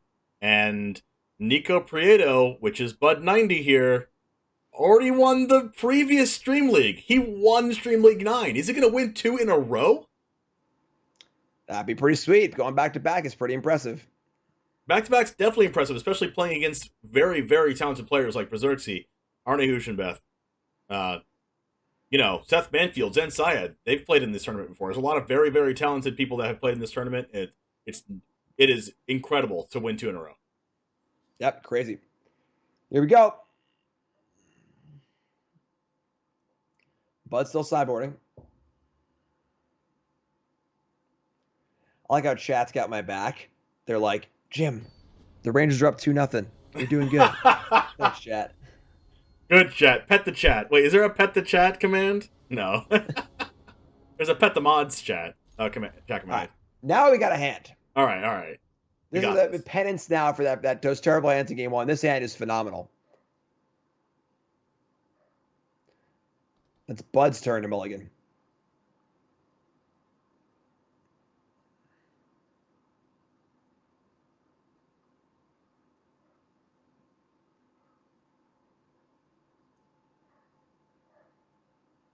All right. Bud thinking about mulligans of his own, potentially. Down to 6. Not too bad. Could be worse. It could be worse. I mean, we just found that out. Yeah. We found out how bad it can get. We have a Flame of 4 Hedron on turn 2, leaving open the Chariot on turn 3. Now, this is a good hand. This is a good hand. Yeah, we go potentially white on this Branchloft pathway. Potentially green, but... Interesting choice here is, do you want to play around a stroke? Obviously, casting announcement wouldn't play around a gate. There are no Jawaris or anything like that here. There's no soft counter spells, so can't really play around that. I guess the argument for wedding announcement is getting it online faster, getting out of range of Meat Hook faster, growing your things, growing Cherry out of range of Meat Hook for 2 in 2 turns, which is relevant. My Chariot was on the stack 5 minutes ago, so. This is your draw, right? You have a backup copy anyway. Turn 3 Chariot on the play. What more do you want? Just play your freaking Chariot. I don't like this. I don't like this. Arnie, too conservative, Arnie. Too conservative. Without a backup copy, I think I agree. But with 2 copies of Chariot ready to rock and roll, you just jam your cards. All right. Not casting Chariot ever. It's funny because this time I actually agree with the announcement. Because now that Bud has played a 3rd land and done nothing else either, and saying go again, that says much more to having a counterspell up and having a stroke or removal spells. So now I actually like playing announcement more, and you also draw off the announcement now too. So that one I liked, but now shields are down, and shields are down. Do you leave up Guardian of Faith? I don't think so. Like, this is could be just meat hook for 3 range. Meat hook for 2, meat hook for 3. Yeah, I mean, I guess losing your chariot tokens is like not ideal, but isn't that bad? You know, like you also get two tokens here. It's fine. I think you want to attack though. I think you want to draw the cards off the announcements, not make tokens. Interesting. So this is a little weird. I think if you want to play chariot and play around massacre, this meat hook. Yeah, you want to. Oh. I think you want to attack with your creatures and turn the announcements into draws, not tokens, to play around it. But not punished here, and now this board is real wide, and now Guardian of Faith up is now the game is essentially over. We're going to a game 3, folks. And also a Maria's Call, and then it turns your tokens into 4/4s because of the other wedding festivity. But there's also meat hook for 4 that could come down next turn. So I don't even know if I agree with Maria's Call. I think at this point I'm just holding up Guardian of Faith till the end of the game. Yeah, and the thing is that it's been stroke every single turn for Bud. Every single turn. So I'm convinced that there's a stroke in Bud's hand. So no reason to play Maria's Call here. Just crew up, attack, get things going, leave up your Guardian of Faith, leave up your Emperor. It's actually Emperor and Guardian of Faith up here. Yep. So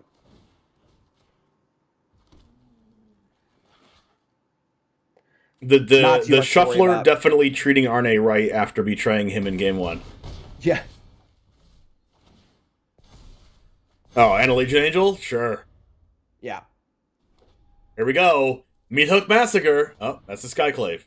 Wow, it's kind of a bad hand for Bud here. That's crazy. I'm sure I should want to look at their. You can crew the Chariot. Here in the Discord. They have a stroke in their hand. Yep. And this is part of the problem. Like I was saying in the introduction, the counter spells are really bad when you're behind. This stroke was in hand. It was up every turn of the game. It never got cast, and it's just gonna die. It's just gonna rot in the hand. You know. And I think that's one of the reasons why. Yeah, I figured this was gonna happen. Guardian of Faith is gonna happen. It's gonna. Yep, I knew this. I knew it. And then maybe Wandering. Yeah, Emperor too. Yeah, sure. So that's one of the problems with the counter spells. You know, they're really bad when you're behind. Arnie's a good player. Arnie's gonna play around it and sniff it out. You know, I would have gotten my Chariot stroked on turn 2, I guess. But you know, it could have been negate or stroke at that point. You can't really know. And the negate obviously counters the announcement anyway. But once that turn passes and it's kind of clear what was had, Arnie played the rest of the game with the opponent's cards face up, basically. Game 3, looking for a big comeback. Now, of course, the problem for us is Bud is on the play now. The counter spells are better on the play. Kaido's better on the play. And we'll see if Arnie can have a hand that was that good once again. Or maybe we just keep one lander and get there. Yeah. Arnie had the unplayable hand and the really, really good hand. So we're looking for something in the middle this time.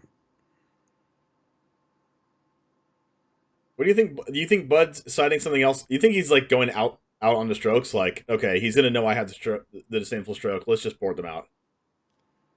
Possible. The thing is that, like, it can be really good. The problem is you just have to have something in play. If you just sit back on it forever, your opponent can just kind of work their way around it, play the wrong things at the wrong times, and just, so they are good. The question is how good. They're a little bit less good when your opponent knows about them. Like on ladder, if someone's not expecting disdainful stroke, you just blow your opponent out. Or back to the uglies. Oh, back to the uglies. I mean, you're on the draw. You have an additional shot at drawing a land or a 2-drop. I think I'm keeping that last hand. Arnie's very conservative, clearly, but I don't hate the mulligan. It's really close. I agree on the draw. It's like literally any mana source, but this one's not great either. So this is not good. You said you wanted something in the middle for this hand, not like bad again. I mean, technically, it is in the middle between both those hands. Just saying. What was awful? What was great? This is somewhere in the middle. It's definitely closer to the awful range, but all right. So do the green source. Not going to curve out completely, but still pretty good here. Wedding, we have a nice Skyclave for their wedding, and then get Arne's wedding going. Yep. We can see Innkeeper into wedding next turn, maybe. It's at least interesting that there's a wedding announcement mirror match in the finals. Card might be good. We've seen a lot of that card today. We have seen a lot of that card today. Another wedding announcement. Eat my next Skyclave apparition. So now I can see Innkeeper Skyclave again. Just gonna hold the Innkeeper, it looks like. I'd be inclined to just cast the Innkeeper. Like, even if they sweep here, Innkeeper's not doing much after a sweeper being in 1/1 anyway. But yeah, this is a pretty good board to massacre. We would see Bud getting 2 3/3s. Just gonna pass the turn 5 mana up. So now, again, this could be Wandering Emperor, but that's the only flashy card in the entire deck. It's not a counterspell. So it's Emperor or not. And then it could be counterspells or not. It could be counterspells, Emperor, or counterspells and Emperor. And then once Arnie passes the turn and the Emperor doesn't come down, you know it's only counterspell and vice versa and stuff. So interesting spot here. And then of course with Arnie's own Emperors, now there's a bit of play there too. Where you can kind of just say go. Do they do anything? They cast an Emperor, you cast your Emperor, and so on and so forth. yeah, because if they cast Emperor, that means you cast yours in response. They can't negate or disable stroke that. They only have 5 mana. Yep. Very interesting spot to be in, and interested to know what Arne's thinking here. Innkeeper plus wedding announcement. Let's see if he attacks with these apparitions. I doubt it. I think this is Arnie saying, if you had Massacre, you were definitely casting it last turn. Yeah. I'm going in. Or this is just Bud doing the little bait and hook. Yeah, now, one interesting thing is that, like, if a Skyclaves go in, but if you're Arnie, you almost want one of the Skyclaves to die, even though it's not a good exchange. It just makes Massacre much less devastating later on, and you draw off the announcement too. Gosh, so, what is no? This is definitely 100% Wandering Emperor. Well, it wasn't cast last turn, right? Well, it's because nothing was attacking. Yeah, but you cast it, make a token or whatever, and just kind of get the thing going. You know, you can't just say go every turn with nothing going on. So maybe there's also I don't want to cast this last turn because I want to wait till my Hive untaps and then cast Wandering Emperor with Counterspell up. Reasonable.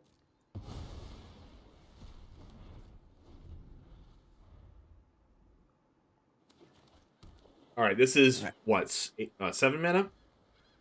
Yeah, we're getting into like a nitty-gritty game here now. So both players, I mean, this is hanging out. In nitty-gritty, that's a really good top deck. Yeah, that is pretty good. There are only 3 meat hooks in the Esper deck, but there is one Farewell. All right, so wow, gonna get a hold of Emperor and not play Aspirant, not draw a card of Vampire. This Luminarch Aspirant kind of screams, I don't have meat hook once again. Yeah, I think meat hook would have been cast literally any of these turns. So, although Arnie could also be bluffing the phasing creature here as well. So here's End Step Emperor. Let's see what's going on. It's Disdainful Stroke, right? Wow.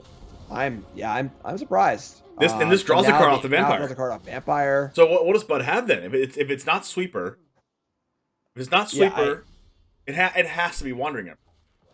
And now this Welcoming Vampire is just drawing cards left and right. Yeah, this is interesting. This is very interesting. I'm very, very curious to see what's in Bud's hand. It's Wandering Emperor or like block with Hive. The magic of looking at Discord, it looks to be a pathway, and a castle. So 3 lands, one of which is a channel land for 4 damage. So not to spoil anything, but it is a pretty bad hand. There's your castle.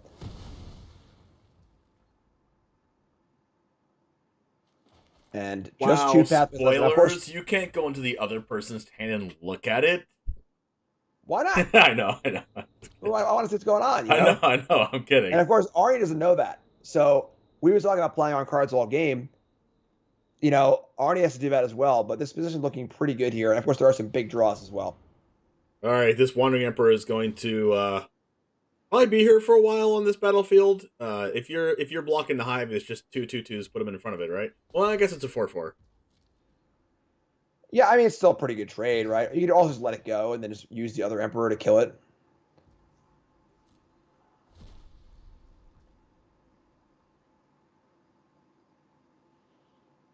He's definitely thinking about that right now. At this point, Arne has done a little checklist and is ruling things out. Blocking with the apparitions to play around Meathook Massacre. So this is just like removing the Massacre Disaster from the equation, yeah. The equation here, yeah. And then... Because he's basically saying, let me put my things at 3 and 4 toughness. If you have Massacre, then you need to massacre your own board also. So I wouldn't be surprised if Luminarch Aspirant made this a 4/4. Yeah, I agree. With First Strike also not going to attack safely, too.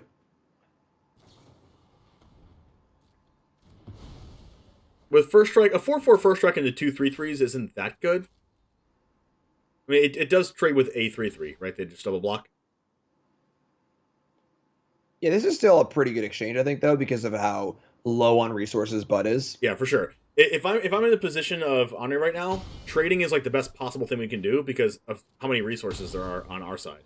So if we all keep trading, I'll have more cards than you and you'll have nothing. Yeah, it would have been a great spot for a stroke, obviously, but not to be. Now the Angels are coming too. Yeah, and great players like Arne, not to say that Bud's not great. Nico's a great player. It's the second time in the finals in a row.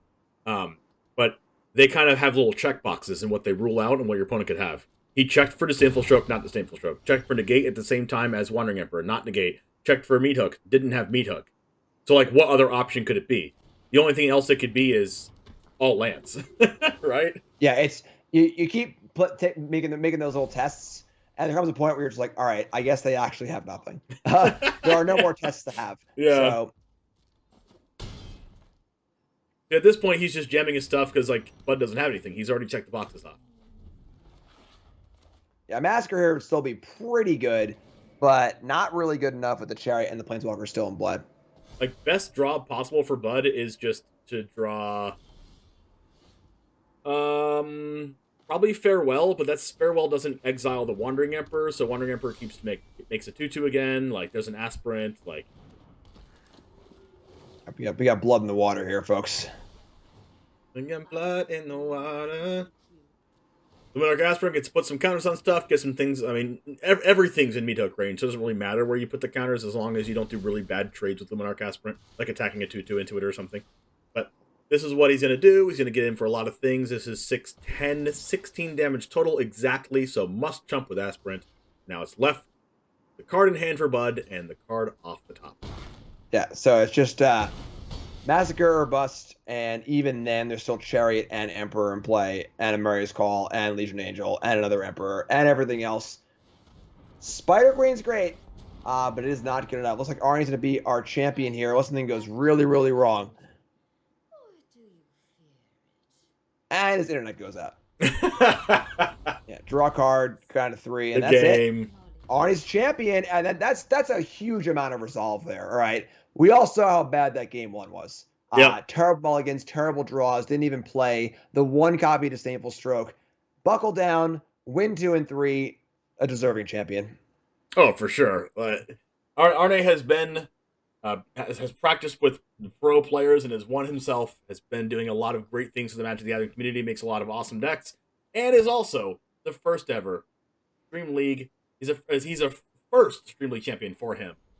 He's played in a lot of Stream Leagues and has yet to win it, but this is his first win in Stream League number 10, sponsored by CoolStuffInc.com. Congratulations to him and everybody else that made the top 8 and for making this tournament possible and making this tournament a success and the continuing success that we hope that it is. Speaking of that, I do want to give a quick shout out to our sponsors of the tournament. Thank you all in Twitch chat for being here for us as well and tuning in to the matches. But Jim Davis, thank you once again for hanging out with me today and for being the awesome commentator that you are. We are both sponsored by CoolStuffInc.com, so make sure you check that out for 5% off of literally anything in the store. Also sponsored by Ultra Pro, the standard and safe storage. I use Ultra Pro for all of my things. You can also get Ultra Pro things at Cool Stuff. You can also get Ultra Sleeves You can save on Ultra Sleeves by using code DGEN at checkout and also typing !DGEN in the chat in order to see all the DGEN creators. Some of them even played in the tournament today. Other than that, you can play against your friends for money at tcgshowdown.com. And thank you so much to CoolStuffInc.com for providing $1,000 in CoolStuffInc.com store credit.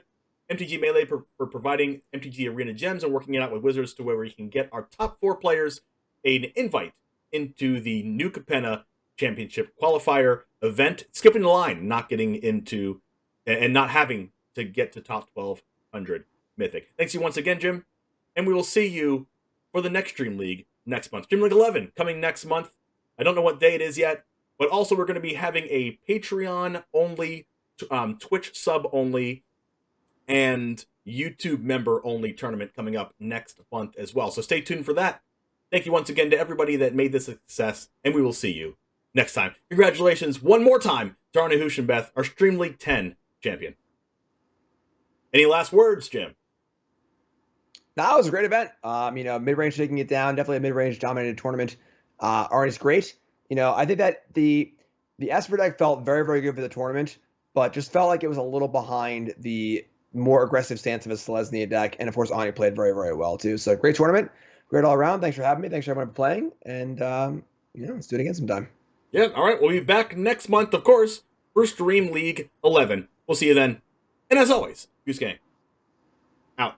Let's go!